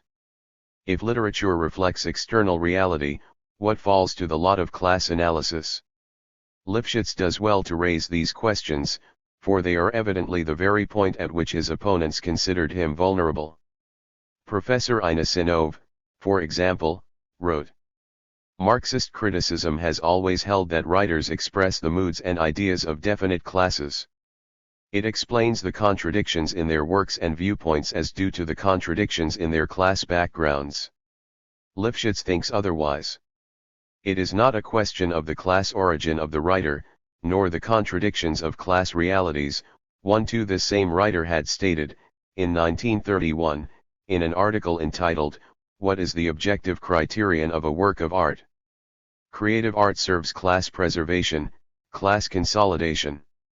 It is artistic or inartistic, in proportion to its ability to fulfill this function without depending upon the underlying idea too. In another place he had gone so far as to say, Cervantes, Shakespeare, Molière, Pushkin, Gogol, Tolstoy, Dostoevsky, created images of the social essence of their class. The end of class society will also be the end of their imagery. When man will have lost power over man, when class and property are destroyed, these images will lose all their universal significance. 3. Lifshitz holds that the answer to Nasinov lies in the position which he states in part as follows. The class struggle in literature is the struggle of the people's tendencies against the ideology of domination and slavery, against religious sterility, against cruelty, against polite insolence and suavity. To apply this class point of view to the entire history of world art is not by any means equivalent to pigeonholing works of art into various compartments or social groups. No, it means really to understand the artistic heritage and to evaluate everything that is great in it, to understand its deviations, its collapses, and its contradictions, and to judge these in the light of a subsequent, much clearer demarcation of classes, in the light of the contemporary struggle of the proletariat. For thus, to see literature, or any other art, as a reflection of external reality rather than as a reflection of the class consciousness of the author is necessarily to make a class analysis precisely because the class struggle is so large a part of reality. However, it is a class analysis of the work rather than a classifying of the author. Moreover, and this is perhaps the main point, a faithful reflection of reality, and of the class struggle in it, can never be achieved by means of an inert, photographic copy. Moving, dynamic, reflection must be created. We perceive here an instance of the way in which Soviet philosophy of art is connected with Soviet ontology, the theory of reality or the universe which we shall examine in detail in the next chapter. According to this theory, everything in the universe moves, changes, transforms itself, has a history. The social material with which the artist deals is, of course, no exception to this rule. Insofar as this material is the social life of man, the artist, if he wishes to be faithful to what it actually is, must somehow get this movement into his picture, he must render it, artistically, of course, in terms of his peculiar medium. To accomplish this end in regard to the human scene is to reflect those forces of conflict and struggle which eventuate in the abolition of classes and the transformation of the life conditions, and, hence, The 4 OPCIT, p. 15. 123. Moral and spiritual possibilities of life, of the mass of mankind. We should be able to sense the future as well as see the past in a work of art. Lifshitz concretizes his position as follows: it is our deep belief that no matter how far back we are taken by the science of history, the distinction between the Marxist and the ordinary sociologist remains the same, and the criterion for determining this distinction also remains the same. The dictatorship of the proletariat was prepared by long and stubborn struggle of the masses, by struggle which has its origin in social inequality, and which constitutes the main content of all class struggle. In contradistinction to the sociologist, the Marxist must trace the movement towards the proletarian revolution and socialist ideology through the entire history of world culture. He must bring out at each epoch that progressive maximum of social thought which reflects the living conditions of the oppressed classes. He must find those features which, at the given period, distinguish the progressive, democratic elements of culture from the elements of reaction and defense of exploitation of man by man. Any interpretation of classes which distracts us from this fundamental content of history leads us away from Marxism. 5. Such a statement does not mean that a good artist must be a socialist before his time. It does mean, however, that we must be able to see in his work reflections of the forces moving, even though unconsciously, towards the broad social outcomes of history. The Soviet thinker feels he has the right to draw conclusions from the fact that the movement of human society has now in fact given rise to a socialist civilization in 1/6 of the world. He firmly believes that this socialist civilization will become fully communist, and that communism is bound to become in time a worldwide condition of society. His belief in these latter eventualities is, of course, all the stronger since history has now confirmed the first of them. His feeling is that if the actual course of human evolution has been in this direction, then he has a right to have it reflected in art which is claimed to be true to the life of man. The artist and social reality. At this point a whole concatenation of questions, the familiar brood of the modern philosophic tradition under capitalism, bursts forth. Why should the artist be faithful to the social reality? In the name of what is he under any obligation to recognize its movement, or the direction of that movement, even if it has a direction? Why should he regard the raising of mankind to a level where homo homini lupus is no longer a proverb as of any importance? Why can he not be a great artist by denying reality, for example, by depicting the very opposite of reality? In the name of what can we deny him the right to dislike reality, or the goal towards which humanity is evidently moving, and to get as far away from them as possible? Two questions are here basically involved.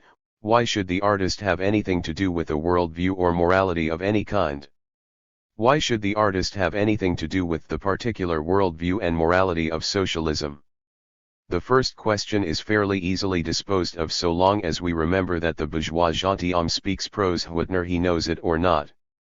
In other words, if the question has to do, not with the psychological consciousness of the author, but with the objective content of his work, then there is a sense in which a work of art has or reflects or fits in with or implies or accepts a world outlook and a set of values whether the author is conscious of it or not.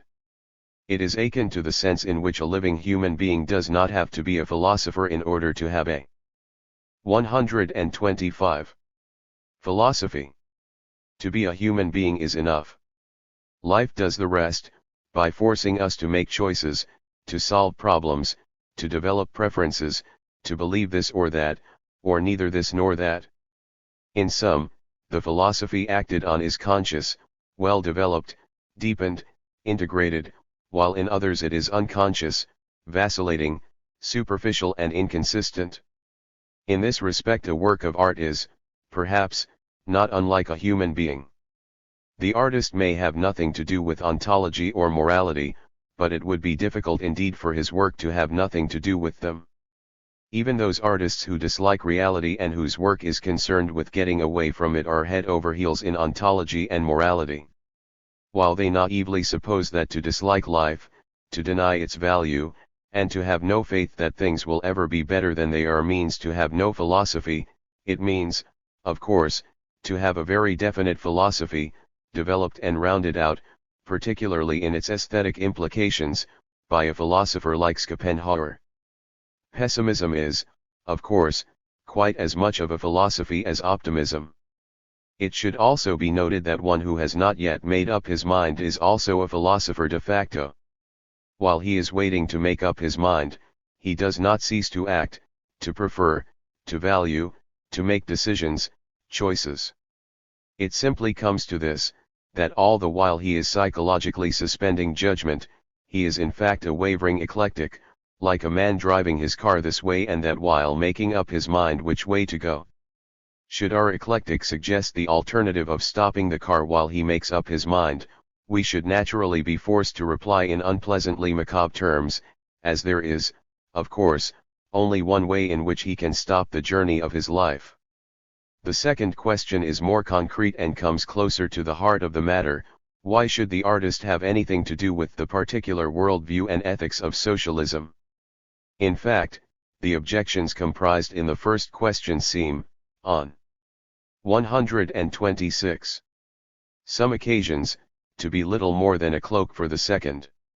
The historical materialist suspects that it is sometimes easier to maintain the attitude that art need have nothing to do with any set of social values than with a certain particular set. At any rate, the question now before us brings us back, of course, to the fundamental philosophical issues. It is a question of evidence and proof in respect to the basic position in ontology and morals. The historical materialist does not claim to possess the full and absolute truth in any field of philosophy. He does not feel that the evidence is all in or the question finally settled. Neither does he believe in a closed system of ontology or morality. However, it is quite clear to him that there is some truth and some evidence, and that we must act in the light of it by way of taking a certain basic attitude, working out a system to a certain extent. He considers that the bourgeois philosopher of art is unrealistic in not recognizing that he plays into a certain worldview and morality willy-nilly, and that he is unfaithful to his obligations as a philosopher in refusing to integrate, systematize, and make explicit in theory the commitments to which he is actually driven. Attitude towards the great art of the past. It is easy to convey the impression, in such a discussion as the preceding, that the Soviet philosopher of art insists upon a doctrinaire and sharply defined social attitude on the part of the artist. However, one thing that should help in stamping such an impression as inaccurate is a knowledge of the circumstances under which the contemporary theory arose, the kind of view to which it opposed itself, and the direction in which it itself moved in moving against these views. Evidently, this direction was one of a less doctrinaire approach, a less restricted outlook. 127. A less carping attitude one towards artists and artistic productions of the past. Less sociology, and more art is the demand that runs through the side of the discussion. Evidently, there was a very strong urge to take full account of the perennial human appeal of great works of art, of elements in them which transcend their own age. This view was by no means departing from the basic tradition of Marxism, inasmuch as it was to this very problem that Marx directed attention when he wrote, in his contribution to the critique of political economy. The difficulty is not in grasping the idea that Greek art and epos are bound up with certain forms of social development. It rather lies in understanding why they still constitute with us a source of aesthetic enjoyment and in certain respects prevail as the standard and model beyond attainment. 2. As we shall see, the whole controversy around the issue of vulgar sociologism possesses much the same significance in the field of philosophy of art as the earlier controversy around mechanism possessed for the general field of philosophy. In fact, the position of vulgar sociology, with its doctrinaire conception of art and the artist, and its narrow interpretation of the class struggle, would seem to be a close philosophic relative of the inflexible, severely restricted conception of materialism held by the early mechanists. An important question that remains is whether the present group, in criticizing vulgar sociologism and attempting to transcend its narrow limits, will be able to avoid the other extreme, the vagueness and lack of direction to which, it is felt, a thinker like de Boron fell a victim in his first controversy with the mechanists, and for which he was criticized by Meiton. However this matter may turn out, there is little doubt that Lenin as well as Marx had no sympathy with the carping or disdainful attitude towards the great artistic productions of past ages. In his conversation with Clara Zetkin, Lenin said, "We must retain the beautiful, take it as an example, hold on to it even though it is old. Why turn away from real beauty and discard it for good and all as a starting point for further development just because it is old? Why worship the new as the god to be obeyed just because it is the new? That is nonsense, sheer nonsense. There is a great deal of conventional art hypocrisy in it, too, and respect for the art fashions of the West. Of course, unconscious." 3 Again, when he speaks of proletarian culture, Lenin significantly says, "This is what we must bear in mind when we speak of proletarian culture, for example. Unless we clearly understand that only by an exact knowledge of the culture created by the whole development of mankind, that only by reworking this culture, is it possible to build proletarian culture, unless this is understood we shall not be able to solve our problem. Proletarian culture is not something that has sprung from nowhere, it is not an invention of those who call themselves experts in proletarian culture. That is all nonsense. Proletarian culture must be the result of the natural development of the stores of knowledge which mankind has accumulated under the yoke of capitalist society, landlord society, and bureaucratic society.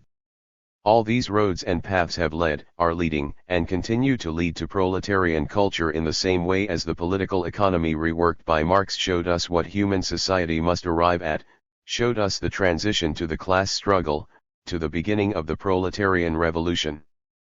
4. Lenin's essays on Tolstoy 1 are usually taken as a kind of model of the type of approach which ought to be used, and as representing an implied condemnation of such a tendency as vulgar sociology.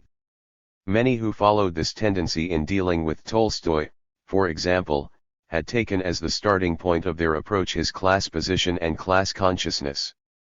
Hence, they were prone to reason that Tolstoy's depiction of the peasantry and peasant problems could not possess any great artistic value because he was a nobleman, and hence could never really understand the peasant. Lenin had a different view. In the works of Tolstoy, he wrote, "Too are expressed the strength and the weakness, the power and the narrowness of the mass movement."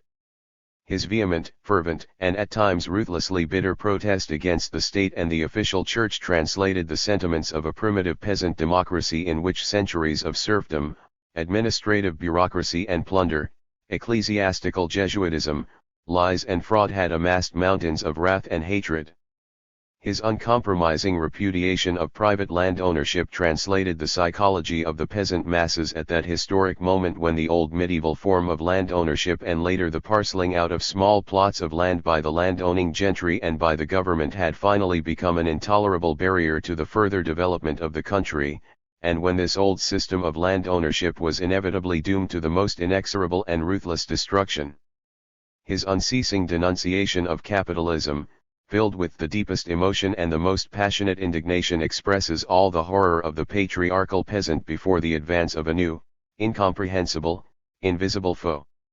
Coming no doubt from the city or from abroad, destroying all the foundations of rural life, and bringing in its wake unprecedented ruin, poverty, famine, savagery, prostitution, syphilis, all the scourges of the epoch of primary accumulation intensified 100-fold by the transmigration to Russian soil of the most up-to-date methods of robbery figured out by Mr. Kupon. Lenin fully recognized that Tolstoy the social philosopher repudiated the Marxian doctrine.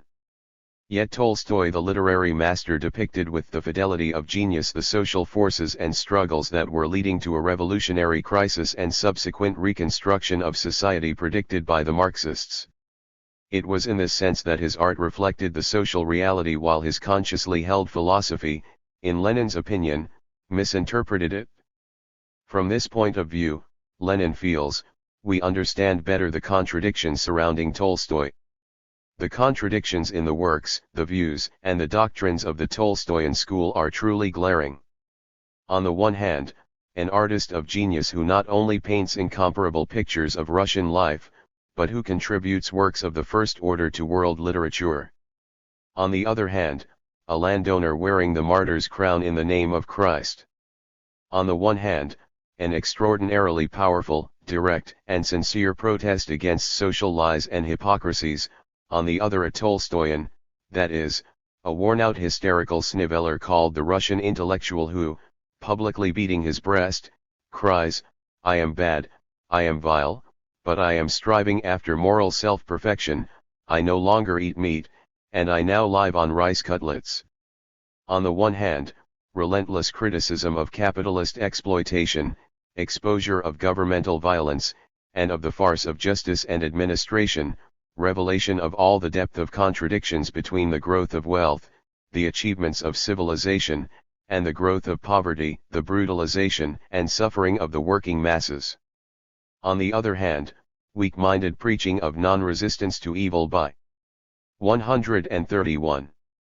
Force. But these contradictions in the views and teachings of Tolstoy are not accidental. They are expressions of the contradictions in Russian life during the last third of the 19th century.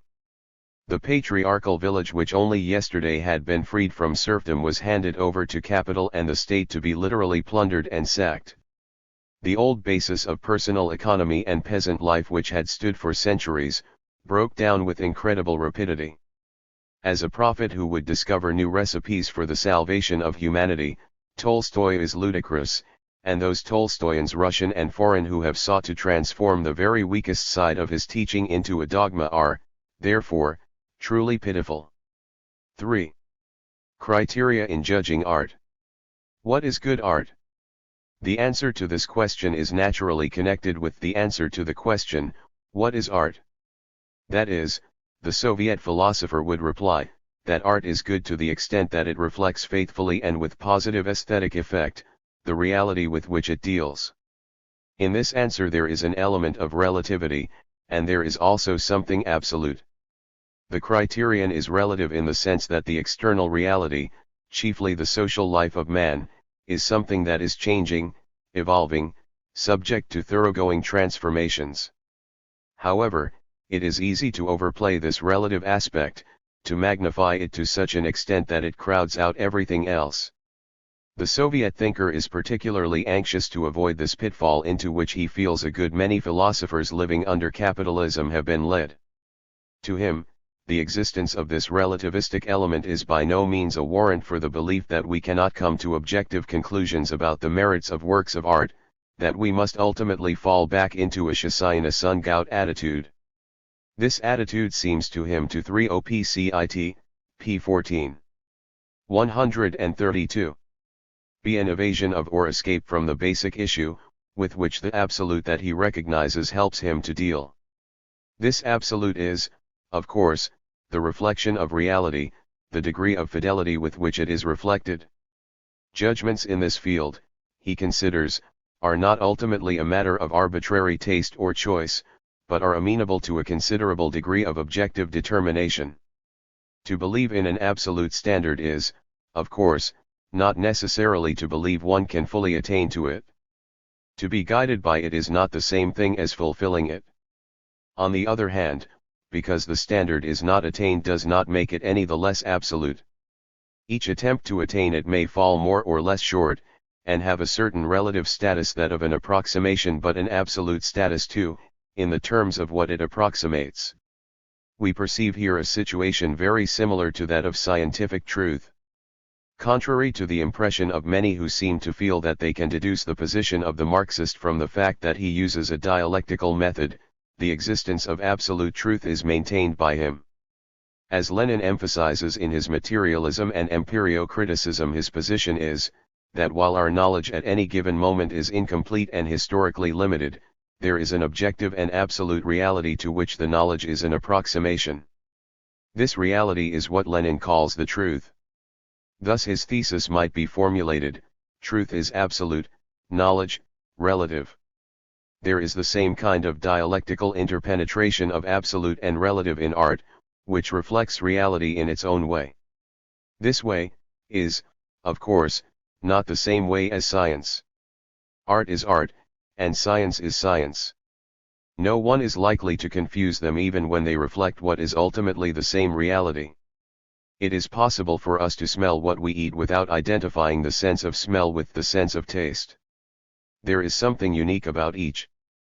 At the same time, we are not surprised if we are told that these two senses, functionally related as they are to the same outward substance, have something in common. In the same 133 way, art is unique, and science is unique, yet they have something in common. Art approaches, conceives and renders its subject matter in its own peculiar fashion. It speaks its own language, has its own values, makes its own appeal. It would be an egregious impropriety to attempt to reduce art to science.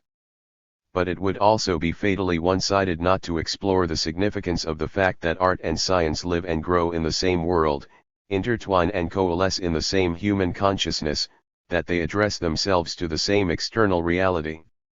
There is an ultimate sense in which art and science are commensurable underneath all their surface differences.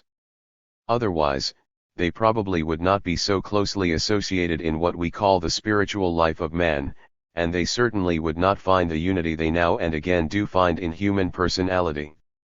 1. While the course of our discussion so far has emphasized elements ultimately common to art and science, because that is what stands out in the Soviet field, especially in contrast to schools of philosophy in the capitalist world, it must not be thought that factors and problems wherein art differs from science are neglected. In the article on aesthetics in the Bolshaya Sovetskaya Encyclopedia 2 we find the following. Basically, the peculiarity of art as distinguished from science consists in this, that it reflects the concrete content of social life, of philosophical, political and other ideas, figuratively, in imagery. However, the difference between the knowledge of reality in science and the knowledge of it in art does not amount to a simple difference of the form of knowledge, it is at the same time connected with a different method of approach to the rendering of reality and the influencing of it. More concretely, the specific quality of the artistic rendering of the world consists in the fact that art, expressing itself figuratively and imaginatively, creates and perfects rhythm, symmetry, proportion, picturesque effects. 3. In the same work, the problem of beauty is taken up in the following fashion. Marxism rejects the idealistic point of view which considers beauty exclusively a subjective category, not rooted in the objective characteristics of reality. Marxism rejects also the opposite view, attributing beauty directly to nature, to the things themselves, taken independently of all historical factors in the activity of humanity, and independently of our perceptions and feelings. Nature and its phenomena cannot be in and by themselves either beautiful or not beautiful. The feeling of beauty develops in the human being under the influence of historical conditions, in the process of the evolution of his productive activity, and of the art and culture rooted therein. As distinguished, however, from the subjective idealists, Marxists recognize that the feeling of the beauty of nature is not a purely subjective condition of consciousness, but rests upon definite, objective properties and phenomena in nature itself and in the social life of man. The qualities of ugliness or beauty do not arise in us by themselves, merely through the act of simple observation or perception, but are developed during the evolution of culture, and in the course of production, as the result of long training. The perception of beauty varies in accordance with the degree of mastery of mankind over nature. While men were unable to cope with the obstacles presented by mountain ranges, the Mountain 3 Volume 64, p. 678. Translation, J.S. 135. Landscape gave rise to terror and abhorrence. The history of the landscape in painting and literature supports this statement.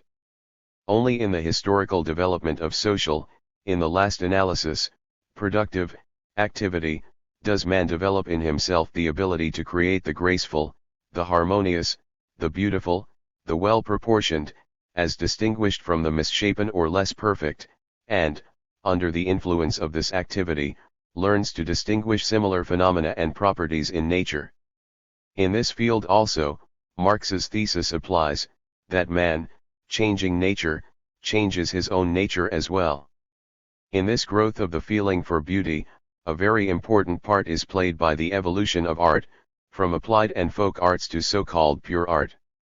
Art itself arose out of the laboring activity of people. 4.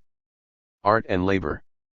It would repay us to examine Gorky's application of this last thought to the field of literary art on one occasion. 1. The role of the labor processes, which have converted a two-legged animal into man and created the basic elements of culture, has never been investigated as deeply and thoroughly as it deserves. The historians of primitive culture have completely waived the clear evidence of materialist thought, to which the processes of labor and the sum total of phenomena in the social life of ancient man inevitably gave rise.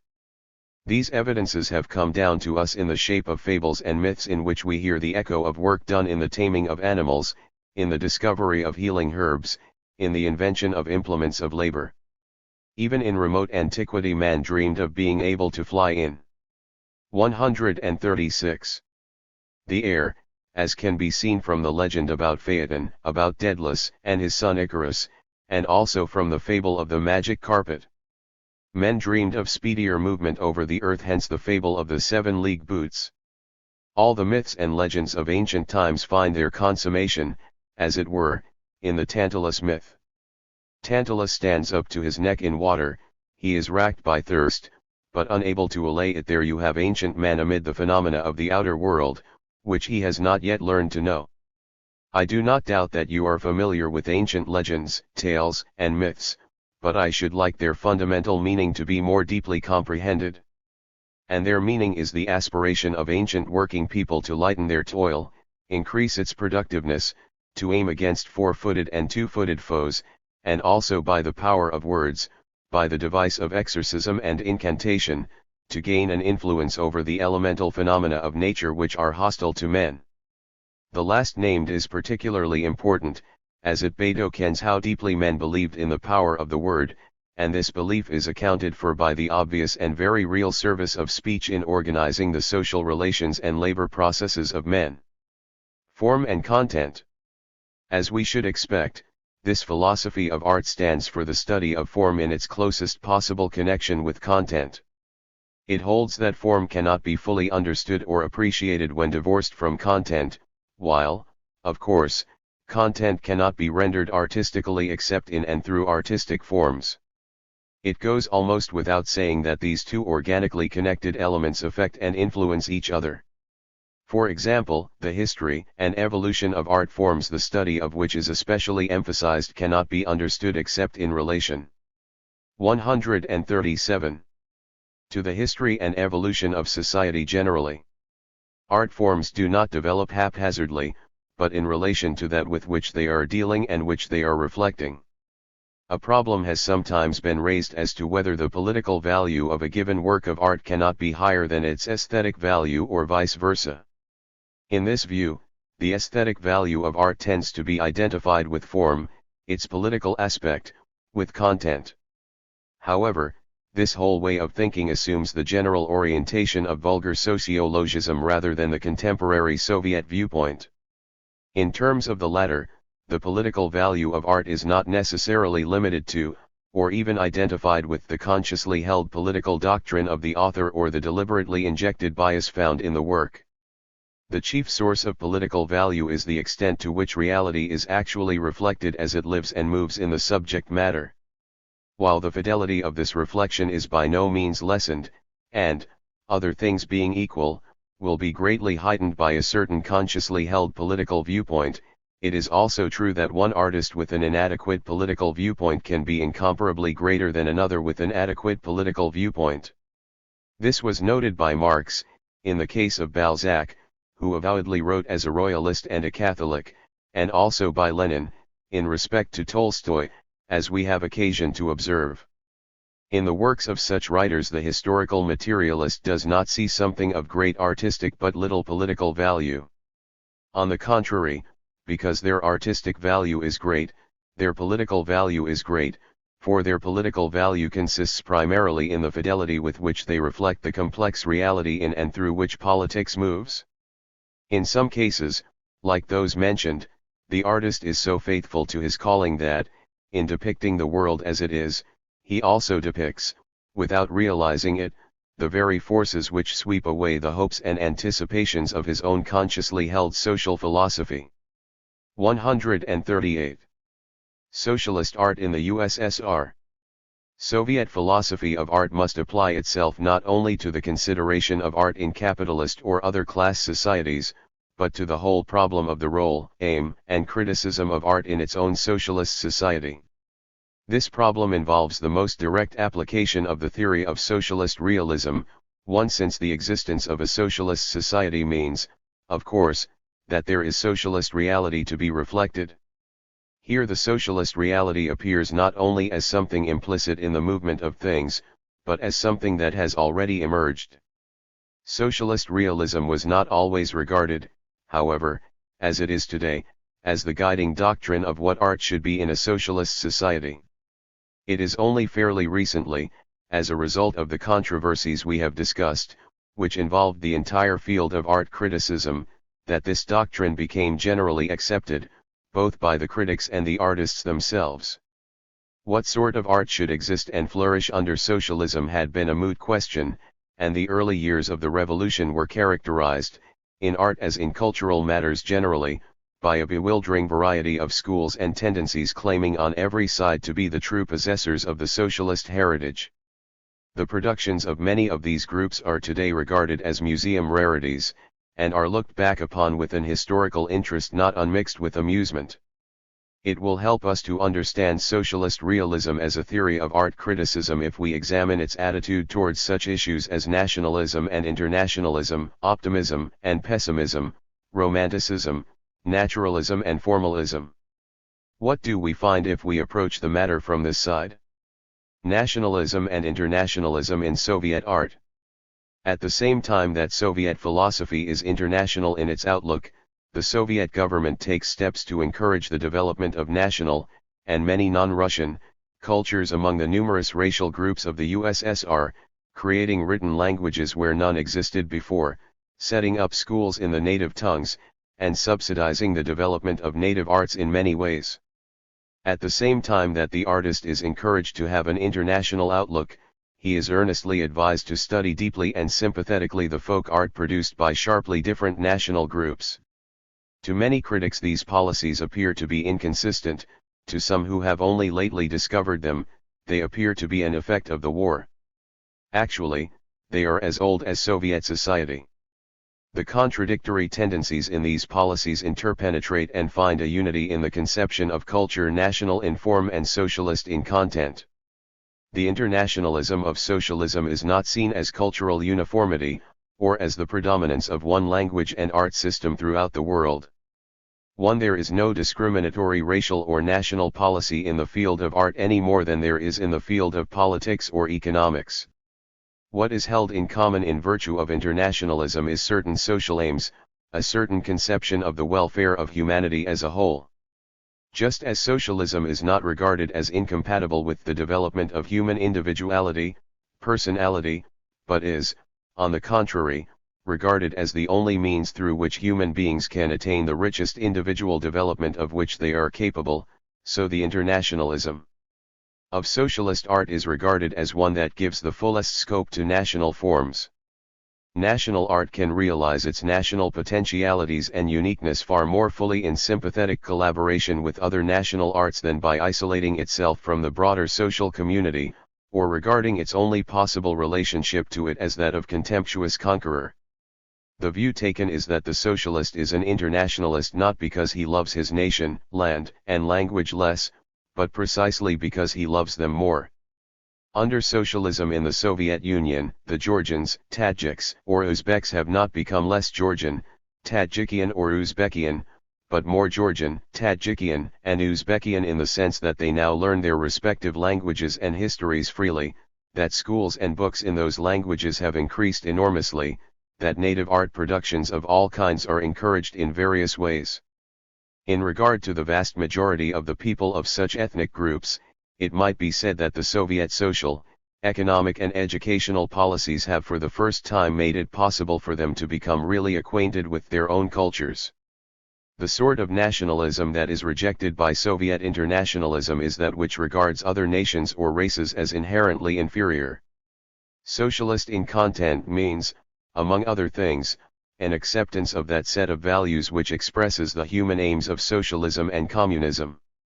It involves the further realization that socialism, in order to emerge, grow, and develop, needs help from art, just as art, in order to enrich itself by the talents of the hitherto dispossessed, needs help from socialism.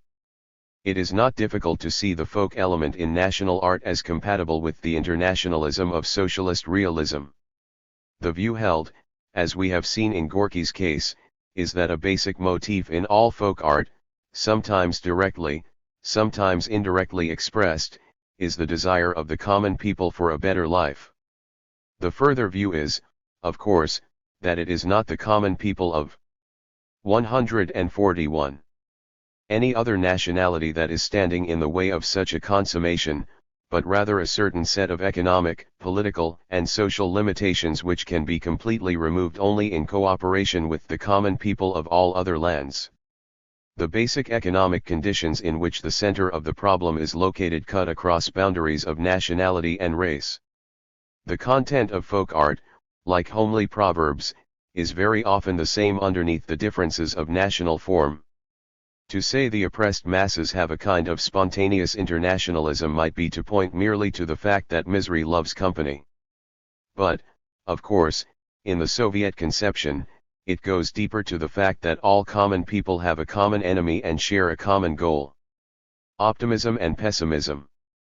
Writing on Gorky's conception of socialist realism in literature, one Soviet writer says, "Literature ceases to be pessimistic, to be capable only of negation." The criticism to which the old literature subjected bourgeois landlord society could have an objectively revolutionary meaning because of what it rejected. The revolutionary meaning of socialist realism is affirmation of socialist society. The optimism of socialist realism has its logic in the fact that it confirms existence as activity, as creation, as the fulfillment of man's potentialities, the consummation of his victory over the forces of nature. The victory is conditioned on another, by virtue of which, Soviet literature has at its disposal completely new material. This is the material of a victory unprecedented in human history, the victory of the proletariat. The historical import of that victory precludes the use in Soviet literature, as subjects, of the hopelessness and meaninglessness of individual life.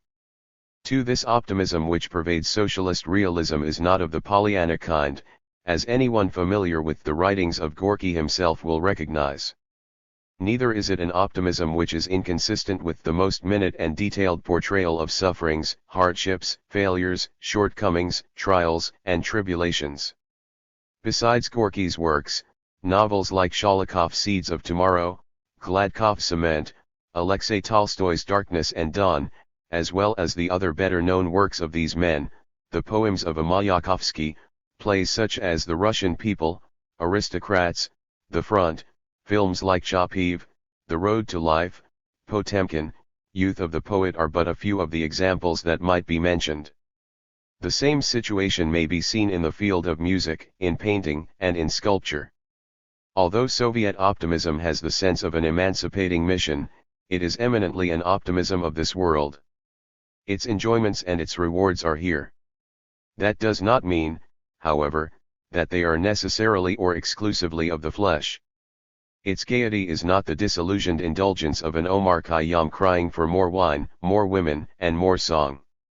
Neither is it the refined calculation of the sensualist who never overindulges on any one occasion in order that he may indulge most after all.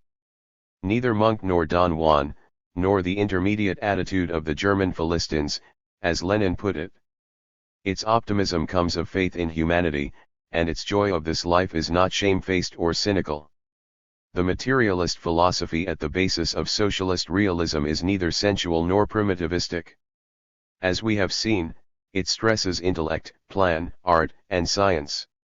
What it rejects is not spiritual values, or intellectual and artistic enjoyments, but other too ibid. 143.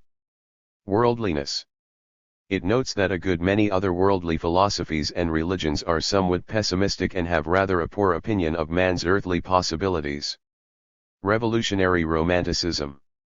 Many writers outside the Soviet Union seem to feel that socialist art must reject Romanticism in any form, probably because they think of socialist art in terms of photographic realism or naturalism.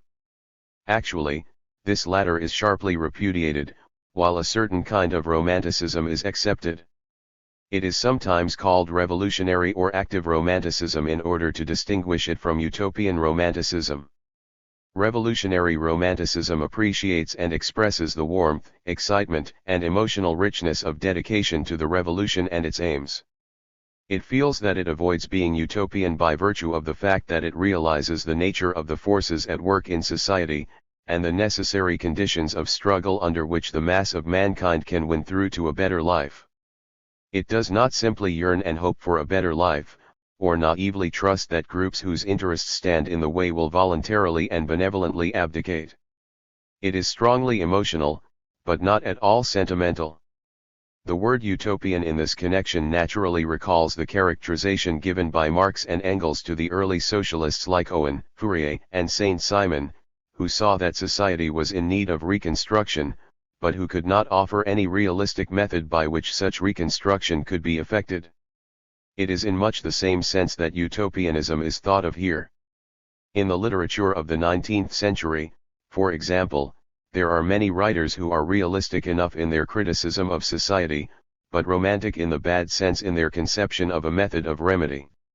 Under these circumstances, their realism comes in conflict with their romanticism. 144. Naturalism and formalism. Romanticism needs realism in order to deal with socialism, but it needs the proper kind of realism. Photographic realism or literal-minded naturalism is as bad, in its own way, as utopian romanticism. Its defect is its inability to see and render the way in which things are moving.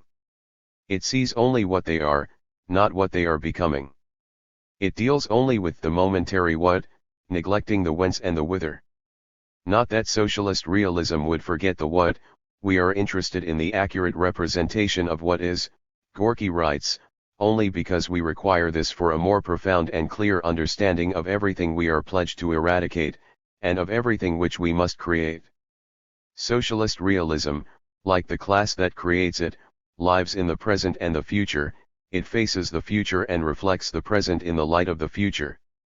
Carefully distinguishing between realism and coarse, mechanical descriptions of nature, he wrote that in seeking to reproduce any given fact, realism has no right to refuse to investigate its future fate, for both the past and the future, although concealed to the naked eye, are nevertheless fully as real as the present. One photographic realism or naturalism in the realm of art is analogous to what formal logic is in the realm of science, or mechanistic materialism is in the field of philosophy. It fails to see in things what they are being transformed into. It transfixes reality, and in so doing, devitalizes and kills it. This sort of realism is inevitably drab and prosaic when it is not morbid and pathological. It has no faith in the future and therefore ignores it. It accumulates minute details, but discerns no pattern, sees no forest, only trees, no whole, only fragmentary parts. It is blindly empirical, fruitlessly static. Formalism in art also does violence to the content of reality. 1 Ibid. 145. While naturalism or mechanical realism overemphasizes one aspect of content, formalism tries to ignore and play down content in general. In the end, it tries to disassociate art from social consequences, and the artist from social responsibilities. If photographic realism suggests analogies to mechanistic materialism, formalism calls to mind metaphysical idealism. It is significant to note that they have in common a static approach. Another trait common to naturalism and formalism is that they generally try to avoid the realm of moral values. They have a tendency to conceive of themselves as divorced from obligations, as neutral, impartial, or altogether above the battle. It is clear from our previous discussion that socialist realism maintains that it is impossible for art to avoid this realm. The artist may ignore or forget ethical values, but that is, of course, a different matter. His work plays a social role, has an effect whether it be planned or unplanned, conscious or unconscious. Socialist realism, of course, orients itself deliberately on socialist values. Part 2. Worldview. Chapter V. Our Universe, General Theory of Dialectical Materialism. Marxism is not only a social philosophy. It is sometimes thought that the only deep or genuine interest dialectical materialism has is in the field of social philosophy. However, such is not the case. Dialectical materialism is a socially oriented philosophy, but is not only a social philosophy as that term is sometimes understood among us, that is, as a discussion limited to the realm of social problems, one which is not a part of a larger worldview. The social views of the Soviet philosopher are consciously and deliberately connected, in a unified way, with his wider theory of the universe, or ontology, his theory of rational thinking, or logic, his theory of ethical conduct, and his theory of art. In fact, he maintains the view that any doctrines within these fields, however anxious their authors may be to confine and insulate them within the boundaries of a speciality, have social bearings. That is to say, they influence, in one way or another, theories and practices in respect to things social. It is his belief that these bearings and influences are not always consciously intended or unified and consistent, but that they always exist. Human culture is a community affair, made up of interacting, not vacuum-sealed, parts. Moreover, the Soviet thinker notes that practically all the great philosophers in the historical development of Western civilization, came forward, not as specialists in this or that part of philosophy, eschewing responsibility for the other parts, but as thinkers with an integrated worldview, which set up certain unified connections and relations among the several fields, including the social. Democritus, Plato, Aristotle, St. Thomas Aquinas, Francis Bacon, Hobbes, Spinoza, Kant, and Hegel, to mention only a few well-known names, all fall into this category. It is true that not all of these thinkers contributed equally, or equally well, to all fields of philosophy. Nevertheless, they were all total, rather than partial, philosophers. They accepted responsibility for dealing with the totality, hence, they regarded it as quite natural if the work they did in one field was judged also in terms of its connections with other fields. To them, a partial philosopher would have meant a contradiction in terms.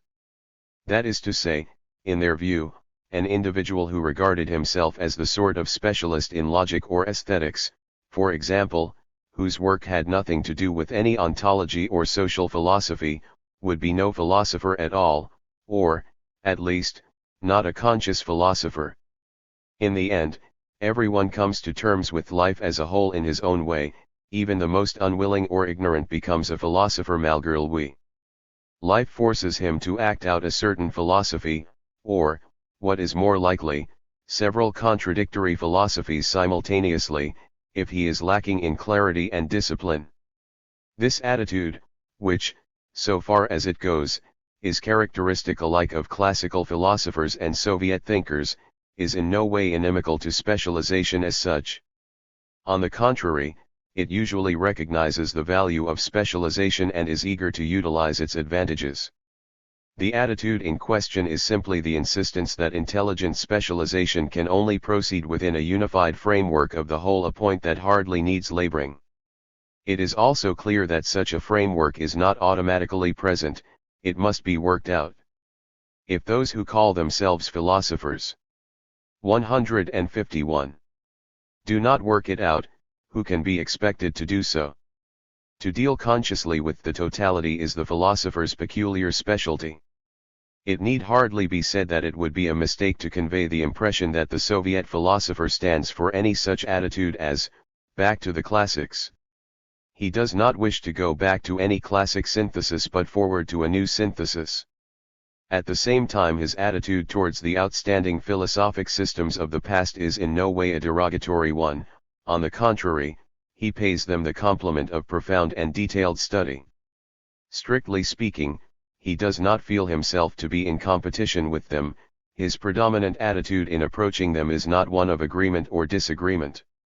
His basic approach to them and to everything else, as we shall see, is an historical one. He regards them, as he does himself, as phases in a development. He sees in them his own roots, as he does those of his antagonists also. And in the whole movement of philosophy he sees an organic relationship to the movement of society. We have already looked into certain reasons, and shall examine others, why the Soviet philosopher takes this attitude, and what it means in terms of its concrete implications. We shall also see that he has his own challenging explanation for the historically exceptional fragmentation, the uncoordinated specialization which is so characteristic of our age. But here we are concerned with general traits. General traits of the materialist worldview. In general, the Soviet philosopher feels that his philosophy is a complete, but not a completed, worldview. It is systematically worked out, but is not a closed system. In this regard, the relationship to science is vital, for the Soviet philosopher looks upon his field as a science. He wants his philosophy to be precise and systematic, as science is, and at the 152. Same time, like science, to be open to unending possibilities of change and improvement. Although science cannot be expected at any one moment to tell us the whole story of the universe, especially before it is finished, there is no inherent incommensurability between what it tells us and the absolute truth. It is a matter of completeness of range and depth. Thus the dialectical materialist can see no reason for paying respect to the current of mysticism in contemporary philosophy. As he sees it, this current helps to encourage the feeling that perhaps science after all deals only with an inessential aspect of things, that it cannot come to grips with reality. The preoccupation with mystery, the emphasis on the limitations of the human mind, the eagerness not to attribute too much significance to science, to imply that there are reservations which must be entertained all. This serves to veil a deep-rooted challenge to the scientific approach which makes itself felt, without, for the most part, becoming open and explicit. People seem to fear that to commit themselves to science would be to lose a dimension, to forego emotional depth, adventure, excitement, ecstasy. They daily forget that the scientific picture of the universe, as it unfolds, leaves far behind all that the human imagination had dared to vision in its freest flights. Historically speaking, science has proved to be an epic adventure of the human spirit which has enriched beyond measure man's conception of his world and the possibilities of his life. In other words, there is a difference between an infinitely complex universe and a mystery. It is the difference between self-reliance and helplessness, between the fascinating and the fearful. To think of the universe as essentially mysterious is defeatist. It means to think of our most basic problems as insoluble in principle. The dialectical materialist is anything but a defeatist. The fact that life is full of passages of bitterness and violence, and 153. That the path of humanity has lain through so much agony does not seem to him to be any warrant for declaring the world to be incomprehensible. Neither does it seem to him any warrant for embracing suffering or martyrdom. It simply seems to him to be a challenge to discover the causes, and thus put ourselves in a position to better the situation. In his view, as we shall see, the causes are hardly metaphysical. The universe is much too big to be anti-human or pro-human on principle. At the same time it cannot be regarded as indifferent to us since it is our only universe and, vast as it is, everything that happens in it is interconnected. Given the fact that man is a rational animal, the dialectical materialist has faith in the future of humanity precisely because the universe is not simple. But as it is, the universe holds open immense, unending evolutionary perspectives. Humanity is probably in its most tearful infancy, when the heart can be broken daily and mend overnight. Consequently, the dialectical materialist will not be found either excoriating the universe or hymning mystical paeans to it. He takes it seriously but not personally. He is neither Pollyanna nor pessimist. He is an optimist, if it comes to that, but not primarily on ontological grounds. He feels that the universe gives us an opportunity and leaves the rest to us. Thus the dialectical materialist feels at home in the universe not because he imagines that it was created for man, but because he takes nature without reservations. He is a thoroughgoing naturalist who rejects supernaturalism in any form, including the form of polite or ambiguous silence. His reasoning in this regard is very simple and by no means original. If the universe is eternal, it certainly had no beginning in time. A principle like that of the conservation of energy, or, in general, the impossibility of getting something out of nothing, or nothing out of something, is here decisive. If the universe can have no begin. 154. Ning or end, it can have no creator, the whole problem of its creation or origin is logically superfluous. Since the universe is by definition the totality, there can be nothing beyond it or outside of it. It absolutely dwarfs everything else, because anything else can only be a finite part of the infinite whole, and there cannot be two infinities. Such a universe needs no supernatural realm to give it logical support or moral dignity. It must be sufficient unto itself, for it includes everything that exists. A universe infinite and eternal, rational in character, pervaded by law, knowable by man, complex but not mystical, sufficiently humanistic but not anthropomorphic, to be believed in rather than blindly trusted, to be taken naturally rather than suspiciously, as an opportunity rather than a promise. Such are some of the important traits of the universe as the dialectical materialist sees it. However, he would say that its most important traits, its defining characteristics, even though implicit in the account so far rendered, have hardly as yet been mentioned. What does materialism mean?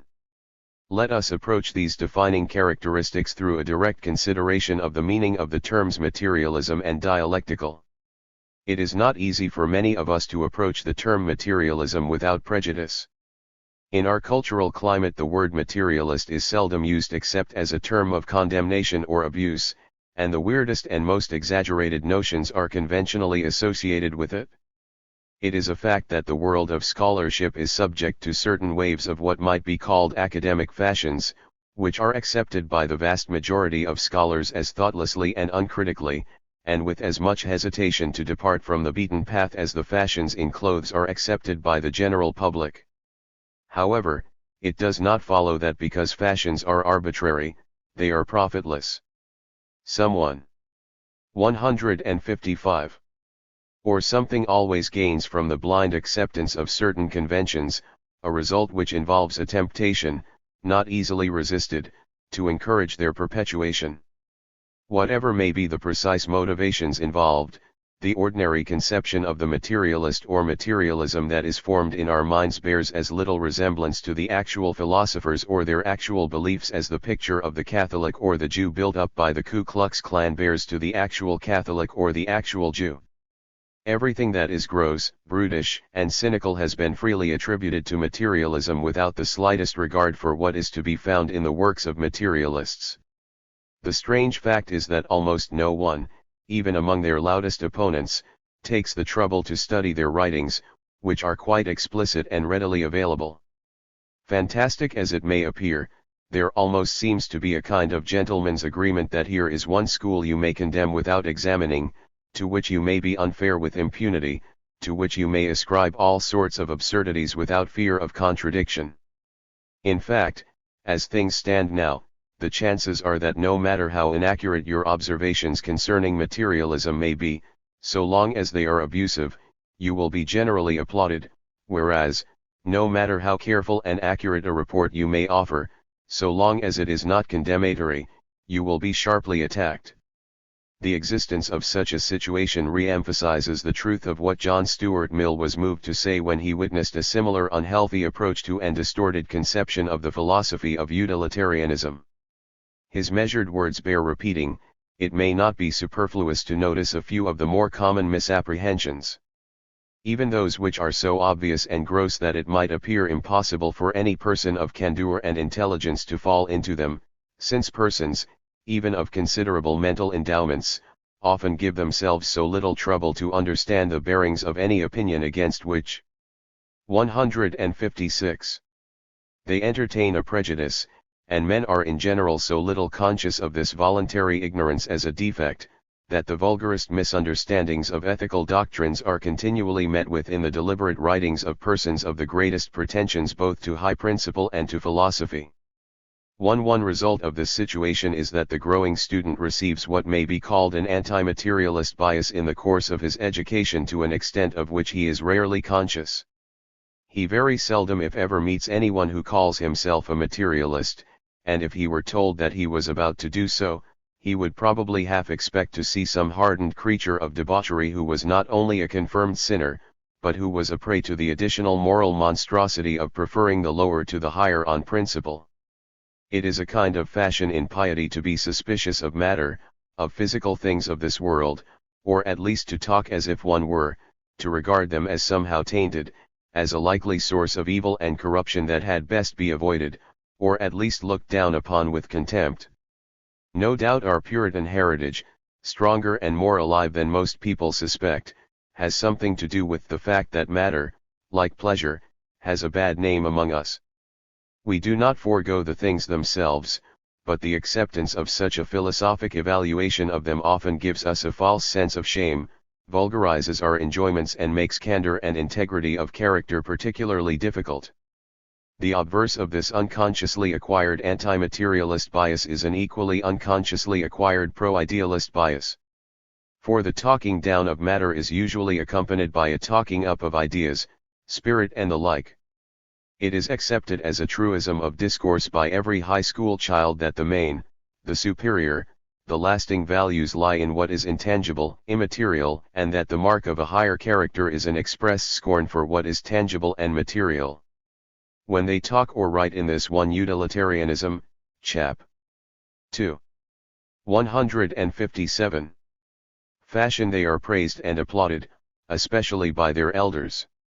It thus becomes insensibly taken for granted that there is an opposition between matter and ideas, between material things and ideals, that one must choose between them, and that materialist is the name of one who deliberately rejects ideal and spiritual values in favor of material goods and licentious indulgence.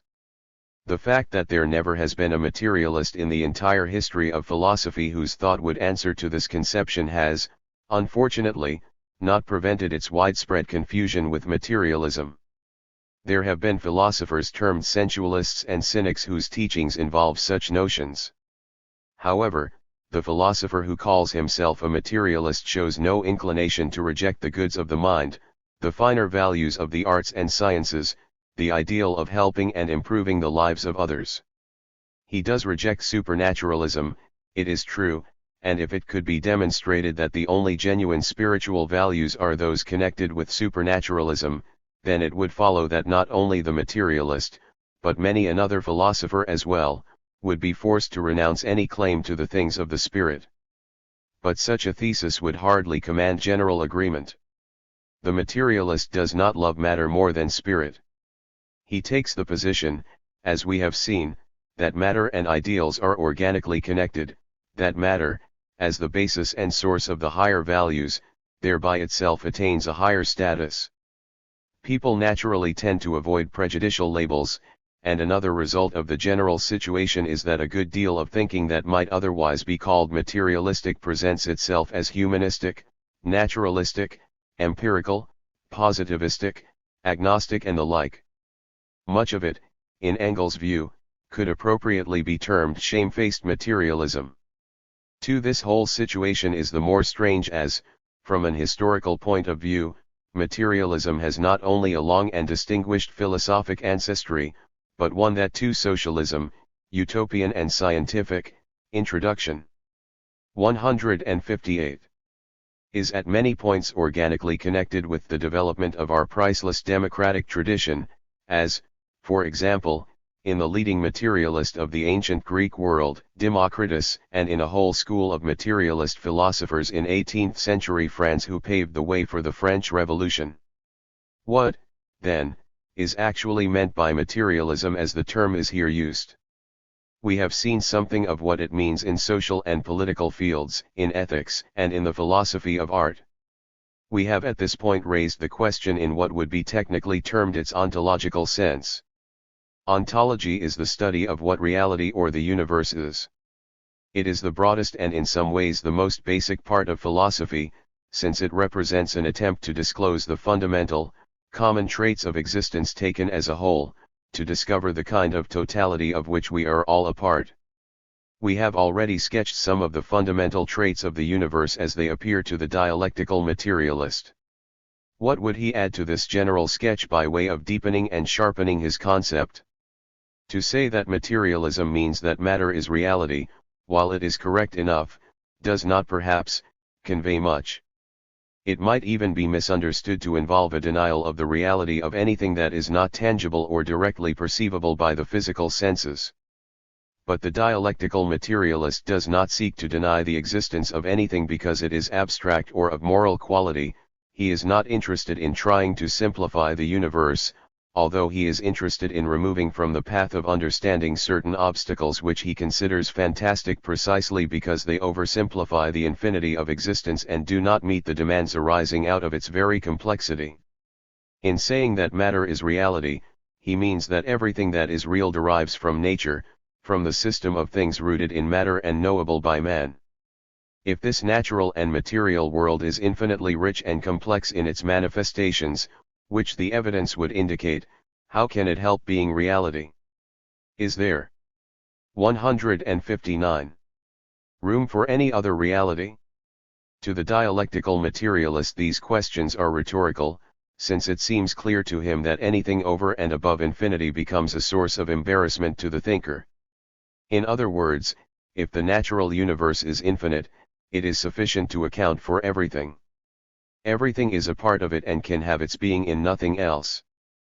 But what precisely is matter?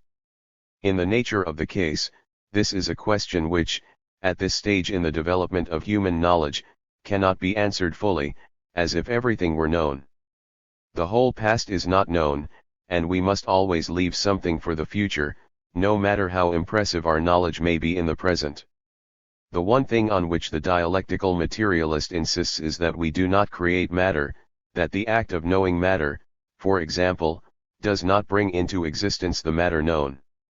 In other words, he insists that there is a universe surrounding us, of which we are a part.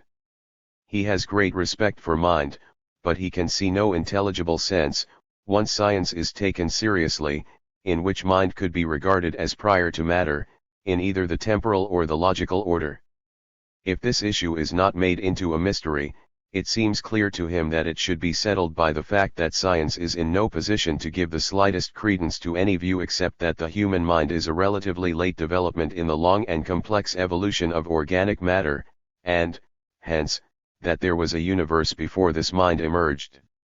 Matter is the general name of the objective source in which all things are rooted. What does dialectical mean? On these general propositions there would be substantial if not perfectly unanimous agreement among materialists of all times and places. Our materialist, however, is of a particular sort, a dialectical materialist. Now if the term materialism is enough, under prevailing conditions, to frighten off a good 160 many people, the combination of these two terms is often regarded as something which caps the climax of a hopeless situation. It is true that we live in a day of advertising, when everything seems to demand a catchy label, and when it is maintained by some that even the name given to a philosophy should be determined by its power to attract attention or to avoid arousing local prejudices, rather than by its logical fitness to indicate the nature of the philosophy. But perhaps one should not make too many concessions to advertising, which, in any event, may be a passing phenomenon, and there is much to be said for the educational value of attempting to overcome local prejudices, particularly when we are dealing with something basic, like a philosophy of life. This one, in particular, comes forward as an international philosophy, and it would stand to lose a good deal in historical continuity if it tried to change its name in each generation or locale. In any case, it is one of the important tasks of scholarship to bridge the gap between the past and the present, between languages or cultures, to convey essential meanings and far-reaching visions in spite of local idioms and the idols of the marketplace. The term dialectical is a very ancient one in philosophy, and like all other ancient terms, without exception, in this field, it has had a variety of meanings at different times and in the work of different philosophers. That is to say, it had a history. But we can usually find some common thread running through the history of a given thing, and in the case of the word dialectical, the common thread is the notion of movement. Originally it seems to have meant the movement of an argument between two disputants holding opposite theses, and today it is often used to indicate any elaborate or complex movement of thought. Plato used the term dialectics in his Republic to denote the highest. 161. Of all intellectual undertakings, which he considered to be the tracing of the ultimate relations among the most basic ideas, which, to him, were the final reality. That is to say, Plato's dialectics was idealistic. The conception of dialectics, however, which primarily influenced Karl Marx and his followers was that of Hegel, a dialectical idealist of the modern period. Hegel held that reality was idea, and that its essential nature was expressed in movement, development, transformation. Thus the term dialectical in combination with materialism means the view, not only that reality is material, but that this matter is constantly in motion. There are, in addition, finer shadings. Dialectical suggests, not just any kind of motion, but motion that is complex and at the same time possessed of a basic pattern expressible as a rational principle. Furthermore, it suggests that the degree of complexity is sufficiently great for the pattern of movement and change to involve the transformation of the thing moving and changing, that is, its development or evolution into a qualitatively new condition. In the technical terms of logic, wherein non-A is the contradictory of A, this pattern may be said to be one that is characterized by contradiction or opposition, and that is expressible in the formula, from A to non-A. So far as terminology is concerned, the question might be asked, is there any adjective capable of expressing these characteristics better than the word dialectical? Evolutionary or dynamic might be suggested, but they lack the logical connotations, attaching to the other term. Evidence for dialectical materialism. In any case, the dialectical materialist would hold that he is not responsible for the terminological situation. If his terminal 162 ogi is complex, it is because he finds reality to be complex. Let us now approach the matter from this side, which, of course, is the decisive side. For what kind of evidence impels the dialectical materialist to adopt this view and to choose this sort of terminology? The evidence he has in mind is supplied by every field of science, natural and social, and is found at every level of existence in organic, social, mental, aesthetic, and moral. Everything moves, changes, develops, grows, becomes transformed. This is the common report from every quarter, the ancient insight of Heraclitus and so many other thinkers at the very dawn of philosophy, now documented by an unmatched wealth of detailed investigations. Astronomy, physics, chemistry, biology, and all their collateral fields of study tell us that they can find no subject matter that is immune to change. The fixed, the unmoving is driven from one refuge to another until at last it inhabits only the realm of nostalgic imagination. There was a time when we thought that at least the essential patterns of astronomical relationships were changeless. Now we know that not even the fixed stars are fixed, although we continue to call them so. We discover ever more basic constituent elements in physical and chemical phenomena, but the more basic our discoveries, the more we see of incredibly dynamic patterns of movement and, the less we see of anything static or unchangeable.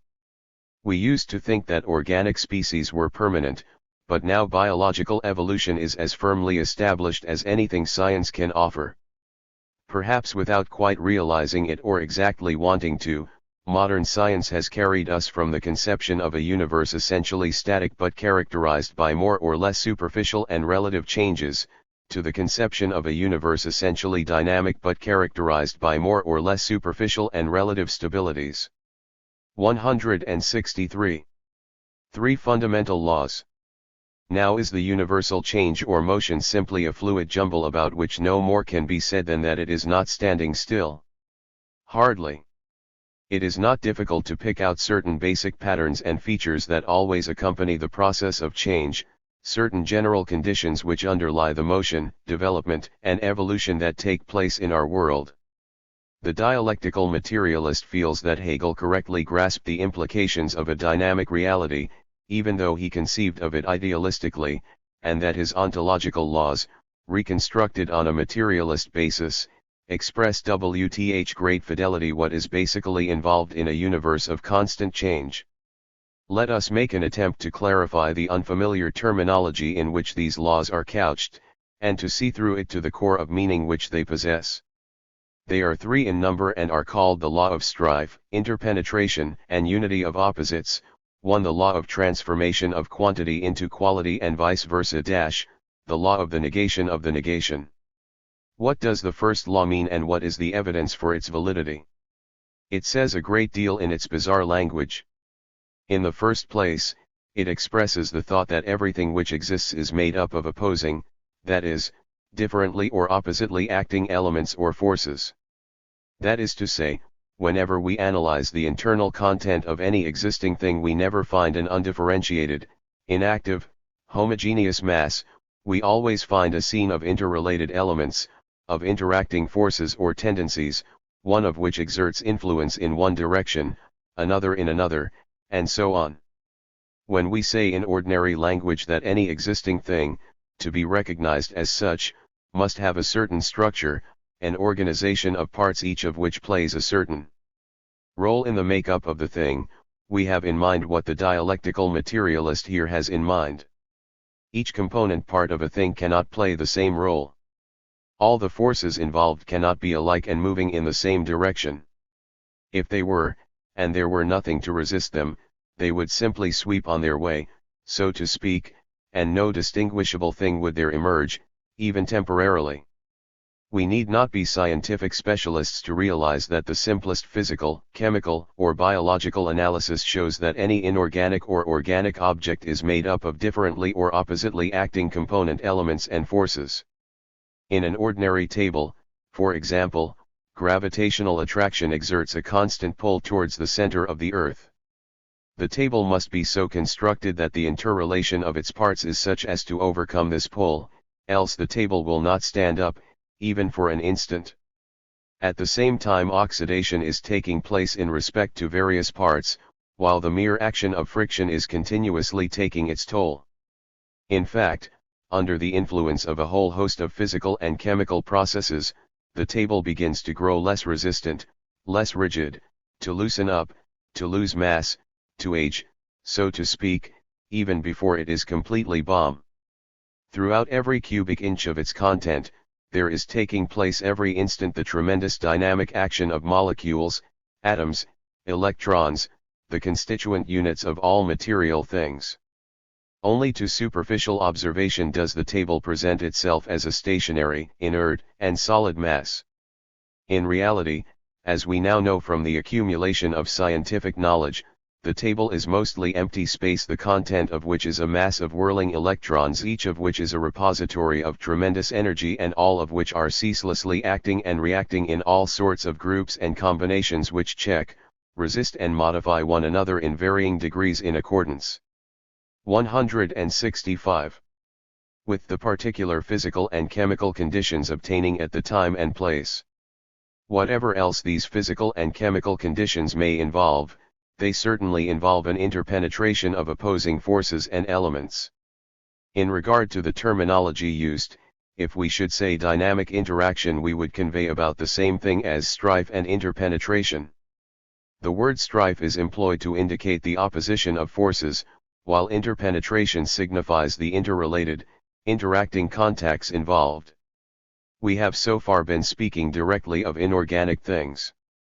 We will readily recognize, however, that, in the case of organic beings, in addition to the physical and chemical processes, living things undergo the effects of various other processes which involve oppositely acting forces and elements of an even more complex nature, on the biochemical and biological level. Consequently, we need not dwell upon the applicability of this law, or that portion of it which we have so far analyzed, to the sphere of organic phenomena. If it applies to the inorganic, it will, in the nature of the case, apply all the more to the organic. In regard to this first law, we still have to inquire about the remaining part of it, and about its applicability to types of existence not usually dealt with under the classes organic and inorganic. We say the remaining part of the first law because we have not yet considered the significance of the term unity which occurs in the wording, law of the strife, interpenetration, and unity of opposites. This term is employed to express the fact that the dynamic interaction exhibited by the component forces and the elements of any existing thing gives the thing the character of a changing unity. To say that we are dealing with any discernible thing at all is to say that we are dealing with something that possesses the characteristic of unity.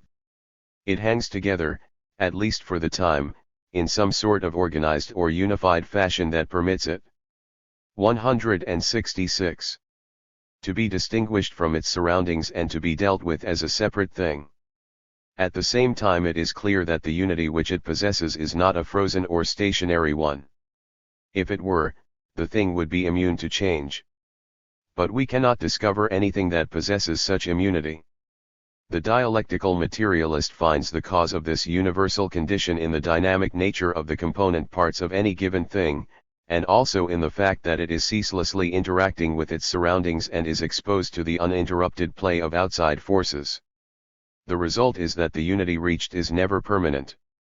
It has the character of a dynamic equilibrium that sooner or later breaks up just because it is dynamic. Some things may change very slowly, but they change nonetheless. Moreover, the change proceeds continuously, however slow the rate may be in terms of manifest effects. Just as we have no evidence that anything is impervious to change, so we have no evidence that there are any periods of time during which the processes of change are somehow suspended. In fact, all our evidence shows that these processes cannot be suspended. Our table may look about the same from day to day, yet we know that chemical and physical changes are taking place in it during every second. Gravitation exerts an uninterrupted pull. The activity of the atoms and molecules can no more be stilled than the universe can be stopped. Chemical processes go on wherever certain conditions and chemical elements are present. You or I may retain the same appearance from moment to moment, yet we know that a whole series of biological changes are continuously taking place within us in such a fashion that it is the literal truth to say that you are not quite the same person at the end of any sentence which you utter as you were at the beginning, no matter how brief the instant may be, or how rapidly you may speak. Anyone who reads this has only to reflect on the changes that have taken place in himself since the age of one day, and to ask himself when they took place. 167. There is no instant, however brief, during which nothing happens, during which the universe stands still and the processes which make up change cease their operation. Legend has it that the pronouncement of the ancient philosopher Heraclitus, one of the first exponents of dialectical principles, to the effect that a person could not step into the same river twice, called forth from one of his disciples the acute commentary, not even once. Such are some of the effects of a dynamic universe. While there is continuous change, there are also relative stabilities, temporary unities reached as a result of the complex interpenetration, the interplay of forces, energies, and elements which come into contact with one another. While everything is on the move, the very interplay of movement forms patterns distinguishable as such for a greater or lesser period of time. However, it is clear that it is the movement and change that are continuous while the stability is temporary. In other words, the strife and interpenetration mentioned in the first law are absolute conditions, while the unity represents something relative. A universe where everything changes is a universe where nothing is changeless except change. The analysis so far has been made in terms of what are usually called inorganic and organic phenomena. But what of other types of existence? Does the law under discussion apply in any sense to social phenomena, to ideas, or to existences in the realm of moral and aesthetic values? The position taken is that all the laws of materialist dialectics apply to all existences whatsoever and not only to those on the physical, chemical, and biological levels. For example, the Soviet philosopher points to the fact that whenever we analyze social phenomena, whether it be society as a whole, a given civilization, period, or country, a particular institution or social group, even a single policy, custom, or action, we find, once again, a complex of component 168 elements and forces in dynamic interaction. Society is composed of people and the groups which they form. People are not all alike in their characters, habits, hopes, desires, objectives. Neither are groups. Every human being is a complex of conflicting tendencies and desires. The social animal is constantly subject to the pull of opposing social forces quite as much as the inorganic object to chemical or physical forces. Nothing social is composed of an undifferentiated homogeneous mass any more than an inorganic phenomenon is. Society is obviously active, moving, changing. It is something that has a history, and will continue to have a history so long as it continues to exist. The movement, change, and history which society goes through are not the result of any artificial imposition of a dynamic element from the outside upon an entity which is naturally inert. They are the result of the native dynamism inherent in the parts of which society is composed, parts which come into contact with one another in their differing tendencies, influences, and directions of movement. In other words, we find here on a new level, in terms of more complex phenomena, the same kind of continuous interpenetration and strife which we discovered previously. We find also the same kind of relative and temporary unity. A given civilization, state, institution, or custom may have a longer or shorter history, but it has a history, with a beginning and an end. Even during its history, in fact, just because it is having a history, it is not the same from year to year or from moment to moment, any more than a person is. The social unit is also a changing unity.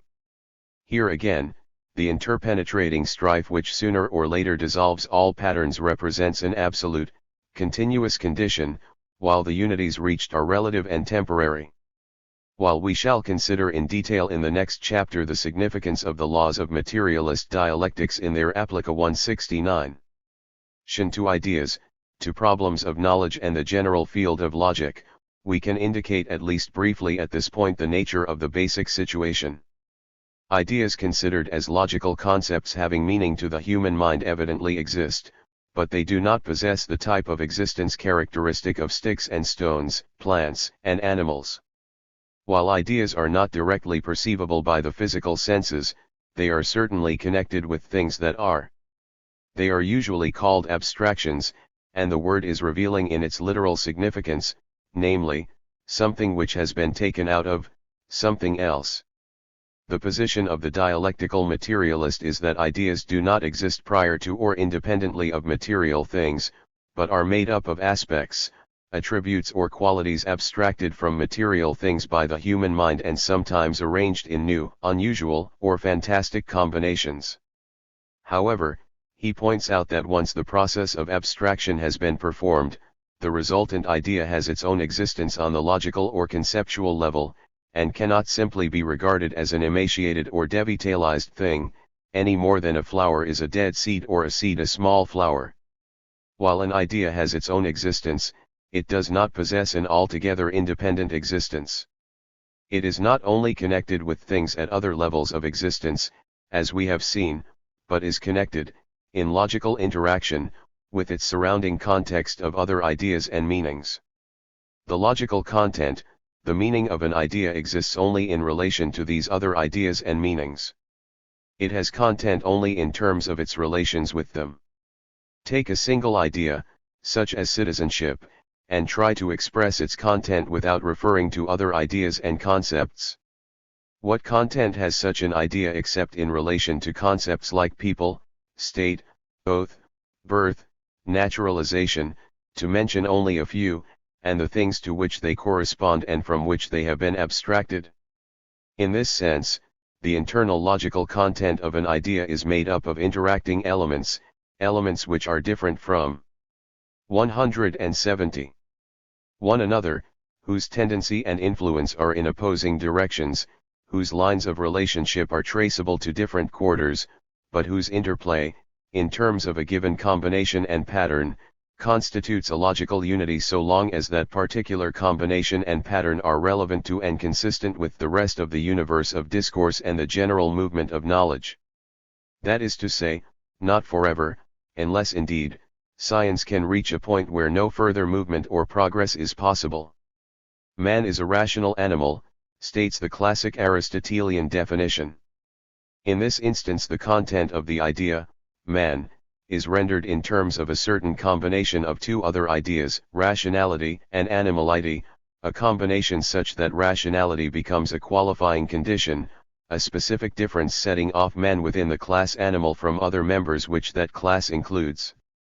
In short, our analysis clearly shows us an interpenetration of opposing or differently acting elements, the temporary unity of which constitutes a distinguishable entity. It is not a metaphor to speak of logical interaction, or of the movement of thought, unless logic and thought themselves have only metaphorical existence. The units of logical content of which an idea is made up are not inertly juxtaposed without vital jointure. If they were, they would remain parts, but never form a whole, a unity capable of hanging together in its own way. However, it would be too much to expect it to hang together forever. Aristotle's definition of man as a rational animal, for instance, no longer commands the prestige it once did. The predominant trend of biology and psychology in recent years has considerably modified the classic idea of rationality as an exclusively human attribute, especially the classic assumption that this rationality belonged to a mind which was apart from, or opposed to, or an agency of control over, the body. The proportion of psychologists who could be found to agree with the proposition that man has a mind of the sort which is the source 171 of rationality, of intelligence, whereas animals have only bodies but no minds and consequently possess no rationality or intelligence would be as noticeably small today as it was noticeably large centuries ago.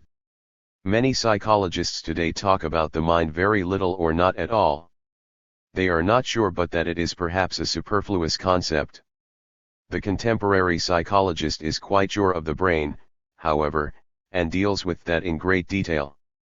At the same time he is well aware that all animals possess brains and has therefore boldly developed a concept of intelligence as a function of bodily action which is not at all the exclusive possession of the human species or the product of an immaterial mind. While people may differ in their opinions as to whether the situation elevates the animals or degrades man, it is easily seen that it has wrought considerable change in such concepts as animality and rationality, and hence, man. In other words, the idea of man changes and grows because the logical elements of which this idea is composed are amenable to change and in process of development. Ideas have a history in which the new grows out of the old, not unlike the way in which this process takes place in the world of things. The situation is not essentially different in the field of values. Works of art and moral ideals are also made up of elements which exhibit internal contrast, opposing lines of influence, dynamic interaction. Here also nothing stands still. The strife of opposing elements on the value level is something without which the field of value problems would hardly exist. To locate the nature of this strife and its mode of resolution in the given aesthetic or moral phenomenon might almost be said to be the alpha and omega of methodology in these fields. In the light of the foregoing analysis, it is hardly necessary to dwell anew upon these considerations. The first law of materialist dialectics expresses the fact that we live in a universe of change, change which affects all things pervasively and continuously. However, that is not all that can 172 be said about change. The second law, the law of transformation of quantity into quality and vice versa, points out that this change is not merely quantitative, but involves qualitative developments. If the first law guarantees history, the second guarantees that history cannot be merely a mechanical accumulation of quantitative factors, but always involves the emergence of new qualities, that is, of complexes of properties not possessed before. 2. All change represents, in the first instance, a quantitative increase or decrease in respect to certain qualities already present in the given object. For example, as water is heated, the result, up to a certain point, is confined to a quantitative rise in the temperature of a liquid. That is, nothing is produced beyond hotter and hotter water. However, after a certain point is reached in the quantitative increase, the quality of the thing being dealt with suffers a change from a liquid to a gaseous state. We observe the transition into steam. This change represents a qualitative transformation because it is clear that the properties of steam are not simply the properties of hot water increased in degree. The water has become something that is no longer water. At the same time, the new qualitative state is not a condition apart from or unconnected with the old qualities. It is something into which the old qualities become transformed by continued quantitative increases or decreases. If the temperature of water decreases, for example, the result, for a while, is colder and colder water. But there comes a point at which the water changes into ice, a solid, the properties of which are not decreased amounts of the properties of a liquid. A solid contains certain properties which are not present in any degree whatsoever in a liquid. It can be cut to shape, for example, used as a stationary base for certain types of vertical constructions, and so on. We cannot find a little bit of ice in water before it reaches the freezing point. We find no ice at all. An acorn is not a small oak tree which grows large merely by quantitative increase of existing properties. The acorn does not have a small trunk, tiny branches, and microscopic leaves. 3. These things are totally absent until a new level of development is reached. Hence, the new level of development, when it is reached, cannot be mechanically reduced to the old, as if it represented merely greater or lesser amounts of the properties previously present. Even in the simplest mathematical relationships, the addition of 1 to 1, for example, we see the transition to new properties. Otherwise, 2 would not be an even number, but would merely be twice as odd as 1. The newly emerged qualities are quite as real as the old qualities out of which they emerged. All quantitative changes sooner or later produce new qualities, while it is equally true that the only way to develop new qualities is by quantitative changes of those already present. This law, like the preceding, is not confined to such fields as physics, chemistry, and biology. Does the field of social phenomena, for example, exhibit only quantitative change? Hardly. Society today is not simply a larger tribal community than that which existed in primitive times, any more than an adult is merely a larger infant. Certain social phenomena and problems. 174. Can emerge only at a certain stage of social development. Just as modern capitalist manufacture is not simply enlarged handicrafts manufacture, the problems of the trade unions in present-day industry are not larger versions of the problems of guilds. The history of society is not only as complex as, but is more complex than the history of physical things or of plants and animals. Hence, it is quite as rich in its capacity for qualitative developments. As we have seen, ideas, art and morals also have histories. Are their histories simple? Are the changes which take place in the content of these fields merely quantitative? If they were, the problems associated with them would not be as complex and difficult as they are. We find in each case a long and involved evolution, a passing through various levels of development or stages of growth which mark off qualitative differences in the character of the subject matter being dealt with, not only in relation to these fields as a whole, but also in relation to the units of content into which they are divided. In other words, it is not only universal change which we witness, but universal evolution, universal transformation. In this process we always find that the accumulation of quantitative changes, which is often so gradual as to be imperceptible, is followed by comparatively rapid and violent change which ushers in a new qualitative condition. The Soviet philosopher refers to this transition from the merely quantitative to the qualitative as a leap, and points out that any adequate conception of evolution must recognize the existence of these leaps. Change without leaps would be quantitative, but not qualitative. It would probably be change without evolution. At the same time, the leap itself takes up a certain period of time, during which the phenomenon has a particularly mixed character in relation to its phases of development. There is a point at which it is difficult to say whether we are dealing with water or steam. 175. Adolescent or adult, seed, or plant, while a leap such as a revolution, during which society takes a qualitative plunge like that from capitalism to socialism, may take years. While all change is continuous, its rate is by no means uniform. The law of the negation expresses the fact that the emergence of new qualities out of quantitative changes in the old is a process which goes on endlessly, which takes place at each new qualitative level. The new qualitative state is regarded as a negation of the old one, and the same interpenetration and strife of opposing elements which operated to produce continuous change at the old level operate here also, so that, in time, the negation is itself always negated. Each new phase of development is a temporary synthesis which contains the seeds of further development. Our evolving universe.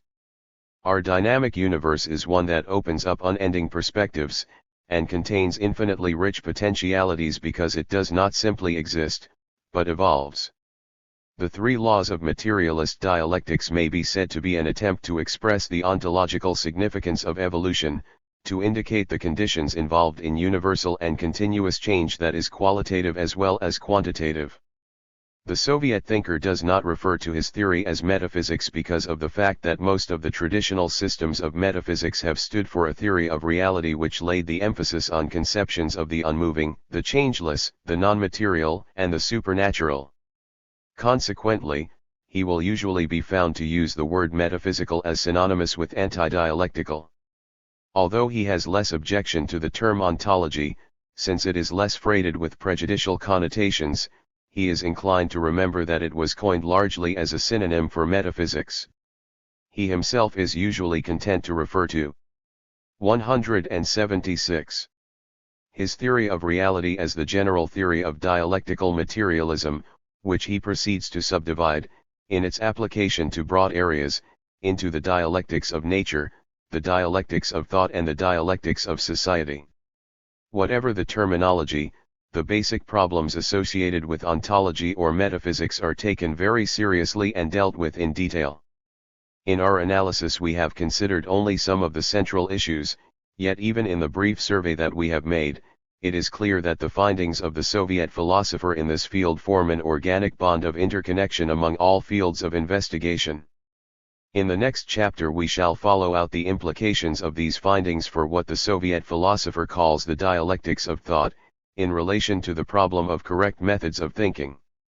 It might be well to emphasize explicitly what has been implicit in our discussion so far, namely, that the laws of dialectics in terms of their own content, as well as the nature of their implications and relations with various areas of subject matter are not approached as a priori truths or merely in terms of abstract logical deduction. At the same time, the processes of abstraction and deduction are by no means neglected. Their use, however, is based upon and controlled by empirical findings. That is to say, the laws of materialist dialectics, as we have seen, are regarded as grounded upon objective scientific evidence drawn from every quarter. The position taken is that all that has been found supports them and nothing that has been found invalidates them. While in their generalized form we may thus accept them as proved principles, we can by no means settle the question of their concrete application to particular fields simply by means of deduction. The evidence so far accumulated in their favor should lead us to employ them as the principal hypotheses or tools in the investigation of further areas of subject matter. 177. Not a single principle of dialectics, we are told in an authoritative source, can be converted into an abstract schema from which, by purely logical means, it would be possible to infer the answer to concrete questions. These principles are a guide to activity and scientific research, not a dogma.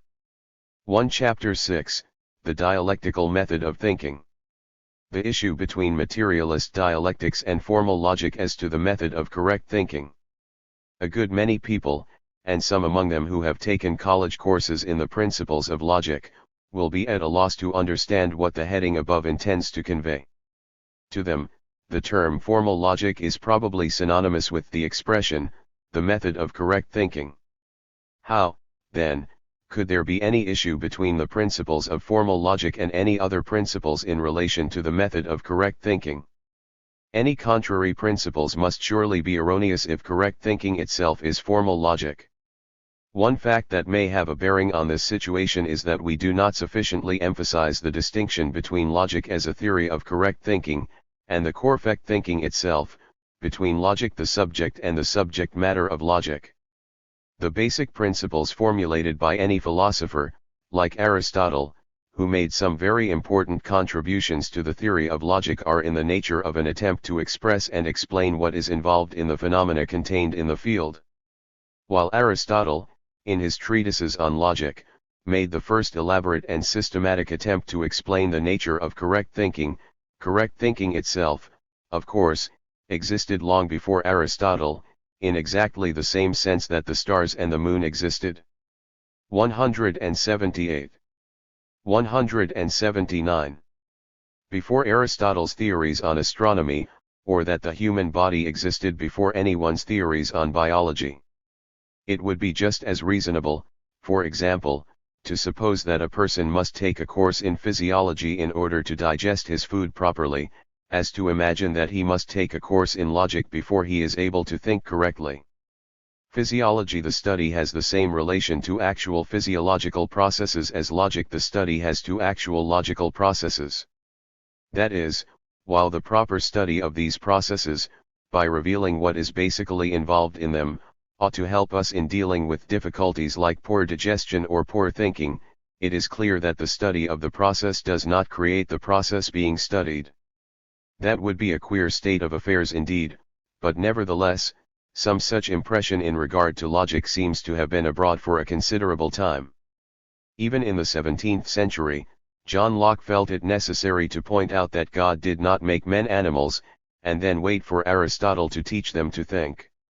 In other words, there is a basic distinction between the principles of a science and the subject matter with which these principles are concerned. 1. The principles express fundamental truths about the subject matter. One of the reasons why we are led to confuse these two things in any particular field is that we often employ the same word for them both. We say, for example, his logic both when we mean someone's reasoning powers, whether he ever studied logic or not, and when we mean someone's treatise expounding the principles of logic. In the same way, we say his psychology both when we mean a state of mind, and an exposition of the science. We also say the physics of this or that, both when we mean the actual physical processes taking place, and which took place long before there was any field of study called physics, and the science of physics which is formed by the study of these processes. The distinction is more clearly seen in physics, in spite of the ambiguity of the word, because the subject matter is tangible and is directly perceived by the senses, whereas the principles, as principles, are intangible. In logic it is a case of thinking about thinking, of intangible subject matter as well as intangible principles. The distinction between subject matter and principles is nevertheless just as important. The importance of this distinction, in the present instance, revolves around the question of the accuracy and adequacy of the principles. Because logic the study involves thinking about thinking, it does not follow, of course, that anything we think about thinking must be correct. In other words, any given theory of logic, like Aristotle's, is after all, only one possible attempt to explain the subject matter involved. Hence, it should not be regarded as strange if we look upon the principles arrived at by any one thinker in this field as subject to improvement in the light of further developments. There is no more reason why the idea of progress should seem alien in relation to the science of logic than it does in relation to the science of biology or astronomy. Yet the prevailing notion in the minds of students who have finished a course in logic is probably not that of a body. 181. of principles subject to continuous progress and improvement, or of a number of issues in respect to which radically different solutions have been advanced. The prevailing notion probably comes closer to the conception that the fundamental principles laid down in the text somehow constitute logic itself, that they are in all basic respects eternally correct, subject to debate only in a few relatively minor details. The theory of logic thus learned is, of course, formal logic. The student rarely grasps the historical fact that there are other schools of thought, such as the dialectical, which takes a basically different approach, not only to matters of detail, but to the central problems of logic. No doubt there is a variety of causes underlying this situation, some of which may come to light in the course of our discussion. But whatever the causes, the net result is that we are brought up on the formal theory of logic both directly, by being taught it as if there were no really basic alternative, and indirectly, through being influenced by those to whom it has been so taught, through the use of a language system constructed in the light of formalistic conceptions, and in other ways. To cite only one instance from language, the fact that the noun or pronoun does not change, no matter what changes in tense take place, reflects and tends to perpetuate the notion that the changes which things undergo are not of the essence, that the essence remains static. Language forces me to say, I am a father, I was an infant. The same I. People, generally, whether they have ever studied logic or not, are quite unconscious of the extent to which their thinking is influenced by formalistic principles largely drawn from certain aspects of Aristotle's work. As we shall see, the issue between formal logic and materialist dialectics is not merely an 182 academic issue. It is an issue which has important consequences for our practical and everyday thinking, for our handling of the most pressing problems of social life. One of the claims of the dialectical materialist, which we shall examine, is that an adherence to formalistic principles serves to encourage and perpetuate a whole series of fallacies and shortcomings in relation to thought and action in some of the most vital areas of human problems, particularly in the area of social questions. The way in which the presuppositions and categories of formal logic have entered into our habits of thought and, consequently, into the operation of our institutions, is an aspect of our civilization as curious and significant as it is neglected. In one sense it is a situation like that of people who have become so used to a certain type of eyeglass that they not only take it for granted that it is the only possible eyeglass, but they scarcely remember that they are wearing eyeglasses at all. It is not that they have perfect vision, far from it, but they are seldom disposed to relate their problems in this regard to the type of eyeglass which they have worn so long. It is always an amusing and instructive experience to ask intellectually trained people in our culture what is the significance of the word formal in the expression, formal logic, for example, formal logic as opposed to what other kind of logic? Usually there is either no answer or the answer given is informal logic. It never occurs to students to raise this question. Yet it is so significant that if the force of the term formal as it is used in this connection is not appreciated, one will probably not fully understand what formal logic is, or place it in any realistic historical perspective. Let us hope that our examination of the differences between formal and dialectical logic will also throw light on this question. The laws of thought. A good way to approach these differences is to contrast the three traditional laws of thought as conceived by formal logic with the implications of the laws of materialist dialectics which we have already considered in the preceding chapter. It may be noted in passing that the value of such an approach does not depend upon such technical questions as whether the traditional laws of identity, non-contradiction, and excluded middle are the most basic principles of formal logic, or whether they are construed as laws of things as opposed to thought, or simply as rules of discourse, or as all three at once. All that we need to recognize, for the present purpose, is that these traditional laws, whether taken or stated in one way or another, are an expression of certain basic and characteristic elements in the formal theory of logic. The laws seem so self-evident that it almost appears to be a mark of madness to challenge them. Yet, as we shall see, the dialectical theory confronts them with a challenge as thoroughgoing as it is significant. There are indeed, other contemporary trends in the field of logic which have also advocated certain departures from the traditional laws.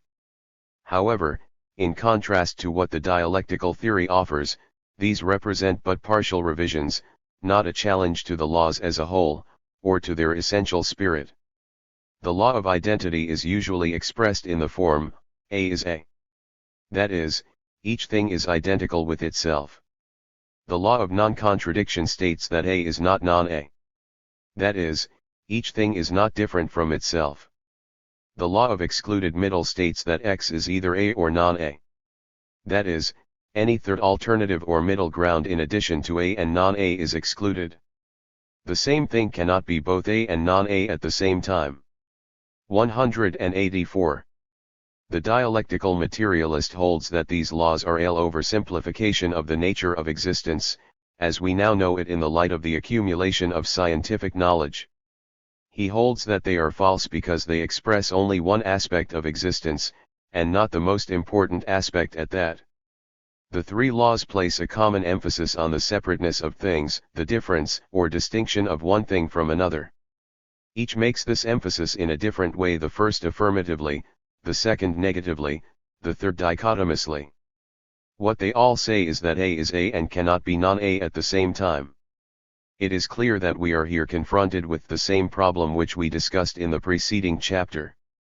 The point is, where can we find any A that is not in process of change which, as we saw, does not take place only now and then, but continuously, which does not affect only this or that part of the given thing, but all parts? Where can we find an instant of time during which nothing happens, no change takes place? Evidently, not in this universe. As we have seen, any A that we find always turns out to be in process of change in all of its parts all of the time, and hence, must be called non-A quite as much as A. To say merely, A is A, expresses only one side of the nature of such an A, its temporary unity or stability. However, to say that A is A and also non-A expresses the continuous process of change and transformation which pervades and constitutes A, as well as its temporary unity, just as the other laws express what inevitably happens in the further history of A. In other words, the dialectical logician is willing to recognize that there is a sense in which A is A, although he regards it as only part of the story. He points out, however, that the formal logician does not rise to the recognition of the sense in which A is also non-A. The dialectical logician wishes to do justice to both stability and change, to get both into the picture. In doing so, he points to the fact that the overwhelming evidence from all 185 fields of science is that the element of change is continuous and hence, primary, whereas the element of stability is temporary, hence, secondary. But, one may say, why reject the law of identity? Isn't the principle that A is A also true of a changing A in the sense that a changing A is still a changing A? There is indeed a sense in which a changing A is a changing A. And that is precisely the sense in which the dialectical materialist affirms that A is A as part of his first law. But it is equally true that a changing A is a changing A. Hence, the dialectical logician adds, A is also nona. Such a statement seems contradictory, and indeed, it is contradictory, especially from the point of view of formal logic. The very contention of the dialectical materialist is that what the laws of formal logic declare impossible, contradictory, and unthinkable is what takes place during every instant. Such contradictions must be recognized as possible, as an organic aspect of existence, although, of course, it does not follow that anything that would appear to be contradictory from the standpoint of formal logic is actually existent. How, after all, did it come to be laid down as a principle that A is A and cannot be non-A? The dialectical materialist would remind us that this is a man-made formulation, the product of a certain phase in the development of human knowledge. It seems axiomatic largely because we are taught to believe that it is. However, if a certain theory of logic is found to be incompatible with the actual nature of things, it seems clear to the dialectical materialist that this discrepancy casts doubt, not upon the nature of things, but upon the theory of logic concerned. In short, What good does it do to speak of a law of identity if nothing remains identical? 186. With itself even during the briefest instant, or of a law of non-contradiction when everything is a combination of opposing or contradictory elements, or of a law of excluded middle when each thing, every instant is in process of passing through that middle ground which is both A and non-A, from which it was supposed to be forever excluded. Why should such laws be regarded as self-evident truths?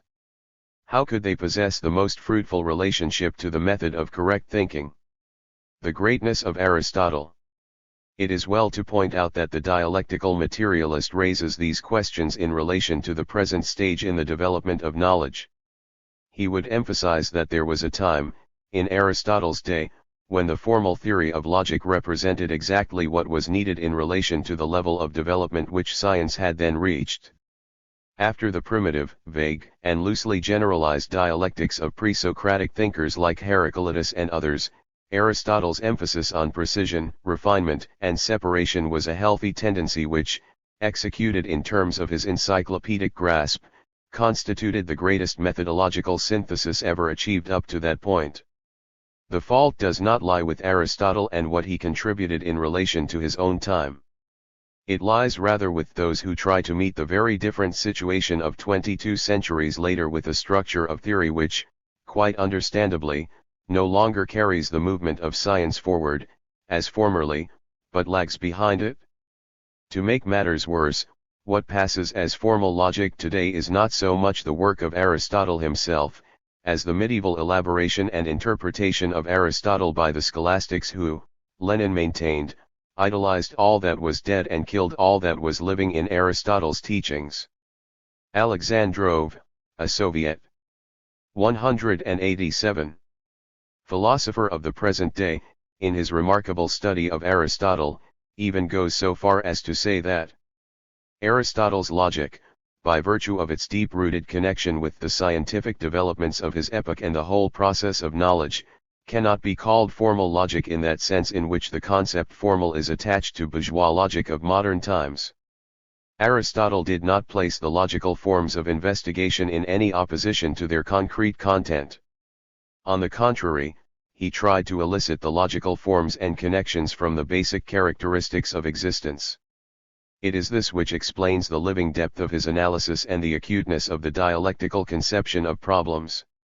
While Aristotle's theory of logic, as he himself elaborated it in relation to what his period offered, thus contained dialectical elements and represented a necessary step to a future development of dialectical theory, the Aristotelian formulation was clearly weighted on the side of a predominantly static metaphysical theory.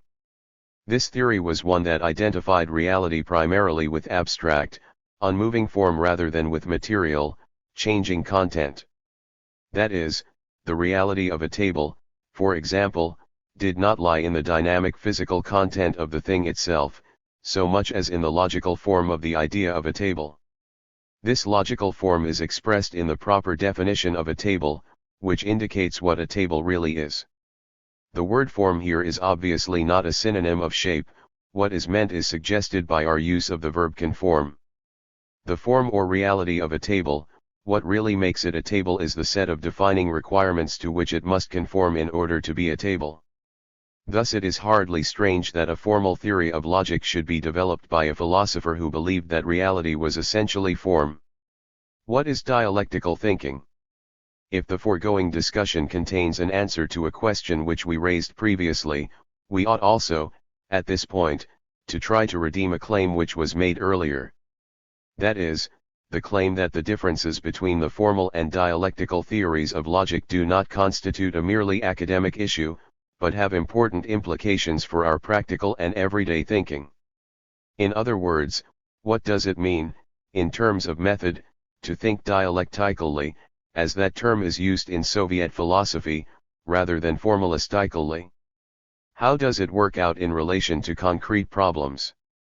What are the specific dangers and disadvantages of the formal theory in relation to correct thinking?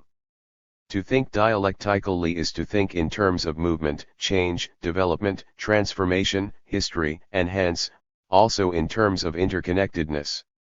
If the subject matter about which we are thinking is not static, the method which we use to think about it should be such as to prepare us for changes, to guide us to the essential situation which accounts for these changes, to make it easier for us to follow and even to anticipate the course of change.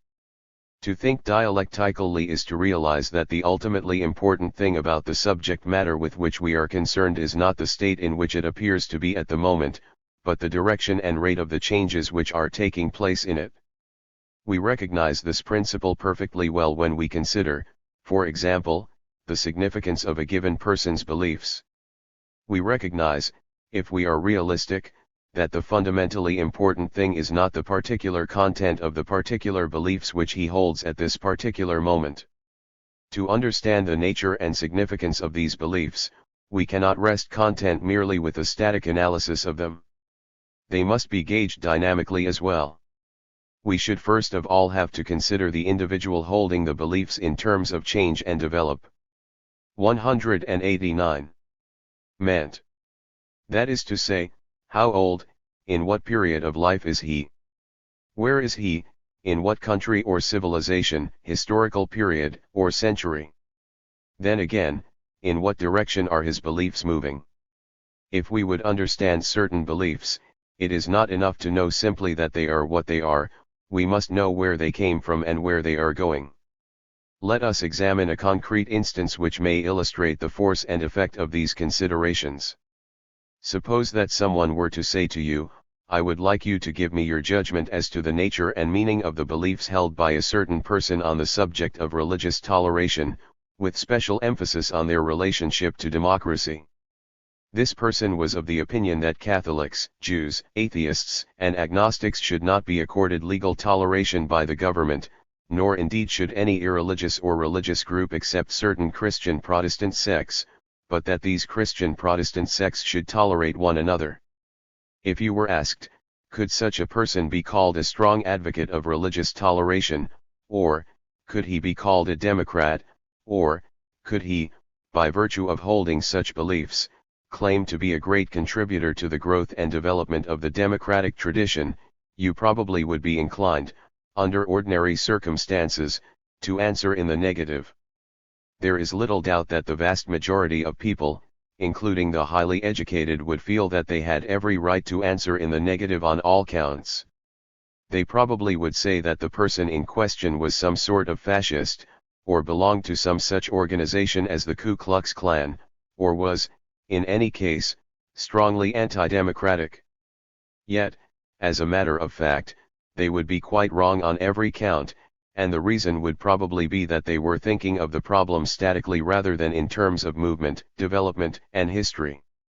The underlying as 190 assumptions in their method of approach probably were of this sort: democracy is democracy, democracy is not these beliefs, and that is enough to settle the matter. However, we see that it is not enough when we examine further, although the formalistic method itself would hardly encourage us to examine further. The person whose beliefs are in question is the philosopher John Locke, who lived in England in the 17th century. Actually, John Locke is a great Democrat, one of the founders of the modern democratic tradition and one of the fathers of the very idea of religious toleration. He is correctly regarded in this way, not in spite of these beliefs that we have mentioned, but precisely because of them. However, we can only understand this situation when we look at religious toleration, democracy, and John Locke's beliefs dialectically, that is, historically, and in terms of interrelation with the surrounding context.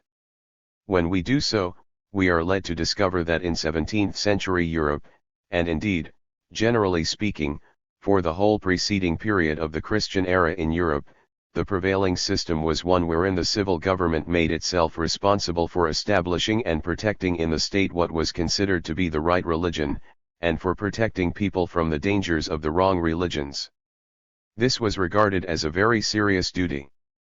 Under the reasoning which prevailed, the wrong religions, for example, should be excluded from the community more rigorously than the plague, for after all, the plague threatens only our mortal bodies in this life, whereas incorrect beliefs on religious matters threaten our immortal souls in the life eternal. Whoever, under these circumstances, advances and champions the belief that any religion besides the established one should be permitted in the community is a great champion of the idea of religious toleration. In a sense, he is a greater cham. 191. Pion than anyone who comes after him, and his early beliefs are of greater significance than later doctrines, because the early step was the most important. It signified the breaking of the ice, the challenge to the principle of intolerance. It was the most difficult step to take. Once the principle of toleration is accepted in any form, it becomes relatively easy to add each succeeding group to the number of those tolerated. Thus Locke is correctly regarded as a powerful democratic champion of religious toleration, although one would never be able to appreciate this fact, or even credit its existence, unless one approached the whole problem dialectically. Otherwise one might draw exactly the opposite conclusion and completely misunderstand the situation. Let us consider the same illustration from another angle. Suppose someone were to come forward today and claim to be a democratic believer in religious toleration because he held the same views as John Locke, who is recognized as one of the most outstanding advocates of democratic principles in this field. We would certainly be forced to deny his claim. We should have to point out that the very same beliefs which at one time constituted a progressive democratic position have been transformed, by the movement of history, into a reactionary, undemocratic position. Or, rather, the context of social life has become so transformed that the same belief in relation to the new situation no longer has the same meaning and significance. In this case the change is so great that it makes for just about the opposite meaning and significance. If you would be a Democrat in the 20th century, you must go much further than Locke went in the 17th century. If you would be as good a Democrat as Locke, you must be as much ahead of your day as he was of his. To hold the identical beliefs of Locke in the sense of the law of identity would make you as anti-democratic as Locke was pro-democratic.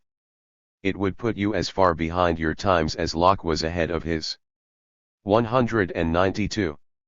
This reasoning, in the view of the materialist dialectician, one applies, in greater or lesser measure to all followers of earlier thinkers and schools. Can one be a genuine Aristotelian, for example, merely by holding, in the 20th century AD the identical doctrines which Aristotle held in the 4th century B.C.P. Not if one expects to play the same role that Aristotle did, not if one expects his beliefs to have the same meaning and significance that Aristotle's had. It is clear that to identify oneself with the literal beliefs of another would be to identify oneself with their spirit, significance, and meaning only if the context, both theoretical and practical, in relation to which they functioned, has remained the same. Soviet philosophers point out, for instance, that to be a Marxist in the 5th decade of the 20th century is not merely to repeat what Marx said 75 or 100 years ago. New conditions have arisen, in relation to which some of his beliefs are now no longer correct, and others must be considerably modified. Even Marx lived to say, on occasion, "Je ne suis pas Marxiste." 2. We have already seen how Marx's views on the path of development of capitalism and its political consequences were considerably modified by Lenin in the light of the phenomena of imperialism which Marx did not experience. Lenin elaborated the law of uneven development of capitalism, one consequence of which was that he considered possible a victory of socialism in one country surrounded by capitalist states, a thesis which Marx had rejected. However, Lenin retained Marx's belief in the impossibility of effecting a transition from socialism to communism except on a worldwide scale. Stalin, in the light of later developments, has advanced the view that such a transition, in respect to most of the factors involved, is now possible in a single country. This type of development of Marxian theory is distinguished from revisionism, which has to do with the rejection of certain beliefs on grounds other than objective evidence. The Kratky Filosofsky Slovar, under the entry, dogma, dogmatism, says in part, a judgment or theory which may be correct in itself, if taken undialectically, without regard to changing circumstances and concrete surrounding conditions, can become a dogma. It was in this sense that Marx and Engels constantly emphasized that our teaching is not a dogma, but a guide to action. Lenin and Stalin decisively rejected the dogmatic vulgarization of Marxism which was undertaken by opportunists of all types. Genuinely revolutionary Marxism is creative Marxism continually enriching, by means of new data, the theory of social development and the revolutionary practice of the masses. There is a popular method of criticizing Soviet thought which is capable of explaining away anything. So long as Marx's original position is adhered to, this method will make accusations of a blind persistence in rigid dogma. On the other hand, any modification of Marx's position will be cried down as ignoble and inconsistent abandonment of the classic founders. It may well be claimed by formal logicians that there is nothing in their methodology which prevents them from accepting the results of historical change. They may protest that they, too, recognize that Locke was a Democrat, and that a person advocating his beliefs today would not be a Democrat. In this they may be right. But the point at issue is not whether they can accept and recognize the facts after these have been gathered and the conclusion after it has been established. The question is, rather, to what extent does their conception of right thinking 194 suggest the necessity of finding such facts in order to deal with the situation adequately, and lead the thinker to the strategic areas where they may be found. The dialectical logician holds that the formalistic methodology, by playing down the importance of change, movement, and transformation, does not encourage the attempt to think historically, but rather leads one to make the assumption that, since A is A and cannot be non-A, A can be adequately dealt with in its own terms, in and of itself. If X must be either A or non-A, we need not worry about its being both. The dialectical thinker would point out that the discussion of social, economic, and political problems as it is carried on all around us in conversations, in the press, on the radio and from the platform presents us, unfortunately, with only too abundant a source of weaknesses and fallacies of the type we have been discussing. How often is the attempt made to settle an issue which has arisen out of contemporary conditions by citing the opinions or policies of some great and praiseworthy figure of the 18th century who seems to have thought about or dealt with the same thing, but who, in reality, as we see upon historical analysis, was addressing himself to an essentially different issue, arising out of essentially different conditions, although he used the same words and terms that we apply to the contemporary scene.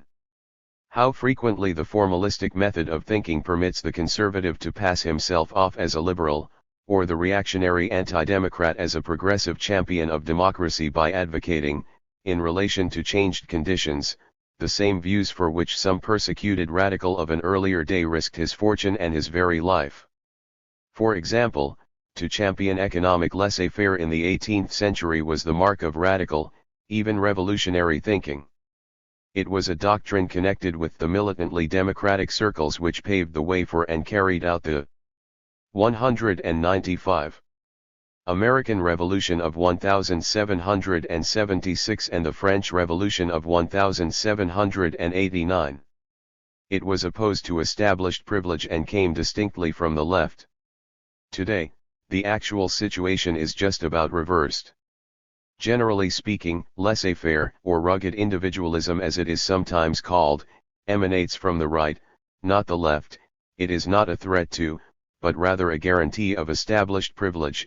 It could hardly be said to be identified with popular revolutionary forces, but is associated with some of the most conservative circles, which are inspired, not by the desire to go forward with changes into something new, but rather to change back to something that has already begun to give way. Yet how plausibly its advocates sometimes argue, with the help of formalistic, non-historical categories, as if they, in the 20th century, had the same relation to political problems as the Founding Fathers and the most militant heroes of democracy in the 18th century. This essentially erroneous, but apparently correct reasoning is the same as we have seen in the case of religious toleration which we examined previously. Democracy is democracy, and since these beliefs equal democracy in so-and-so's case, they equal democracy in my case. This would be correct reasoning, the dialectical logician points out, if we lived in a universe which was essentially static. In that case the form of the thinking would alone settle the whole matter. But we live in a universe of continuous change, which means that the actual content of problems does not remain within the bounds of static forms, but is continually transforming itself. Such a universe, in his view, demands a logic, not of forms, but of transformations. It does not follow, of course, that any identification with something in the past will be erroneous. It all depends on the amount and nature of the changes that have taken place in respect to the specific subject matter under discussion. Some areas of subject matter may still exhibit essentially the same content in relation to certain problems that they did centuries or 196, even scores of centuries ago, whereas in other cases the passing of every day or hour may bring changes so decisive that they can only be described as a transformation. For example, the orbit of the moon in relation to the Earth or the function of the heart in the human body is in all probability essentially the same today as it was tens of thousands of years ago, although, of course, these things did not always exist throughout the past, nor, in all probability, will they remain essentially static for an eternal future. But it is not simply a matter of the field as such. It is clear enough that certain conclusions in astronomy or biology are subject to momentary variation in the most essential particulars, such as the position of the moon in relation to the Earth, or the rate of blood pulsation in a given individual, whereas certain relationships in the field of social phenomena may not suffer root changes for thousands of years. While certain areas of subject matter will in general exhibit more rapid rates of change than others, everything depends upon concrete examination, because the significance of the changes involved is not only a function of the subject matter as such, but of the specific problems raised in relation to specific aspects of it. What the Soviet dialectician stresses is that the dimension of change cannot be neglected with impunity. It must always be seriously considered in relation to the problem in hand, although it will not always turn out to be of decisive significance. It is not only in popular or semi-popular discussions of social problems, but also in the most serious, technical, and official consideration that the dialectical logician would find many an instance of the limiting effects of formalistic methods. For example, the history of labor legislation shows how astonishing can be the consequences of taking such a concept as freedom of economic contract unhistorically and in isolation from actual surrounding conditions. What would seem simpler, as an application of the democratic idea to the working conditions of vast masses of people, than to pass legislation necessitating the install 197 lation of hygienic safeguards and facilities and to restrict hours and types of labor so as to protect the health and childbearing possibilities of women, or the normal health and growth of children. Yet time and again legislation of this type has been declared unconstitutional on the ground that it violates the democratic principle of liberty of contract, that is, the right of the individual to work under such conditions if he so wishes.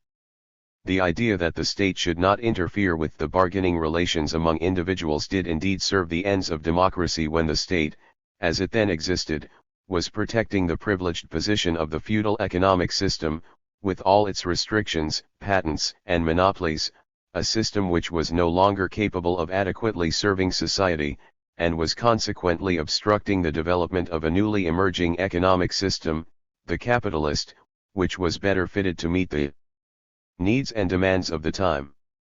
In the early stages of capitalism one might have pointed to an abundance of more or less readily available unexplored fields and a more or less rough equality of bargaining power as a justification for the non-intervention of the state.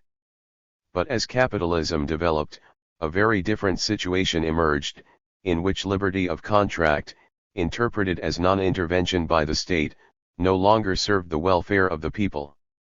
However, the courts, in so many cases, did not reason historically, but rather in the fashion encouraged and sanctioned by formal logic. The idea of liberty of contract was not approached in terms of developing content, but was understood as if it were a static form which would be eternally what it was in the 18th century, and would always have the same relation to our underlying problems. There can be little doubt that what we call legalistic reasoning in its invidious sense reflects the influence of a theory of logic which stresses form rather than content. Mention might be made here of one further example, drawn from the sphere 198 of race relations. In the famous Plessy Case 3, the Supreme Court of the United States decided that the segregation of Negroes in separate railway carriages was not a violation of their rights.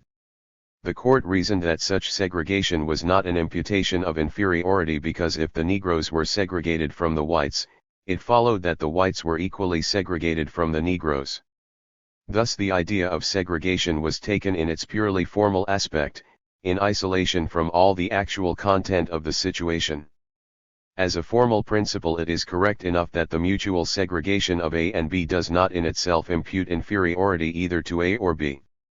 But if we are to deal adequately with any concrete instance of segregation, we must recognize a dialectical principle which transcends the formal one, namely, that the meaning and significance of any idea, such as segregation, is not an eternally static one, but is one which is subject to movement and change in relation to changing surrounding conditions, although a continuity of common features may also be traced. Materialist dialectics and science. The reader will notice that all the illustrations chosen involve what may be called a liberal or radical political and social orientation. This is not an accident. There can be no doubt that dialectical materialists, beginning with Marx and Engels, were motivated to develop the implications of the dialectical point of view in logic, which they inherited from Hegel, because of what it revealed to them in regard to problems of social change. However, it will be recognized that this circumstance, of itself, need not be taken as an adverse reflection upon the validity of their method, nor upon its universality so long as there is evidence to support its claims in wider fields. Some of this evidence we have already examined in our foregoing discussion, extending, indeed, to the widest field of all, namely, ontology.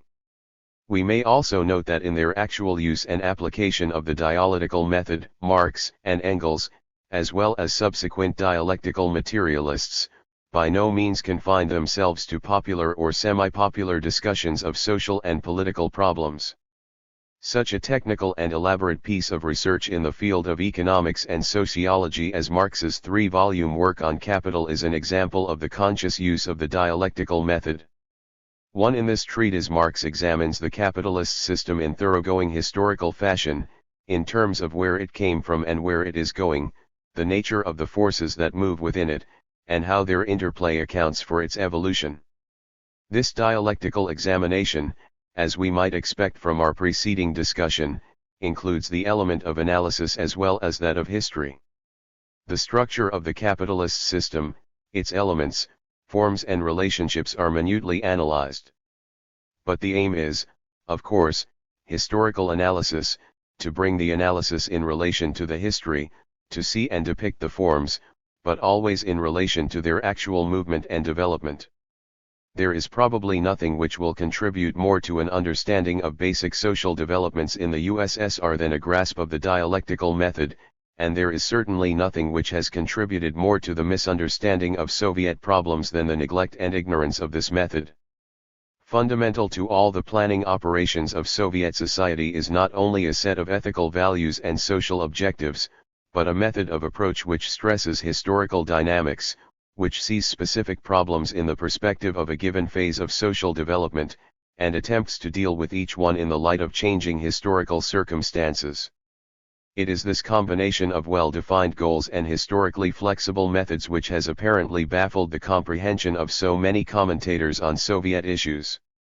To them, every change of Soviet policy seems to be either an abandonment of objectives, or an unprincipled opportunistic veering incompatible with serious planning. Apparently, they are unable to conceive of a method which stabilizes itself by working out laws of change, which takes change so seriously that, to speak paradoxically, it even prepares itself for unexpected changes. This is not to maintain that Soviet policies are always correct or successful. Such a thesis, in the judgment of the present writer, would be contrary to historical evidence. What is true, however, is that Soviet policies, whether successful or not, will never be understood unless the conditions of dialectical thinking are taken into account. If we can speak of such a thing as the Soviet mind, the first thing we must recognize is that this mind thinks dialectically, and that it is often a case of, plus ga change, phys ga rest la meme chose. Too significant in this regard are the following remarks of Stalin on certain basic issues in 1930. It may seem strange that we who are in favor of amalgamating the future of national cultures into one common culture, having one common tongue, are at the same time in favor of causing the national cultures to flourish at the present time, in the period of the dictatorship of the proletariat. But there is nothing strange in this. We must let the national cultures develop and expand and reveal all their potential qualities, in order to create the necessary conditions for merging them into one common culture with one common tongue. In this lies the dialectical quality of the Leninist way of treating the question of national culture. It may be said that such a way of approaching the question is contradictory. But is there not the same contradiction in our treatment of the question of the state? We are in favor of the state dying out, and at the same time we stand for the strengthening of the dictatorship of the proletariat.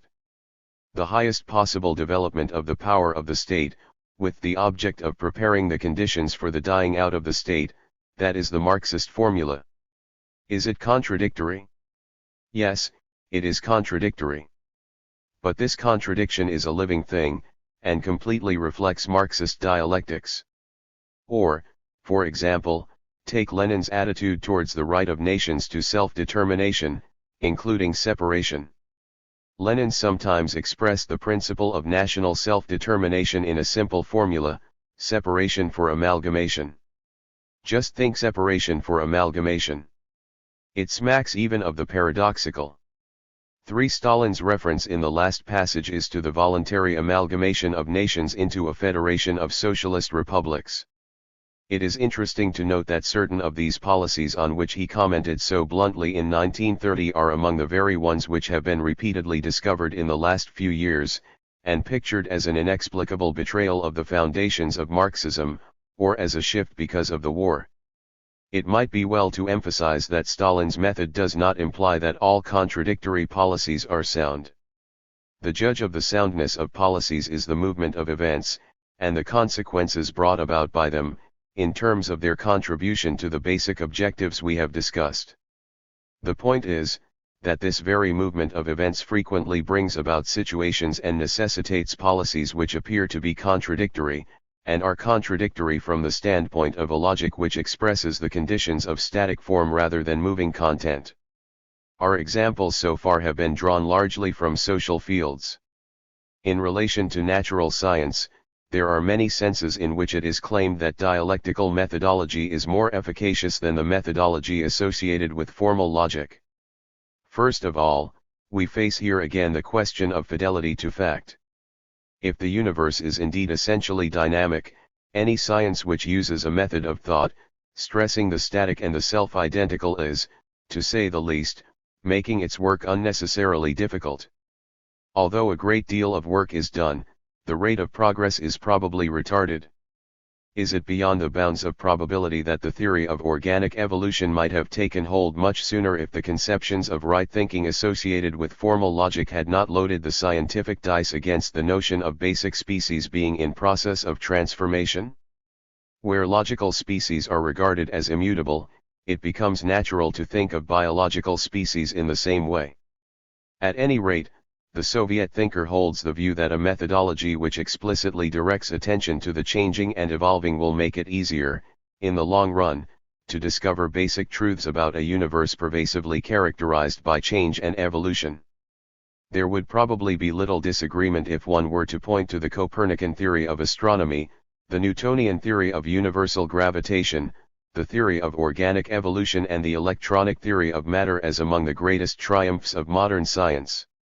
While each of these theories finally overcame static conceptions and replaced them with dynamic ones, it is equally true that each of them had to wage a bitter and protracted struggle, not only against the older doctrines which they supplanted, but against the old methods of thinking in general. They all seemed so unnatural in a universe which was supposed to be essentially static.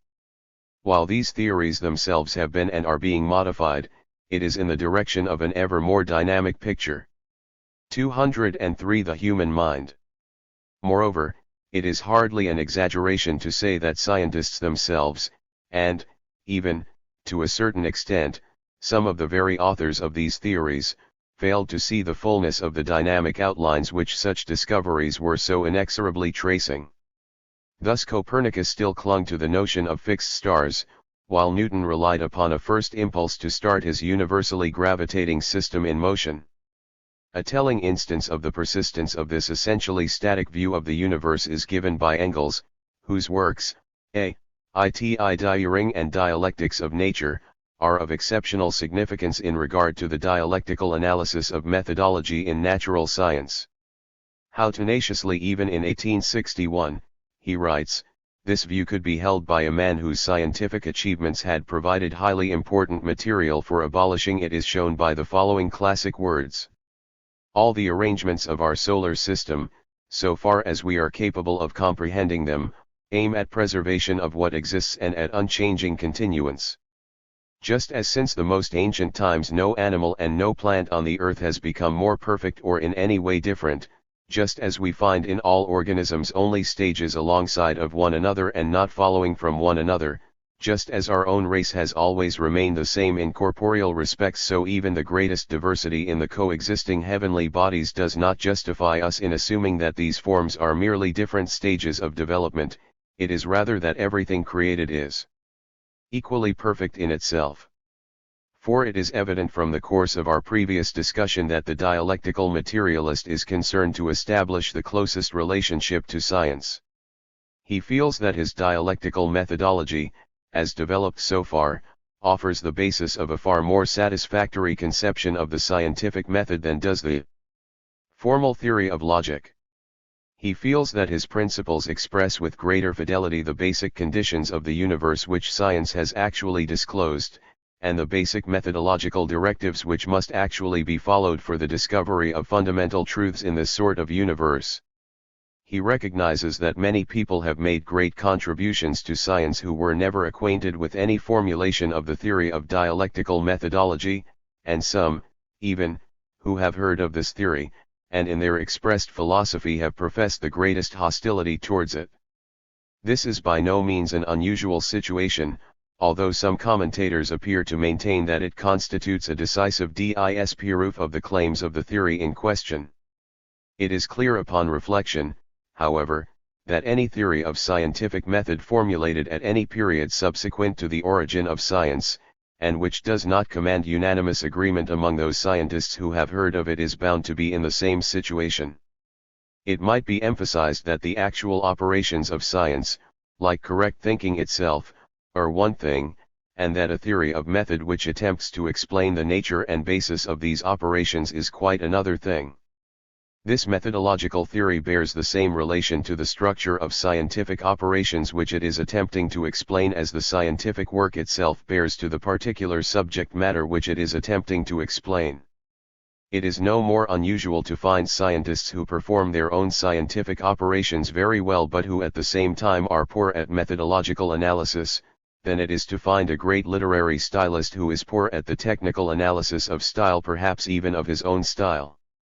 It is possible that such a stylist, if he is not well trained and competent in the field of aesthetic analysis, might 205. Mistakenly reject what is technically the best analysis of his own style. At any rate, what the dialectical materialist maintains is that an adequate knowledge of the principles of dialectical methodology will improve any scientist's understanding of the basis and implications of his scientific work, and hence improve the work itself. Specialization and integration. One important instance of this claim may be seen in the situation which confronts us in regard to specialization. Dialectical methodology, as we have seen, emphasizes the interconnectedness of things, whereas formalistic methodology emphasizes the notion of static self-identities. Now if the universe is actually a scene of pervasive dynamic interconnectedness, it seems reasonable to presume that the pursuit of scientific truth will be much more successful in the long run if it takes place within specialties which accept the obligation to work out their relationship to other specialties and thus to a total scientific perspective than if it takes place within specialties which eschew any such obligation, and become proud of their divorcement from and even ignorance of other fields. This is first of all a question, not of accepting some obligation over and above the demands of science, but of the proper fulfillment of the scientific task. It seems unlikely that we will ever adequately understand a universe that is interconnected in all of its parts by approaching it through independent specialties developed apart from the needs of a total integration. It need hardly be pointed out that such specialties do not automatically combine into an adequate picture of the interdependent whole, any more than several dozens of photographs of a single building, for example, would form an adequate picture of the total building unless they were taken from the viewpoint of a common perspective, and with due regard for the way in which certain 206 basic features join the several parts. In the earliest period of modern science, a thinker like Francis Bacon realized this truth, and never tired of emphasizing the need for organizing the pursuit of science within an integrated framework which would make of the various specialties genuinely cooperative parts of an organic whole. Nowadays it might be said that the predominant feeling among scientists in our culture is that all this smacks too much of philosophy, which in the opinion of some, has no necessary or vital relationship to the actual operations of science. Such an attitude is a curious one, historically speaking, for it is only in recent generations that science and scientists have been at any pains to disassociate themselves from philosophy, or even to draw a distinction in principle. So many of the figures of the 16th and 17th centuries who are called scientists today, people like Copernicus, Kepler, Galileo, and Newton, not to mention thinkers who made very important contributions in the ancient world and the Middle Ages, called themselves philosophers and referred to their work as philosophy. Nor was this merely a matter of terminology. It meant that while they were specialists, they were at the same time conscious that no specialization was intellectually adequate unless it was a part of a total philosophic integration. At the same time, one can understand the frame of mind of present-day scientists, who are by no means solely to blame for the dubious situation in which they find themselves. So much of what passes as philosophy in the contemporary world has itself lost, if not its sense of obligation, at least the vital and realistic connection with actuality which the scientific temper demands. Many a scientist may indeed feel that if he is confronted with a choice between an irresponsible and unrealistic preoccupation with some grandiose but largely verbalistic conception of a capital R reality, and an unavoidably responsible 207 grappling with some fragment which is at least full of indubitable actuality, he feels justified in choosing the latter. To make matters worse, not a little of the philosophy with which the scientist may come into contact in the contemporary world has, so to say, an unfriendly attitude towards science, in some cases lofty and indifferent, in others, rather bitterly hostile. If the scientist considered the situation historically, he would not find it surprising, since a good deal of this philosophy represents the continuation of certain trends against which his own philosophic scientific forebears had to struggle in setting up the type of thought which has since come to be called scientific. But unfortunately, the scientist, in so many cases, is not disposed to think historically, and he thus becomes contemptuous of all philosophy, failing to distinguish friend from foe.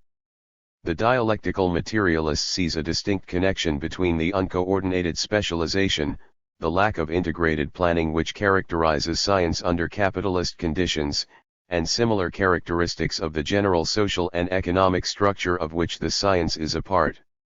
To him it seems quite natural that if the political and economic systems are still largely dominated by the spirit of laissez-faire and rugged individualism, the cultural system can hardly help being influenced in a similar direction. The general patterns of higher and professional study and research in scientific fields cannot help but be geared, in the main, to the patterns of industrial production, which, under the individualistic competition of capitalism, are not subject to overall planning. Science, technology, and industrial production are so closely interconnected in the modern world that any genuine integration of science presupposes the integration of industry. This proposition extends itself to social fields as well as to natural science. Social integration is indivisible. It would be unrealistic to expect the social sciences, if they are expected to 208. Be realistic, to meet a responsibility which the operating political system will not sanction, which is precisely the responsibility for integrating the social structure. At the present stage of social development, this kind of integration is even theoretically impossible except as a creative enterprise of common planning as between social science and practical politics, wherein there is mutual confidence and a deep sense of common dedication. The same point holds true of the educational structure, including the fine arts and their enormously influential popular counterparts. We may learn from the recent war, if from nothing else, that serious politics is always connected with a philosophy of life. A political party, if it is anything, is the implementation, the application to actuality of a social philosophy. Where there are really many parties, the dialectical materialist reasons, there are many philosophies, and no one of them will find itself in a position to exercise full responsibility for the dynamic integration of a complex social system. This point applies as much to the philosophy of democracy as to any other philosophy, unless, indeed, democracy is to be inherently identified with lack of integration, or is thought of as the automatic result of letting things alone. However, the actual attainment of democracy, in the view of the dialectical materialist, is not easier, but probably more difficult than that of many other philosophies, and requires, if anything, more forethought and planning. Under socialism, planning, both economic and cultural, is, of course, very widespread. A consequent integration of science becomes possible, and is facilitated by the fact that a philosophy holds sway which seeks close and vital rapport with science on the one hand and the single political party on the other, a rapport which is sought quite as much by these other elements. It is recognized, at the same time, that socialism has no monopoly on planning. Fascism and Nazism, explicitly acknowledging 209. Anti-democratic ends, could also plan and integrate in their own fashion. The choice is not simply between planning or not planning, but is also a matter of what is planned for. Dialectical rules for thinking. What concrete rules for correct thinking follow from the nature of the dialectical method? Some of its basic directives might be stated as follows. 1. Do not assume that the subject matter of any problem can be handled as if it were static until concrete examination has established that the rate and volume of changes involved are insignificant in relation to the specific nature of the problem. 2. In relation to any concrete subject matter, raise the questions: where has it come from and where is it going, what were the circumstances of its origin, and what are the rate and direction of the changes taking place in it. In other words, consider the subject matter in terms of its evolutionary path of development, and try to see it in relation to what it was and what it is likely to become. This attempt will promote understanding, facilitate prediction, and forestall surprises. 3. In order to understand the evolutionary path of development of any subject matter, try to locate within it the interpenetrating, contending, opposing elements and forces which it probably contains. Investigate as closely and concretely as possible the nature of the conflict of forces involved, gauge the direction in which the several basic elements tend to move, determine which are stronger and which are weaker, and thus discover why their conflict is resolved in the way it is at present resolved, and how it is likely to be resolved in the future. In this connection, keep in mind that the dialectical method regards as important primarily not that which at the given moment seems to be durable and yet is already beginning to 210 die away, but that which is arising and developing, even though at the given moment it may appear to be not durable. 1-4. Be prepared, not only for quantitative, but also for qualitative changes in your subject matter. Remember that in the past quantitative changes have always led to a qualitative change, and that a qualitative change has never come about, so far as we know, except as the result of the gradual accumulation of quantitative changes. In other words, dialectics does not regard the process of development as a simple process of growth, where quantitative changes do not lead to qualitative changes, but as a development which passes from insignificant and imperceptible quantitative changes to open fundamental changes, to qualitative changes, a development in which the qualitative changes occur not gradually, but rapidly and abruptly, taking the form of a leap from one state to another. They occur not accidentally but as the natural result of an accumulation of imperceptible and gradual quantitative changes. 2.5. The movement, change and development which observation has shown to pervade things make of them an interconnected complex. Therefore follow out the interconnections of the subject matter in hand, even when it appears to be static or isolated. 6. In relation to doctrines, schools of thought, historical trends and periods, social policies and the like, remember that the meaning and significance of any statement, program, work, or field of work can only be understood in relation to the concrete conditions of time, place and circumstance involved. It is not only a matter of what is said, but of who says it and when. Such are a few of the precepts or directives which the dialectical method, taken in its general form, suggests to the investigator. More specific precepts would, of course, be offered in relation to specific fields, in accordance with the concrete conditions actually present. Thus in social fields, for example, in so far as the evidence has shown that the underlying evolutionary dynamic is a struggle of classes centering around relation to the means of life, and hence, ways of living, it suggests to the investigator the advisability of seeking and exploring the relations between the problems in which he is interested and this underlying dynamic, which will, of course, if it exists at all, be found to condition his problems in a significant way. It may be well to re-emphasize in passing that the dialectical materialist does not believe in a class struggle in society because that is what would be abstractly deducible from the general principles of dialectics, but rather that the general principles of dialectics receive further validation from the class struggle which is found to exist, and which, indeed, may well have originally suggested the existence of the wider principle.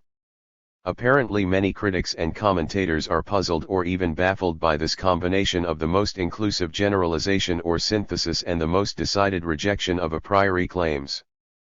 Probably the reason is, first, that the kind of materialism with which they are most familiar is an atomistic mechanism suspicious of theory, and second, that they tend to associate a receptivity to synthesis and generalization with idealistic schools.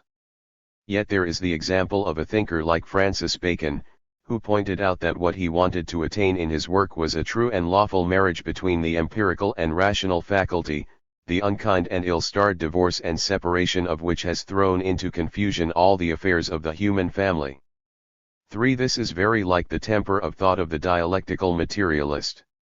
To put the matter in terms of induction and deduction, we are evidently dealing with a school which sees the vital necessity of both these aspects of thought, and which seeks to combine them in what it considers the most fruitful relationship. The position taken is that the nature of deduction cannot be properly understood or its role properly appreciated unless it is seen in terms of its organic relationship to the objective conditions of nature. By the same token, induction cannot be properly understood and utilized except in terms of the closest sympathy with and the fullest inclusion of deductive procedures.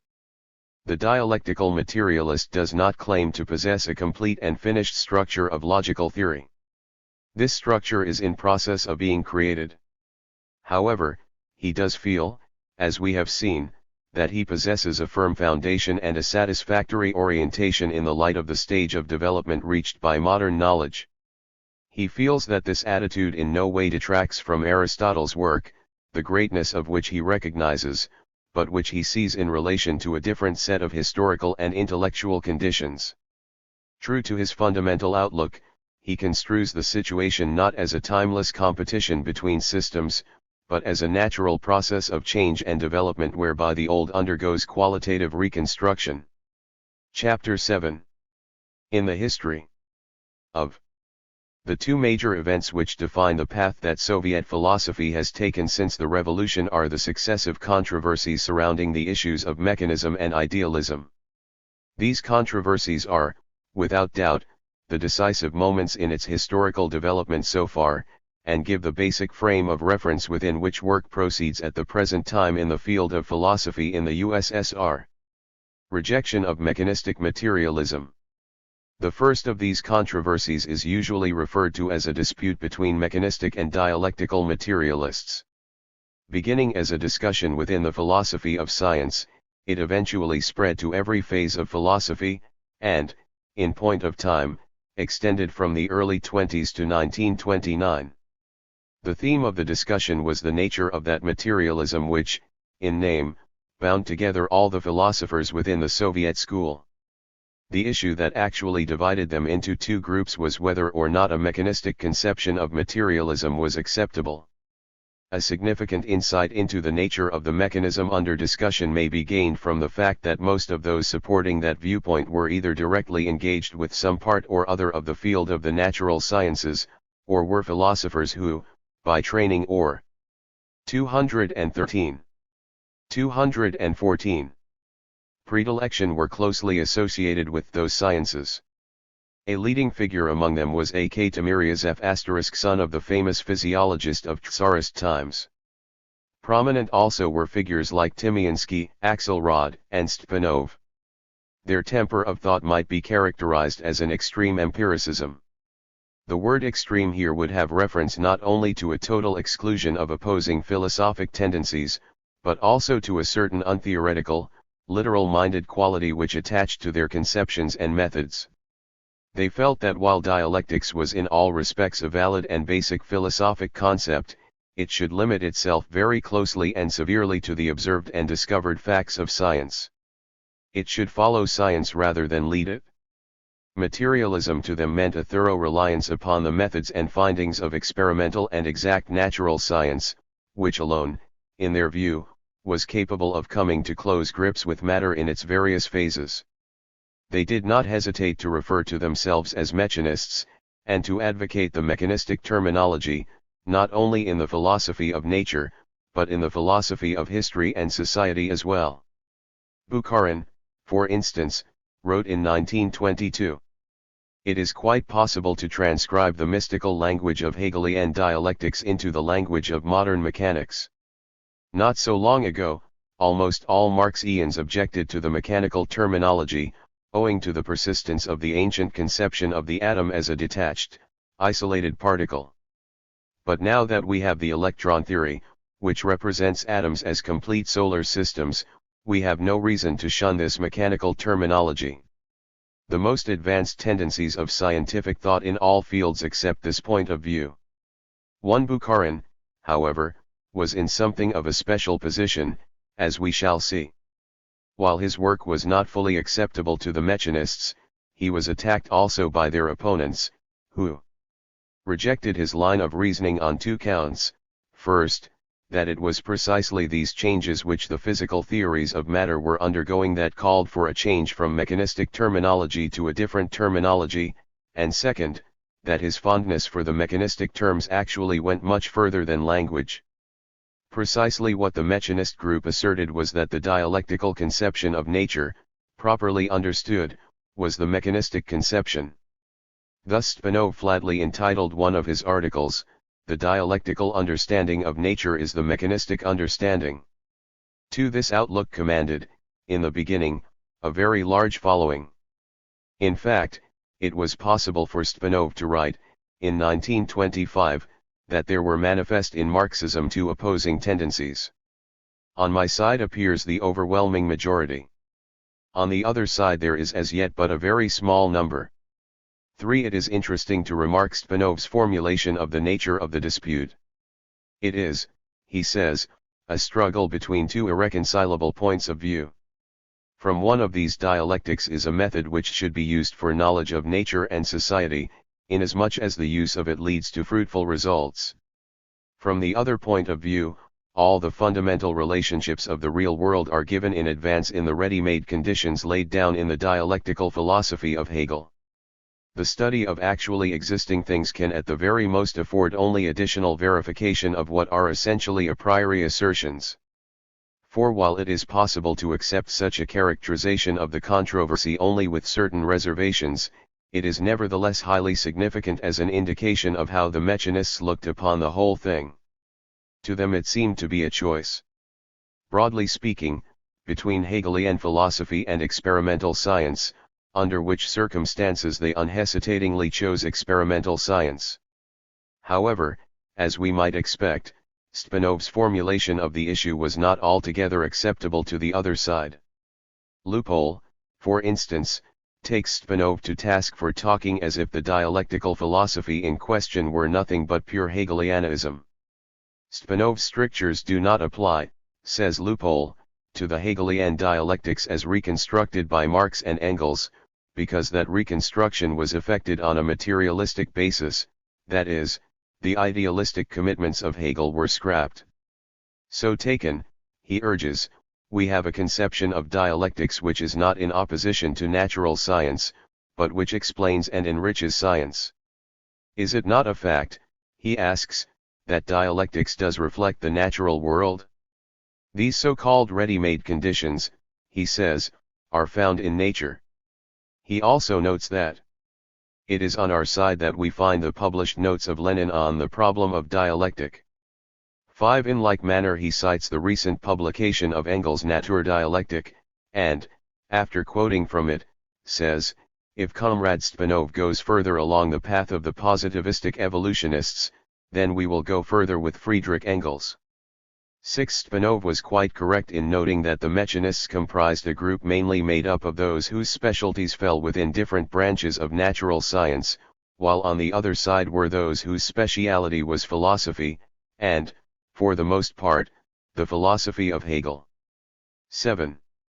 This opposing group apparently felt that mechanistic materialism was in real danger of giving up its philosophic birthright for a mess of science.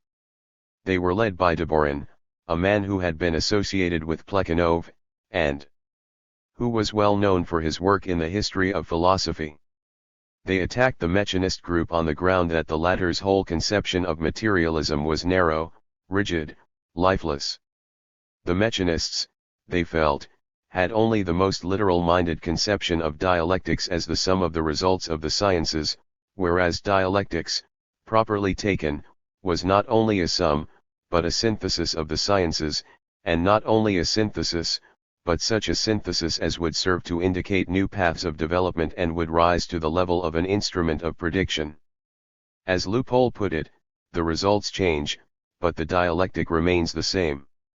8. What lent increasing strength to the attacks of Deborin and his group was the fact that with every year, one might say with every month, the position of traditional, mechanistic science, the natural science of absolute categories, of hard and fast determinism, of rock-ribbed certainty with respect to the status of the atom, was growing weaker and weaker. Einsteinian relativity, the quantum theories, Heisenbergian indeterminacy, took their heavy toll. Under these circumstances, it seemed to the Deborin group to be nothing short of foolhardy to cast in their philosophic lot with mechanistic science. Even as science, let alone as philosophy, mechanism seemed to be going by the board.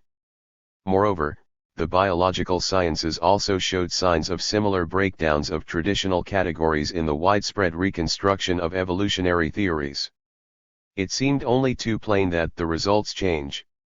As to whatever remained the same, was it not precisely the function of philosophy to make clear just what it was? Thus Deborin and his supporters felt themselves to be rescuing philosophy from a school of thought which would have allowed her to perish of neglect in the interest of a positivistic science which, after all, seemed to be mistaken in its positivism. In arguing in such a fashion, the anti-mechanists were not altogether setting up men of straw. The mechanists had gone so far as to advocate, for instance, that the study of the history of philosophy be scrapped in higher institutions, and be replaced by a study of the history of science, or at most, that the history of philosophy be treated simply as one element in the history of science. Just as the mechanists were prone to play down the study of the history of philosophy as such, they were inclined to belittle the role of classic philosophers in relation to the development of dialectical materialism. These tendencies came out with particular clarity in the voluminous discussions centering around Hegel and Spinoza. As we have already had occasion to observe in the case of Spinoza, the mechanists were inclined to treat Hegel with suspicion, to say the least. Grand flights of dialectics were not to their taste. They saw no reason to venerate the Hegelian categories. In fact, they probably would have been glad to forget all about Hegel. But they were not permitted to do so. Hegel became an issue. The dialecticians accused the mechanists of failure to comprehend the significance of the fact that Marx and Engels had built on Hegel, had profited immensely from the study of Hegel, and had advised everyone to do likewise. The mechanists, in turn, accused the Deborin group of failing to make any distinction between the Marxian method and Hegelian dialectics. In the discussion centering around Spinoza, the main question concerned the significance of his work for the philosophic constructions of dialectical materialism. The mechanists in particular, writers like Axelrod and Tymiansky, were disposed to make short shrift of the matter by declaring Spinoza an outright idealist. Deborin and his group, however, were inclined to see great value in Spinoza, both as a dialectician and as a materialist. Properly taken, they argued, that is, taken in the light of his 219 historical movement and direction, Spinoza belonged to materialism. They were ready to hearken back to Plekhanov's conception that dialectical materialism could be characterized as a certain form of Spinozism. The position of Bukharin. It was not only in the philosophy of nature and natural science, and in the history of philosophy, that the controversy was carried on. It also extended to the philosophy of society and history. Here, as we have already seen, Bukharin came out openly in favor of certain aspects of mechanism in his book, Historical Materialism, considered at that time a leading work on Marxist sociology, at least in the sense of a systematic text on the subject.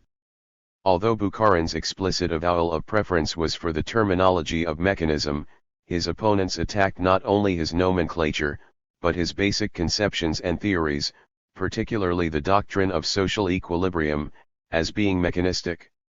The concept of equilibrium, they felt, should not be central in the study of society. It was not the thing to emphasize. It was not faithful to the dialectical movement of society. Great weight was attached to Lenin's judgment, that Bukharin never understood dialectics. The situation of the Bukharinist school of thought was rendered more difficult by the fact that members of the Mechanist group itself attacked Bukharin's work as not being a product of the dialectical method as they understood it. Sarabianov, for instance, very shortly after historical materialism appeared, accused Bukharin of adherence to pure formalism instead of genuine dialectics, in his logical and methodological outlook. Comrade Bukharin is not a dialectician, he says, but the most orthodox adherent of formal logic. 1. Pod Xenomenum Marxisma, No. 3, 1922, p. 63. 220. He goes on to say that Bukharin does not treat dialectics as a living instrument, but only pays it respect as a relic. In 1929 the controversy came to a head. The immediate occasion of the crystallizing of the long-debated views was the meeting in April of the Second All-Union Conference of Marxist-Leninist Scientific Institutions. This was a gathering made up of delegates from all the important scientific institutions of the country. All the leading figures were present and took part in the debates. Sarabianov, Timiryazev, Variash, and many others spoke in defense of mechanism. Deborin, Lupol, Karev, Sten, and others attacked that position. The leading report was delivered by Deborin, and, in the end, as part of its proceedings, the conference voted a resolution on it which acted as a kind of official condemnation of mechanism. It is interesting to notice the actual wording of this resolution. It contains 11 brief points, of which 9 are more or less general. Points 6 and 7 contain the direct and concrete reference to the Mechanist position. The most active revisionist philosophical tendency during latter years has been that of the Mechanists. carrying on what was in essence a struggle against the philosophy of Marxism-Leninism, not understanding the foundations of materialist dialectics, substituting for revolutionary materialistic dialectics a vulgar evolutionism, and for materialism, positivism, preventing, in point of fact, the penetration of the methodology of dialectical materialism into the realm of natural science. This tendency represents a clear departure from Marxist-Leninist philosophical positions. The conference considers it necessary to continue the systematic criticism and exposure of the mistakes of the Mechanist school from the point of view of consistent Marxism-Leninism. The most important problems confronting the philosophy of Marxism-Leninism are the further development of the theory 221 of dialectics, and the thorough application of the method of dialectical materialism both in the field of social science and natural science. The crisis through which the contemporary theory of natural science is passing is a continuation of that crisis which has already been analyzed by Lenin. The present successes of natural science do not fit into the pattern of the old, mechanistic, formal logic theories. Here, bourgeois philosophy paralyzes itself, attempting to utilize the crisis in natural science for its own ends. However, a genuine solution of the fundamental difficulties of natural scientists can be attained only by applying the method of materialist dialectics. 3. Rejection of Menshevizing idealism. Hardly more than a year had passed from the time of this resolution regarding the first controversy, when a second, similarly large in scale, took possession of the field. This dispute, which was fought out around the issue of idealism, or Menshevizing idealism, serves as an excellent point of focus for tendencies from the late 20s to the present time. In point of fact, it was before the first controversy had ended, while Deborin and his followers, during its closing years, were definitely gaining the upper hand, that a feeling arose among a large group of thinkers that neither of the contending schools was working out the kind of philosophic program and structure that were really needed. The feeling was that Deborin, and those who thought with him, had performed a necessary and valuable service in contending against the Mechanists and exposing their errors, but that their own philosophical outlook suffered from two grave defects. First, they had gone too far in correcting the Mechanists' mistakes. They had leaned over backwards and fallen into the camp of idealists to whom things were reflections of ideas, rather than the reverse. Second, they had lost touch with the very rapidly, and, indeed, momentously developing social and economic situation of the whole Soviet experiment, particularly, the problems centering round the introduction of the first five-year plan, and the building up of the collective farm movement. This area of problems found little reflection in the work of Deborin and his group, hence arose the charge of the divorcement of theory from practice. Let us examine the nature and content of these charges. What did Deborin's opponents mean by saying that he had tumbled into the pitfall of a certain kind of idealism? It will help us to clarify the situation if we glance for a moment at the term used to characterize this idealism. It is often translated as Menshevik, which both departs from the rule of grammar and loses the peculiar flavor of the meaning. The word in Russian is menshevistvuishchi, a present participle which should be rendered by the ing form in English, making the phrase Menshevizing idealism. There is a quite separate adjectival form in Russian for Menshevik, namely, Menshevistski. The fact that this latter form is passed over, and the other deliberately chosen is a significant indication that it was the intention to accuse Deborin not so much of outright, full-fledged adherence to Menshevism, but of a tendency, inclination, or movement in that direction. One, it was as much as to say, if he is not a Menshevik, he is at least talking like a Menshevik, he is Menshevizing, and if we do not stop him, he will become, once again, a complete Menshevik. It is well to note that the fear was that Deborin would once again become a Menshevik. For he was never permitted to forget that, before the revolution, he had been in fact a genuine Menshevik. Philosophically, this meant an adherence to the views of Plekhanov, the intellectual leader of the Menshevik faction, rather than to those of Lenin, the leader of the Bolsheviks. It meant the belief that Plekhanov was the guiding philosopher of the movement rather than Lenin. Wherein lay the difference between these two leaders? The writer put this question to Deborin in the course of an interview in 1937 at the Academy of Sciences in Moscow, where Deborin occupied the position of head of the Division of Social Sciences of the Academy.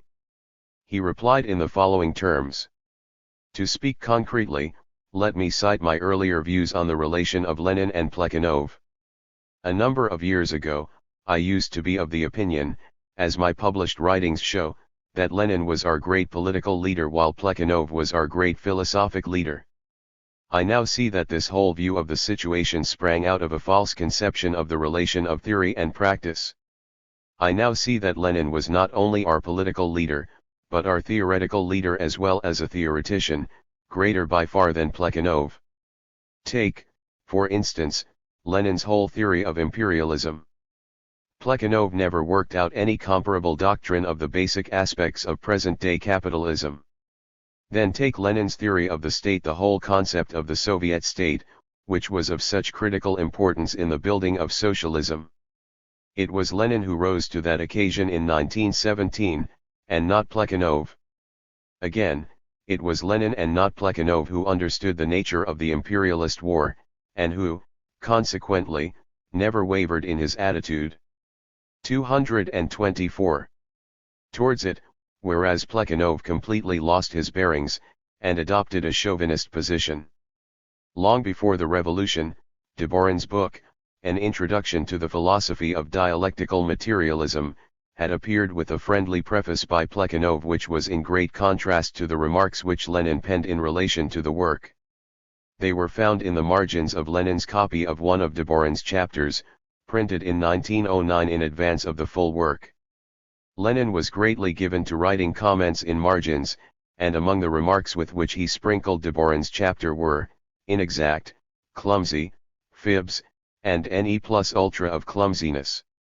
There is only one favorable comment, right, next to an underlined passage. The character of the group which rose up in opposition to Deborin throws light on the situation. It is a significant fact that almost all of them were younger men. They had neither special interest in the field of natural science, like the mechanists, nor in the history of philosophy, like the Deborinists.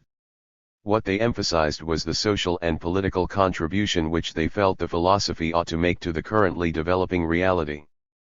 They were rather strict Leninists, and inclined to show little leniency towards the shortcomings of Plekhanov. Among their leading figures were Maidan and Yudin. To them it seemed that Deborin and his followers had practically gone over to Hegelianism. While in regard to this point in itself, they arrived at the same general conclusion as the mechanists, it was for somewhat different reasons. It was on account of Deborin's conception of the methodology and ontology of natural science that the mechanists were prone to label him an idealist. However, it was rather Deborin's lack of a sharp orientation in the social and political sense that made Maidan accuse him of idealistic tendencies, that is, tendencies to deal with ideas apart from their connections with things. 225. We noted at the outset that one of the principal objections made to the work of Deborin and his followers was that they allowed theory to become divorced from practice. To understand this charge, we must go back to the event which had originally set the ball of controversy rolling. This event was the now famous speech delivered by Stalin at the Conference of Agrarian Marxists. This conference took place in December, 1929, in the midst of the titanic struggles to collectivize the land, struggles which, as it turned out, decided the future mode of life of tens of millions of peasant farmers. In the course of his talk, which was mainly devoted to theoretical questions, or rather to the relation between certain theories and certain matters of practice, Stalin took occasion to make the remark which became so well known, and played such a large part in the philosophical discussion. But if we have reason to be proud of our practical successes in the field of socialist construction, he said, it is quite impossible to say the same about our theoretical work in the field of economics in general, and in rural economy in particular.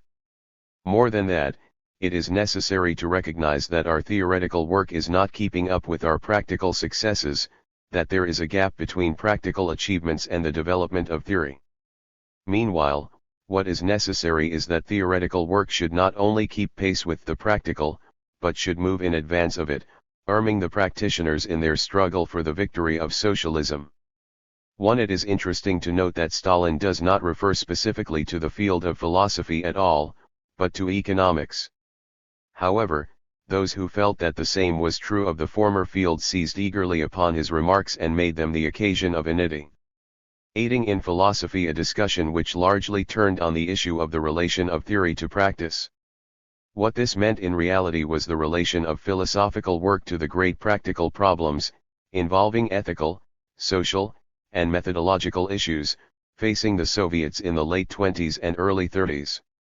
These problems were certainly serious enough, as we realize when we recall that it was at this time that the whole issue of economic and social planning was bitterly fought to a conclusion, and the extremely far-reaching decision to abandon the new economic policy had to be carried through.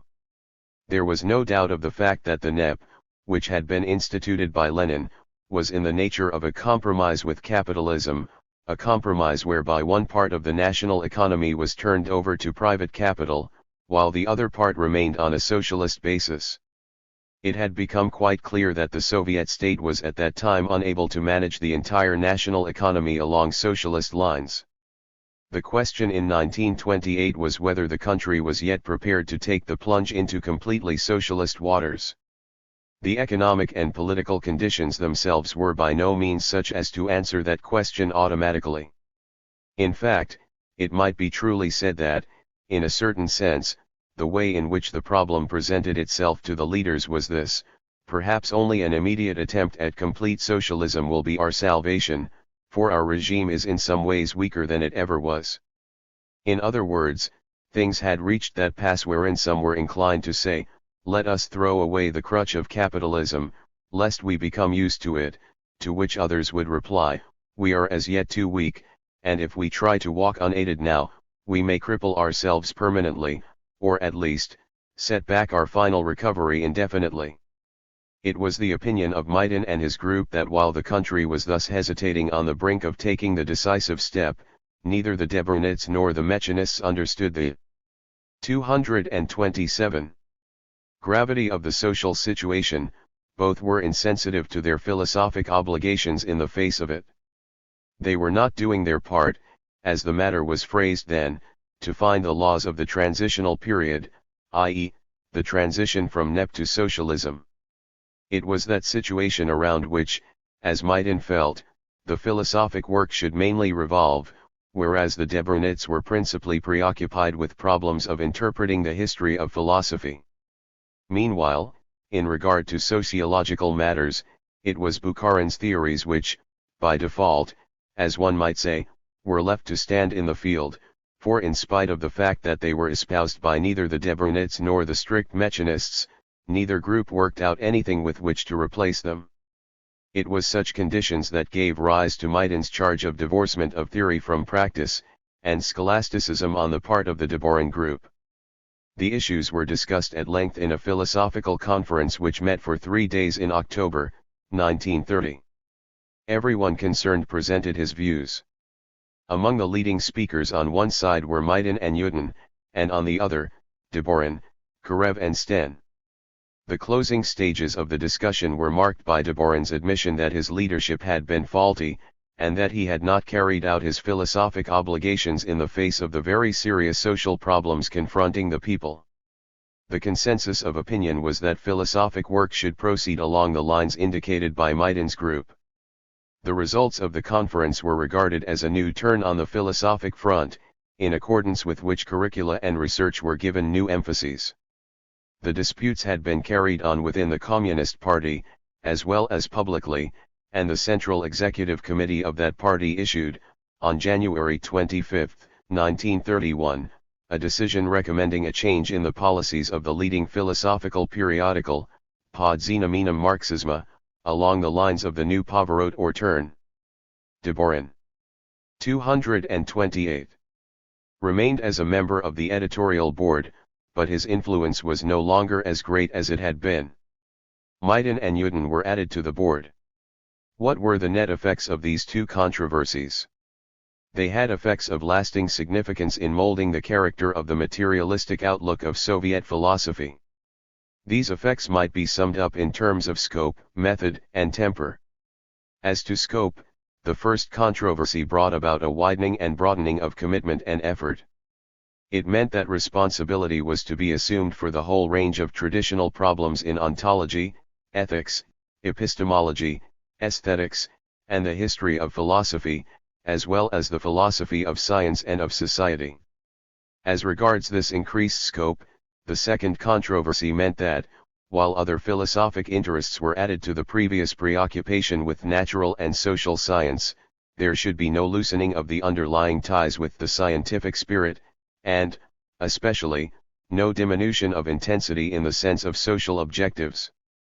In terms of method, the first controversy resulted in a greater receptivity to generalization, theory, and synthesis, to which the second added the necessity of seeing these methodological instrumentalities in the focus of practice, in terms of verification by reference to the actual development of historical reality.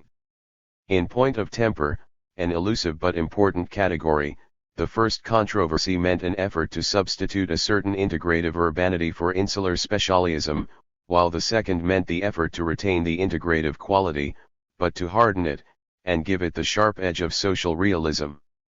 Chapter 8. In the VSSR. Methods of bringing to the people. The functioning Soviet system itself is, of course, the most potent instrument through which the spirit, ideals, and objectives of Soviet philosophy are inculcated into the people of the country. In any society, the process of education, of communicating information, of influencing beliefs and habits is one that does not take place exclusively, or perhaps even mainly, in the classroom. The operating social institutions, with all their conditioning power, the avenues of public information, such as the press and radio, the content of the popular and fine arts, including the stage and screen, are all immensely important in this regard. The Soviet citizen not only comes in contact with the ideas of a socialist philosophy, he sees it in action around him, lives out its patterns, shares its values and suffers its mistakes.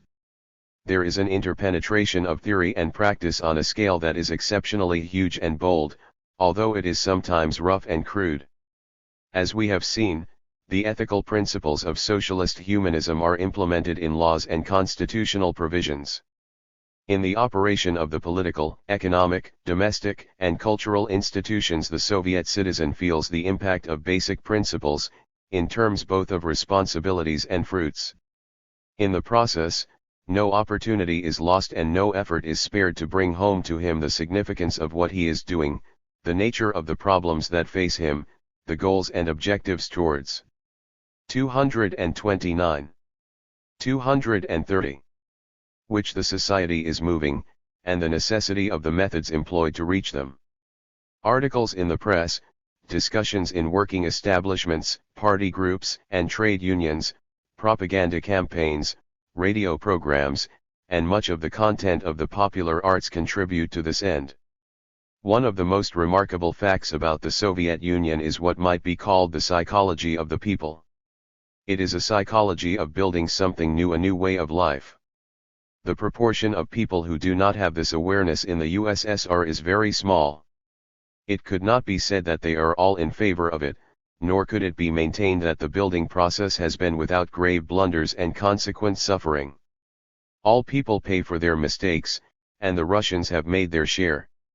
However, it might be noted in passing that there is no evidence that the vast majority are not in favor of building the new way of life, and there is a good deal of evidence that they are. This situation is not at all strange, considering how little the majority got out of life under the old regime, and how much relative improvement there has been under the new. Whatever may be the exact margin of disaffection and failure, the evident and important fact is the extremely widespread consciousness of participating in the building of a new society. The sense of having a philosophy has not come to the Soviet citizen as something added, over and above the normal run of his life. It has come to him as an intrinsic part of the handling of the problems and difficulties with which he was faced as a result of the First World War and the disintegration of the Tsarist order. Philosophy has taken on the aspect of a living instrument, and the unmistakable feeling of the general run of people is that they are engaged in a vast planned enterprise that is of deep and pioneering significance. This feeling has given them an extraordinary sense of confidence and power. It is epitomized in a passage of a song which was immensely popular when I was in the Soviet Union. Leader. 231. Ally translated, it reads, "We will be everything, create everything, open up everything, from the North Pole to the blue sky." When the country calls for something heroic, everyone will turn out to be a hero. It should be noted that this was not a war song, but dated from several years before the war. It is interesting to compare the sentiment with that expressed by Walt Whitman in his Song of the Open Road. I think heroic deeds were all conceived in the open air. I think I could stop here myself and do miracles. I think whatever I shall meet on the road I shall like, and whoever beholds me shall like me. There is no doubt that the American spirit has shared this feeling of exuberant confidence, however different the way in which we arrived at it, and however much of it may have worn off since our pioneering days. Even the note of boastfulness has a familiar ring. When the Soviet citizen works, he never forgets that he is working socialistically. When he studies, or sends his children to school, it is clear to him that he does so on the basis of a Soviet, not a Tsarist concept. When his health is taken care of by a physician or a hospital, he connects it with the provisions of the Soviet Constitution. When women or ethnic minorities take advantage of rights and opportunities they never possessed before, they know it is an implementation of the principles of Soviet philosophy. When the Soviet voter takes part in elections, he or she is reminded that the economic security, the national health and education services, the legal protection against race and sex discrimination are of the essence of Soviet as distinguished from capitalist democracy, and the thesis is driven home that it could only have been on the basis of a one-party system that those gains could have been made in that country. When problems of a social, political, or economic nature are encountered, they are approached and discussed as 232. Problems in the co-instruction of socialism. The 5-year plans are measured in terms of their contribution to the fulfillment of socialism and as steps towards communism. All along the line, theory is connected with practice, and practice with theory. Among administrative agencies, it is undoubtedly the Communist Party which takes the lead in this process. Responsibility for ideological direction and clarification falls to its members in the various working establishments and other institutions. Persons with keen social interests, with organizational or leadership abilities naturally become interested in the party and the party in them, because the party is in executive control. In its membership it apparently does not stress quantity a few millions out of a population of more than 17.5 millions but rather, a genuine willingness to do hard work, take responsibilities, make sacrifices if necessary, and master basic ideological principles. Everything important is discussed by the party, and a line taken. All sorts of campaigns are organized and movements launched. There is no evidence that party members generally consider themselves an elite looking upon the people with contempt or keeping aloof from them. On the contrary, they seem, as a rule, to be very much of and with the people, and to take seriously the principle which they profess, that the main source of their strength is their closeness to the people. They do not live better than non-party members who do the same grade of work. In fact, during earlier periods of restricted national income, there was a ruling under which many of them received less salary than non-party members doing the same work. In newspapers and magazines, on stage and screen, in the popular and fine arts of the Soviet Union, there is a strong sense of ideological direction. The principles on which the society is based, and the objectives it is striving to attain are kept alive in the public consciousness, given the force of reiteration and the glow of artistic presentation. There is no doubt that this process has involved a certain measure of crudity, and also of artificial. 233. Imposition. These are the natural faults which would be characteristic of such a situation. However, in our discussions, they are usually exaggerated out of all proportion. We have usually been so anxious to see this kind of fault that we have often overlooked some very basic facts. It is painfully easy to be over-sophisticated about such a matter, and to miss the core of meaning and significance that is present. For instance, it is a fact that the process of building a new society dedicated to the attainment of human objectives previously never gained by the people involved is a process that will naturally call forth interest and enthusiasm on the part of writers, artists, scientists, scholars, and teachers. There is no self-evident truth that artistic, scientific, and scholarly people are, in the nature of things, exclusively critical and never happy except when they are objecting to something. There is also no self-evident truth that, for the good of their own work, they must never develop a spirit of social cooperation, or a feeling of social responsibility. In other words, it would be the height of superficiality to imagine that the sense of social values, the consciousness of broad and deep objectives running through the popular and fine arts in the Soviet Union is not, for the most part, sincere and genuine. Indeed, we must admit that a thing of that kind can easily be an immense source of creativity, a pillar of strength to the artist, the thinker, and the publicist.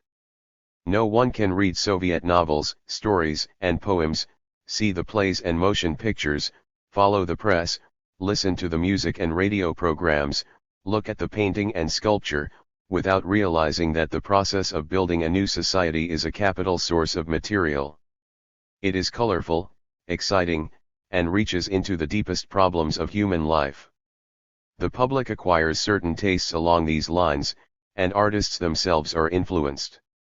Appetite seems to grow by what it feeds on, so that the same process which provides an outlet for moral energies builds up an ever-increasing reservoir of social aspiration. 234. The artist or thinker in the Soviet Union undoubtedly feels that the position he occupies in relation to the kind of situation we have been describing is just as natural as the position of the artist or thinker in capitalist society. The former feels it natural to cooperate with the state probably as much as the latter feels it natural to be suspicious of any intervention on the part of the state. In either society, there are, of course, problems of finding a market or audience, of building up a taste for something new, of gaining a reputation, and the like. In a socialist society, the substructure of control underlying the arts is, by and large, political. In a capitalist society, this control lies principally in the power of money. It would probably be safe to say that in no society is any artist entirely free. We shall return to the question of freedom in a moment.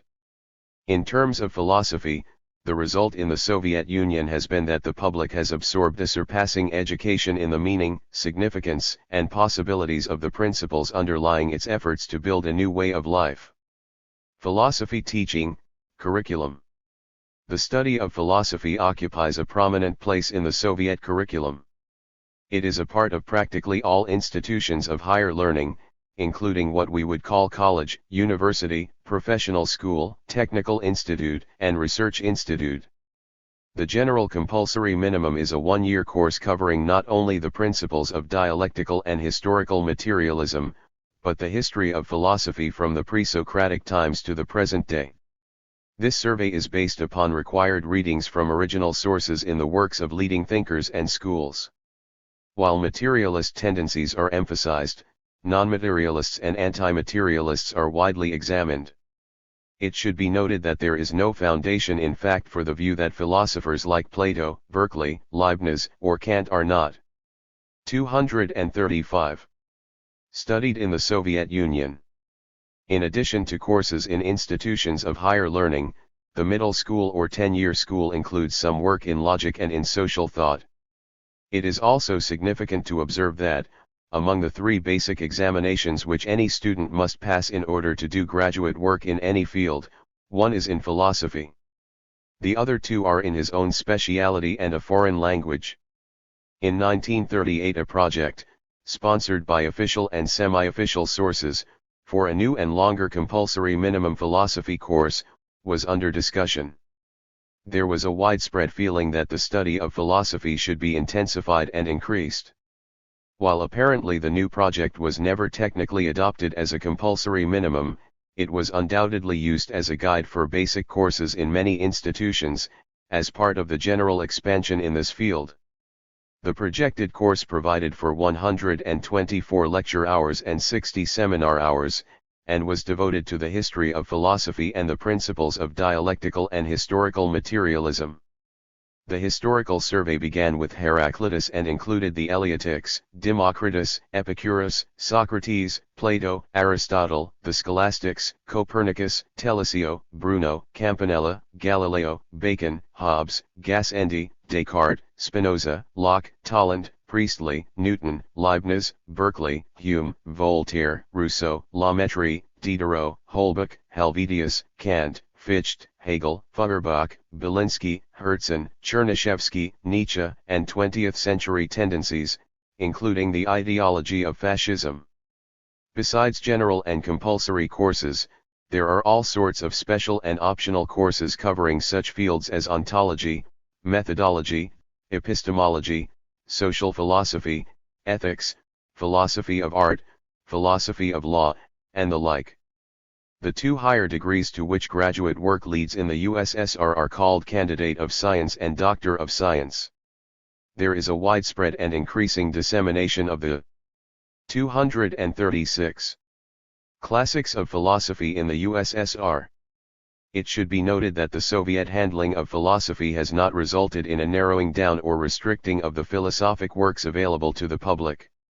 In fact, it has actually made available to the public, in large-scale, low-priced editions, many of the classics of philosophic thought hardly ever printed in Russia previously. The following table gives figures comparing the Tsarist and Soviet regimes in regard to the publication of works of a representative group of philosophers. From 1897 to 1916, from 1917 to 1998. The teaching of philosophy in the Soviet Union is, of course, approached from a Marxian, dialectical point of view. There is probably no need to emphasize the fact that the viewpoint is Marxian, but there would seem to be some need to emphasize the significance of the dialectical aspect. As we have seen from our previous discussion, the dialectical method is, above all, an historical one. It means treating and evaluating things in terms of their historical sequence and interconnectedness.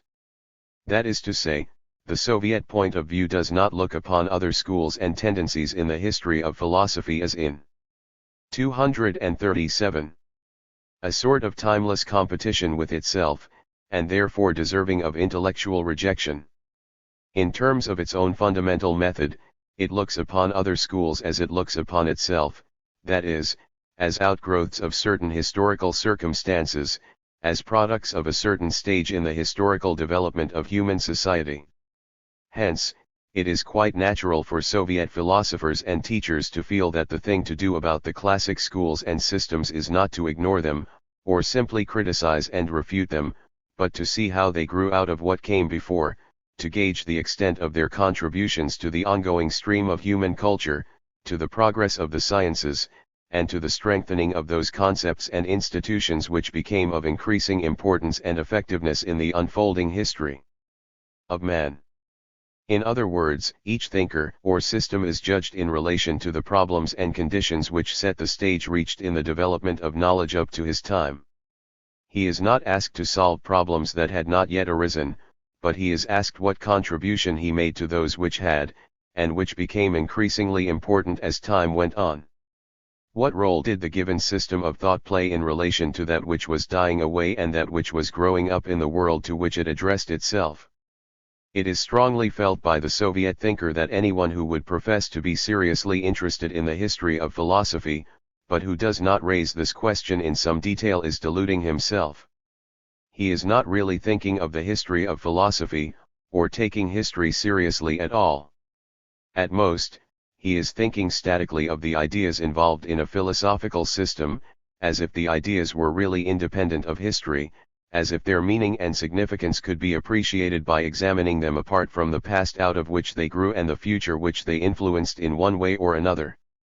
The Soviet method of teaching philosophy tries to avoid two failings, each of which, it feels, does an injustice to history. 1. 238. is that to which we have just referred, which seems, in Soviet eyes, to amount to a denial of history.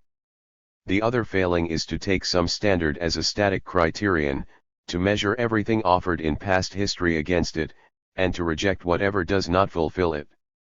This procedure is regarded as mechanical, somewhat like being contemptuous of seeds in general, because they are not flowers. In the Soviet viewpoint, this procedure has faults akin to those of vulgar sociology which we examined in Chapter 4. As we have seen, such a method is faulty, not because we can do without standards, but because our standards must have in them the dimension of motion, development, evolution. Standards, of course, also involve a moral issue. No treatment of history can be completely amoral. There is always the necessity of selection, and of making some kind of judgment. While seeds cannot be rejected because they are not flowers, neither can all seeds be accepted on a basis of equality just because they are all capable of growth. In dealing with a philosopher like Aristotle, for example, the Soviet method is not to measure his conclusions against the contemporary principles of dialectical materialism, point out the differences, and then show that Aristotle was in error. It is rather to take Aristotle in terms of the conditions and problems which he faced, and show his relation to what went before and what came after. In doing this, the Soviet method does not assume that everything that went before and came after was of equal importance or value. It is frankly interested in THI concepts and institutions which meant expanding possibilities for the mass of people and for the progress of science. Thus Aristotle's justification of slavery, and his opposition to democracy, a basic part of his political and ethical views, is gauged in relation not only to the fact that the whole economy of the ancient world was a slave economy, but also in relation to the fact that there were thinkers who saw beyond slavery, and challenged it, and who saw the human values and possibilities of increased 239 democracy, and championed it, while Aristotle did not. At the same time, Aristotle is highly praised for his defense of reason as the basis of the good life, and for his contribution to the development of scientific thinking, his great synthesis of scientific effort which was peculiarly needed at the stage of development reached by knowledge in his time.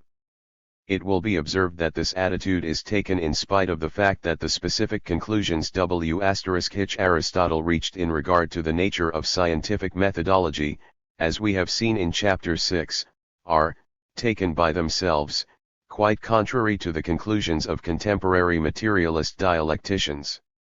The reader who wishes to examine in detail a characteristic treatment of Aristotle along these lines can consult the volume entitled Aristotle by G. Alexandrov, published in 1940, Moscow. A detailed summary of this work in English by the present writer will be found in Philosophic Abstracts, No. 10, NY. The most detailed treatment of the history of philosophy from the Soviet viewpoint will be found in the work Historia Philosophiae, projected in 7 volumes, 3 of which have been published to date under the auspices of the Institute of Philosophy of the Academy of Sciences. It may be contended by some that when any viewpoint at all enters into the teaching of philosophy, it is bound to have an adverse effect, and to lower the value of the teaching, that the only adequate teaching takes place when there is no viewpoint present. If this be true, then there has been very little adequate teaching of philosophy in the history of education so far. The great majority of teachers of philosophy would probably agree that it is practically impossible to take no viewpoint whatever. What usually happens is that different teachers take different viewpoints, and some teachers different viewpoints at different times. Also, some teachers teach from a viewpoint without knowing it. This way of doing things has its advantages. 240. Namely, personal freedom and variety. It also has the disadvantage of lack of integration and lack of any close relation between philosophic theory and social practice. No one could seriously claim, in the opinion of the present writer, that the Soviet teaching and writing which has actually been done so far in the field of philosophy represents a complete fulfillment of the conditions of its method.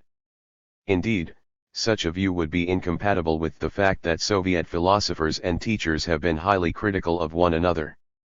The important controversies which we examined in the preceding chapter are cases in point. Reviews appearing in Soviet journals are frequently sharply critical of some of the most widely heralded works, emanating from the most important research centers. For instance, Volume 3 of the 7-volume History of Philosophy published by the Institute of Philosophy of the Academy of Sciences was so heavily criticized after its appearance in print that an official prize previously awarded to it was withdrawn. It is natural that there should be mistakes, shortcomings, debate, and criticism in regard to fulfilling the conditions of the Soviet method described above. It is a complex, not a simple method, and it certainly does not permit of automatic or mechanical application. There is nothing about this method which necessitates our assuming that the philosophers and teachers who profess it in the Soviet Union are insincere or hypocritical. Neither is there any evidence that, as a general rule, the government imposes it artificially or brutally from above. In general, it works out through the philosophers themselves and relies, for the most part, on the moral energies, the sense of disciplined responsibility and the reservoir of social aspirations called forth by the whole situation. Anyone who thinks that cynicism is the prevailing mood of Soviet teachers and scholars will discover, if he makes wide 241 spread observations in such circles in the USSR, that he is entertaining a creation of his own fancy. Of course, if a critic of the Soviet Union refuses to begin with an open mind, or refuses to entertain the postulate that there might be essential good faith at the basis of the system he is examining, then nothing that he finds could ever convince him. He will easily be able to explain away, to his own satisfaction, anything whatsoever that occurs. If the principles and goals as stated seem worthy, he can say that they are only statements, with no real intention to carry them out. If they are being carried out, he can say that it is only temporary, or for some dark and inscrutable motive which will eventually poison and negate the whole thing. Or, as a variant, he can say that the methods employed constitute a ruthless imposition on the great majority by a small clique, which stultifies the human mind and warps personality. Pursuing this line, he can say that nothing is ever done unless it is approved by the small clique, that no criticism of what has been done is permitted. Then, if criticism is forthcoming among Soviet thinkers, if debates and changes of view take place, he can still say that it is all insincere, a put-up job, done at the instigation of the government, perhaps in order to fool foreigners, or from some other devious motive. The users of this method show a kind of consistency which recalls the saying, "To the solemn all things are solemn." The issue of freedom in teaching and study. It will be clear not only from the foregoing discussion, but from the whole content of this book that anyone who identifies freedom with the concept of laissez-faire, with the principle that the state must remain neutral, will not consider that there is much freedom in the teaching of philosophy in the USSR. However, as we have seen in our earlier discussions of freedom, the Soviet philosopher would probably point out that he does. 242. Not want or need the freedom of laissez-faire, he wants and needs freedom from laissez-faire, from the consequences of what he considers philosophic irresponsibility, a general divorcement of philosophic theory from social practice. The Soviet thinker would stress that this preference of his is not a timeless or absolute standard. He is quite willing to recognize, or rather, eager to point out that history poses different problems at different times and places, that sometimes the one kind of freedom and sometimes the other is the more valuable. In all fairness, it cannot be too strongly emphasized that the predominant method of dealing with philosophers or teachers of philosophy who are considered to be on the wrong track in their work is not to arrest, imprison, or execute them. For example, as we have seen, the philosophers whose work was severely criticized in the controversies around mechanism and Menshevicing idealism were not arrested, imprisoned, or executed. Neither were they removed from connection with the field of philosophy. What happened in most cases was that they were, for a time, given posts of less responsibility and power. It should also be emphasized that the works of these philosophers were not as a rule removed from sale or circulation, although they were no longer used for the purposes of teaching as they had been previously. Their works could be purchased in bookstores and were available in libraries. A list of the titles of some of their works which I myself purchased appears in 20th Century Philosophy. 1. The crux of the matter is, of course, that in the Soviet Union philosophy is not looked upon as a purely theoretical enterprise, but as a living instrument with a part to play in the building of a new life. There is no inherent reason why this concept of philosophy should be regarded as on a lower moral plane than the concept of philosophy as pure intellectual speculation. It might possibly be different if there had not been a 1 ed. Runes, p. 502. 243. Pressing necessity for a reconstruction of the social order. If this reconstruction could have been brought closer by the laissez-faire attitude, or if the satisfaction of human aspirations in the given concrete situation could have been more fully attained by pure intellectual speculation, the Soviet viewpoint undoubtedly would be different from what it is.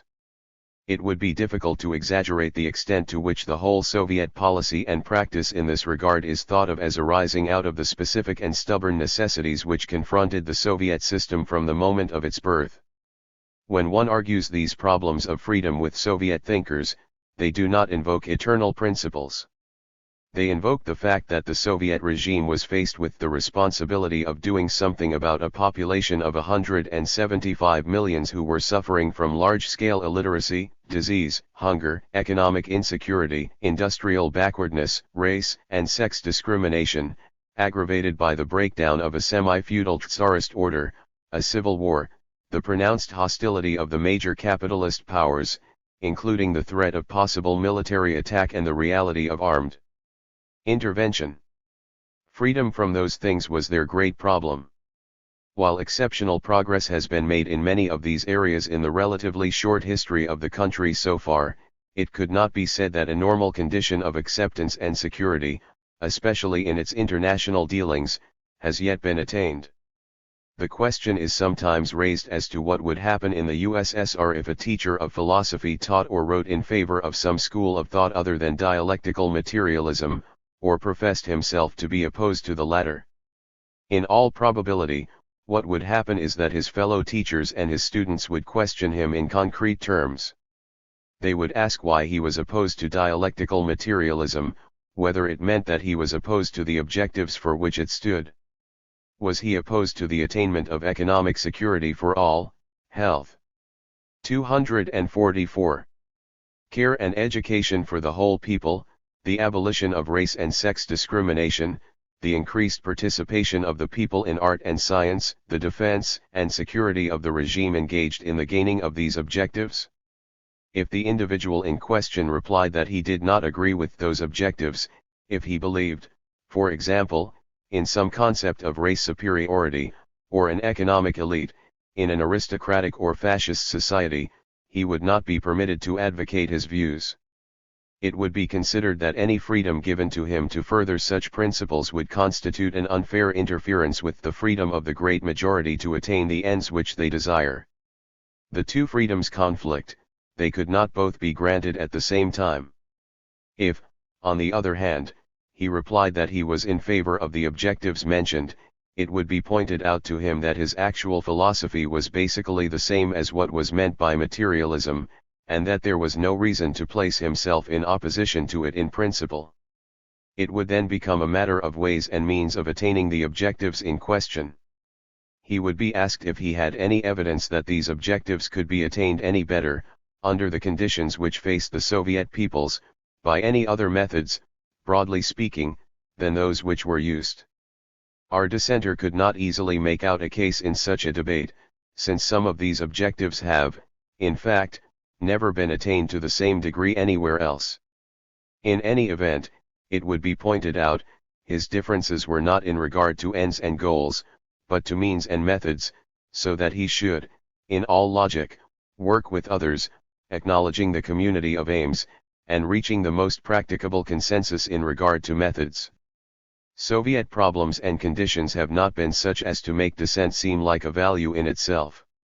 The reader will have to make up his own mind whether one cause of this outcome is that there are conditions in which dissent is not a value in itself, or whether the situation arose in spite of the fact that dissent should always be regarded as a 245. Value in itself. If the individual persisted in his opposition, he would in all probability be removed from the teaching of philosophy, although he would not be denied a livelihood at the level of his qualifications in some other field. Probably the reason why the impression has arisen that people considered guilty of philosophical deviations are arrested or executed in the Soviet Union is that some persons, like Bukharin, who were shot in the treason trials were philosophers and writers.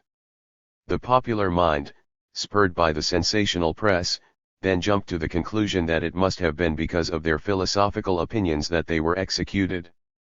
However, there is no evidence, apart from rumors, for such a conclusion in that instance or any other instance.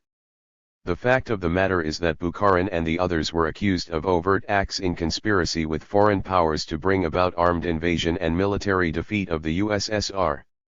They admitted being guilty of a sufficient number of these acts to have warranted severe punishment under the criminal code of any country in the world.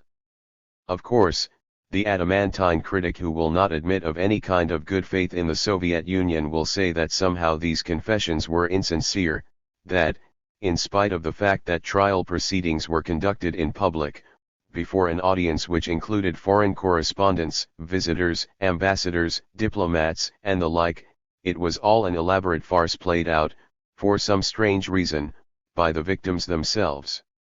Besides involving dubious insinuations about the characters of the very men who were supposed to be persons of high intellectual integrity, this type of hypothesis, if entertained, could easily explain away any court proceedings anywhere. The principle acted on in the Soviet Union is not that the holding of incorrect philosophical views by a given individual must result in dangerous political activity. If such were the principle, all the philosophers criticized in the important Contro. 246. Verses we have examined would have come under political charges, and their works would have been banned. Barring abuse of power, no thinker comes under criminal charges and penalties unless he commits overt acts defined by the criminal code. When this happens, his works are very likely to be banned until the situation of which they were a part no longer exists. Thus, for example, while Bukharin's works are available to qualified researchers, they have been barred from general sale and circulation since the period of the trials. The Organization of Philosophy Research. Soviet research in the field of philosophy, as in other fields, is distinguished by two factors probably not to be found anywhere else on the same scale: planning, and the utilization of collective, cooperative resources. The most important research center is the Institute of Philosophy of the Academy of Sciences, located in Moscow. This is purely a research organization, with no teaching responsibilities, and is one of the units of the Division of Social Sciences within the Academy of Sciences.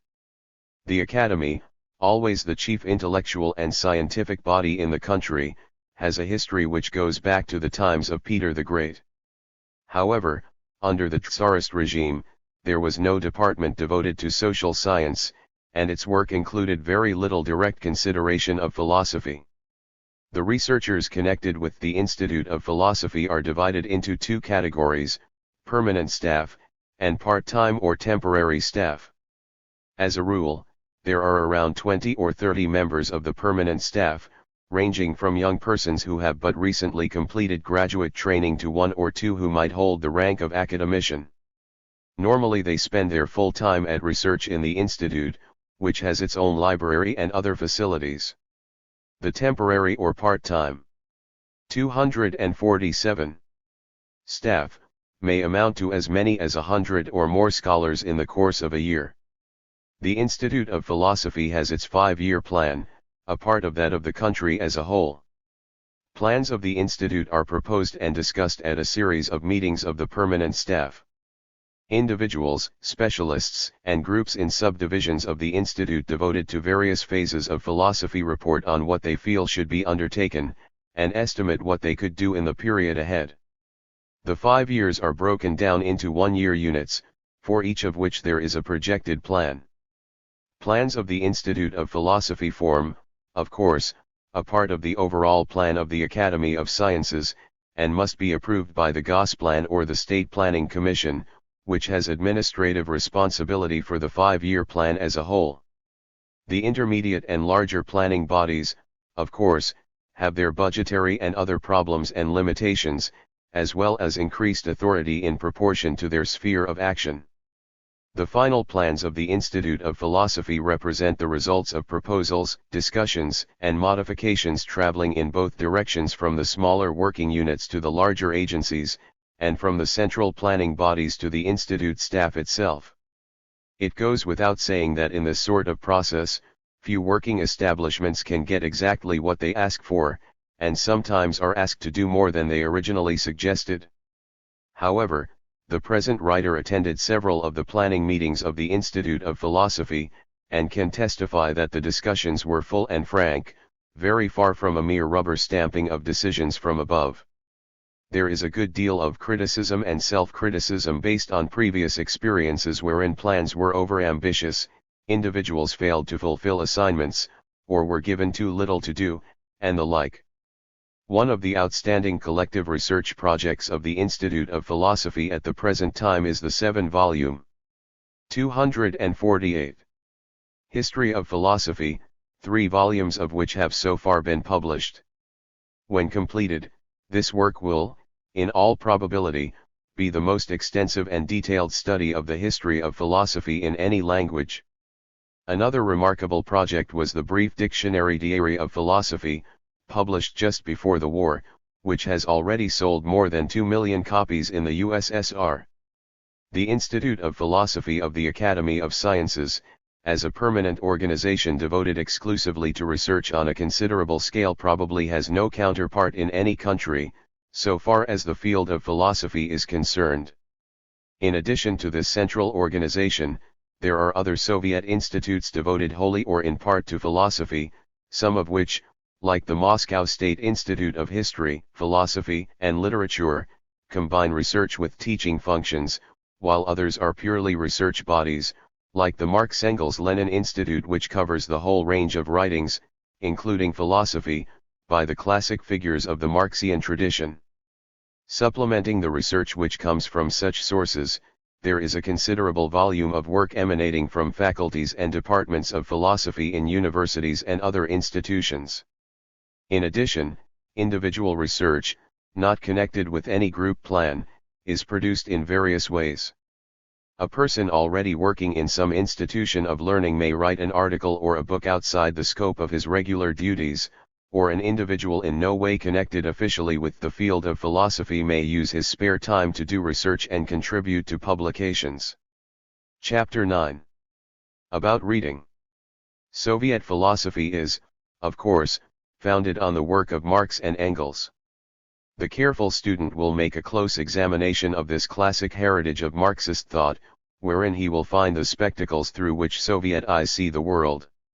The works of these founding fathers should be read as much for method as for conclusions.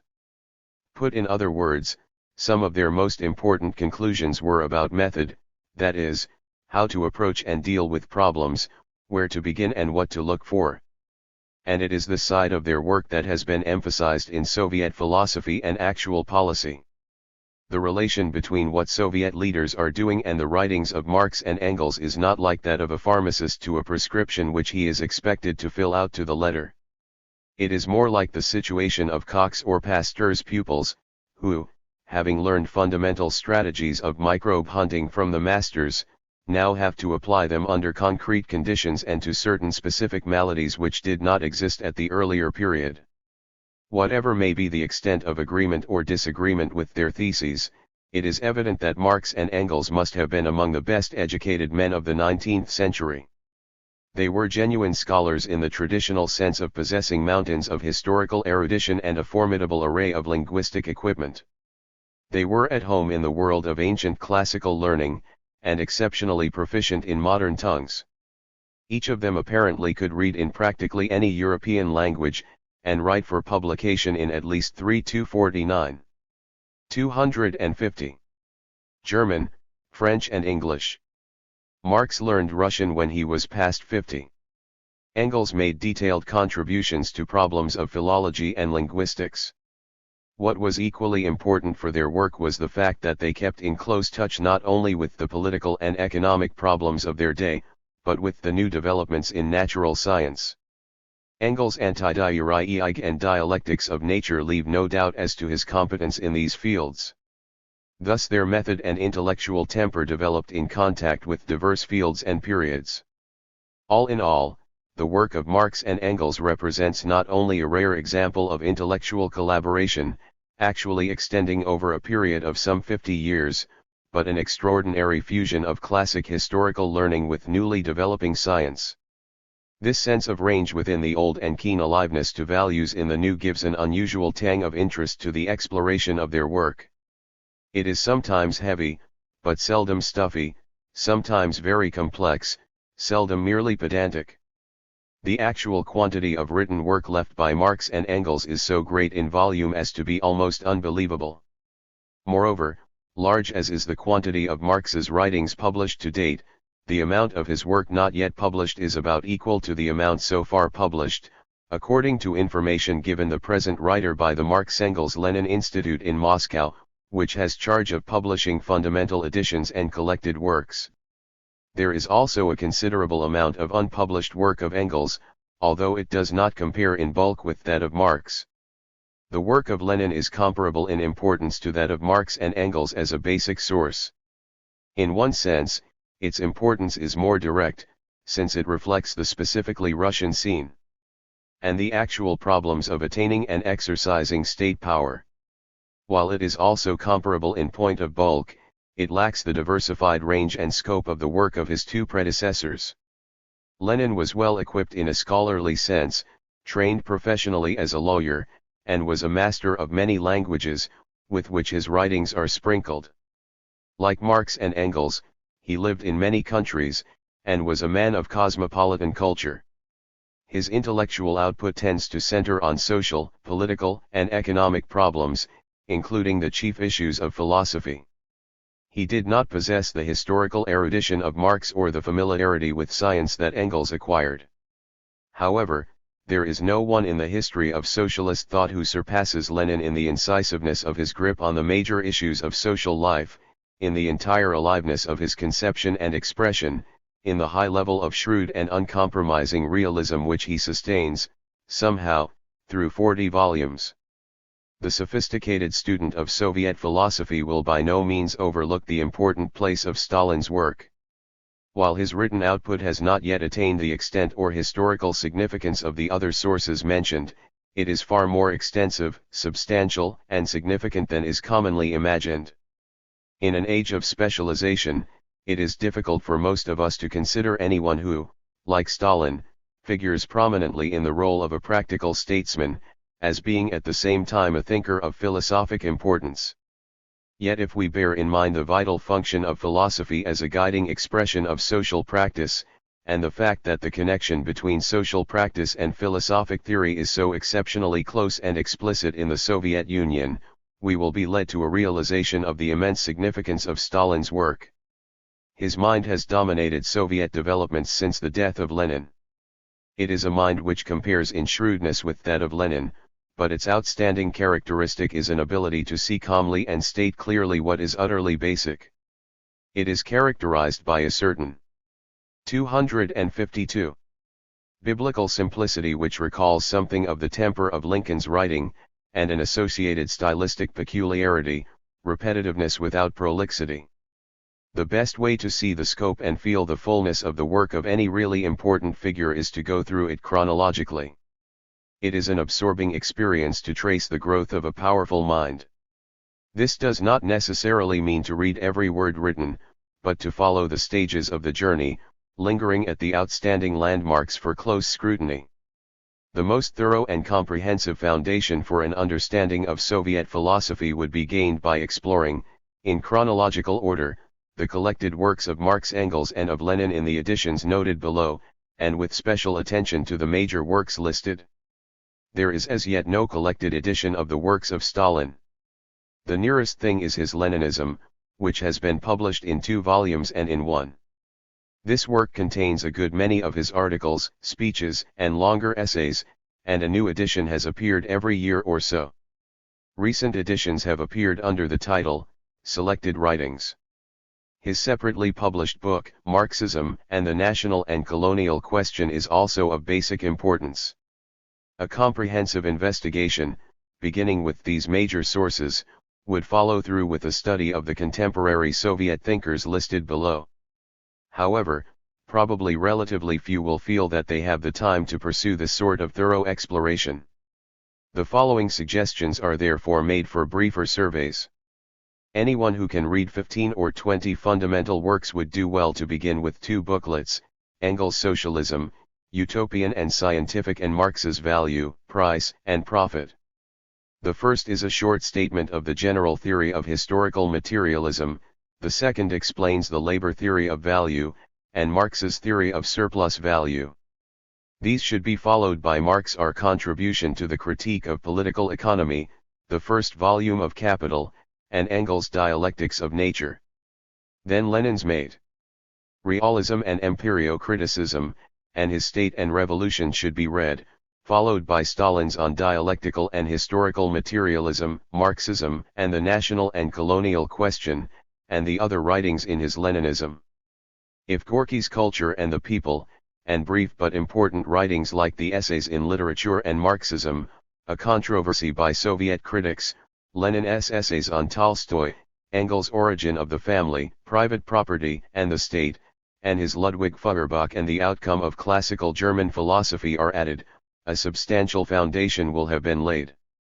Those who read Russian will find a mine of value in such works as Lenin's Filosofskie Tetrady, Современные проблемы философии и Marxisme, Contemporary Problems of Marxian Philosophy, by Deborin and others, Maidan's Boyevy Voprozy Materialistikiskoi Dialektiki, the article Dialektikeski Materialism in Volume 22 of the Bolshaya Sovietskaya Encyclopedia, and the Kratky Filosofsky Slovar edited by Rosenthal and Yudin. A good list of about half the length of the preceding would include Socialism, Utopian and Scientific, Value, Price and Profit, Volume I of Capital, Materialism and Empirio-Criticism, State and Revolution, On Dialectical and Historical Materialism, Culture and the People, and, if possible, the Russian items by Deborin and Maidan listed above.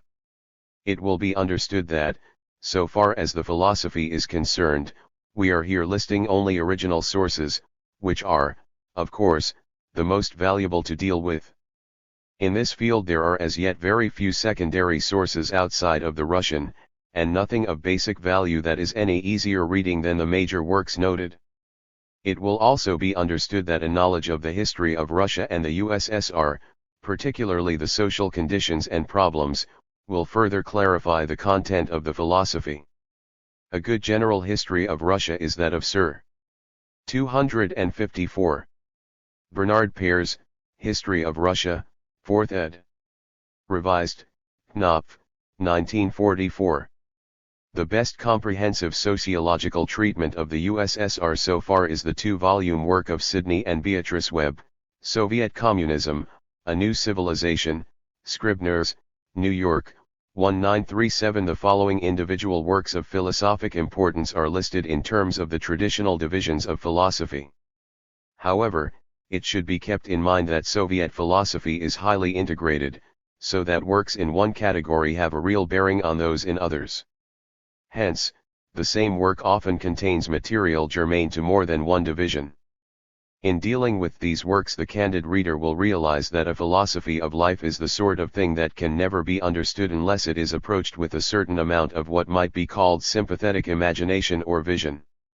If any philosophic work emanating from another culture or period is read primarily with the desire to discover prima facie absurdities, exaggerations, and inconsistencies, it can easily be made to appear ridiculous because of different language patterns, the general deficiencies of earlier stages in the development of knowledge, and the widespread readiness to take it as a self-evident truth that our own peculiarities are pleasantly humorous, whereas those of others are deplorable perversions. The user of this method may score an easy triumph to his own satisfaction, but he will never discover what gave the philosophy its living importance. The most extensive collection of the works of Marx and Engels is the Marx-Engels Gesamtausgabe, publication of which was begun in Germany and continued in the USSR in Russian as well as in German. There is a 2-volume selected works in English. Lenin's collected works in Russian comprise more than 30 volumes, with about 30 additional volumes of miscellaneous writings. The principal English translations are the collected works, the selected works, comprising 12 volumes, and the Little Lenin Library, made up mostly of shorter pieces, comprising some 30 volumes to date. All works in English are published by International, NY, unless otherwise noted.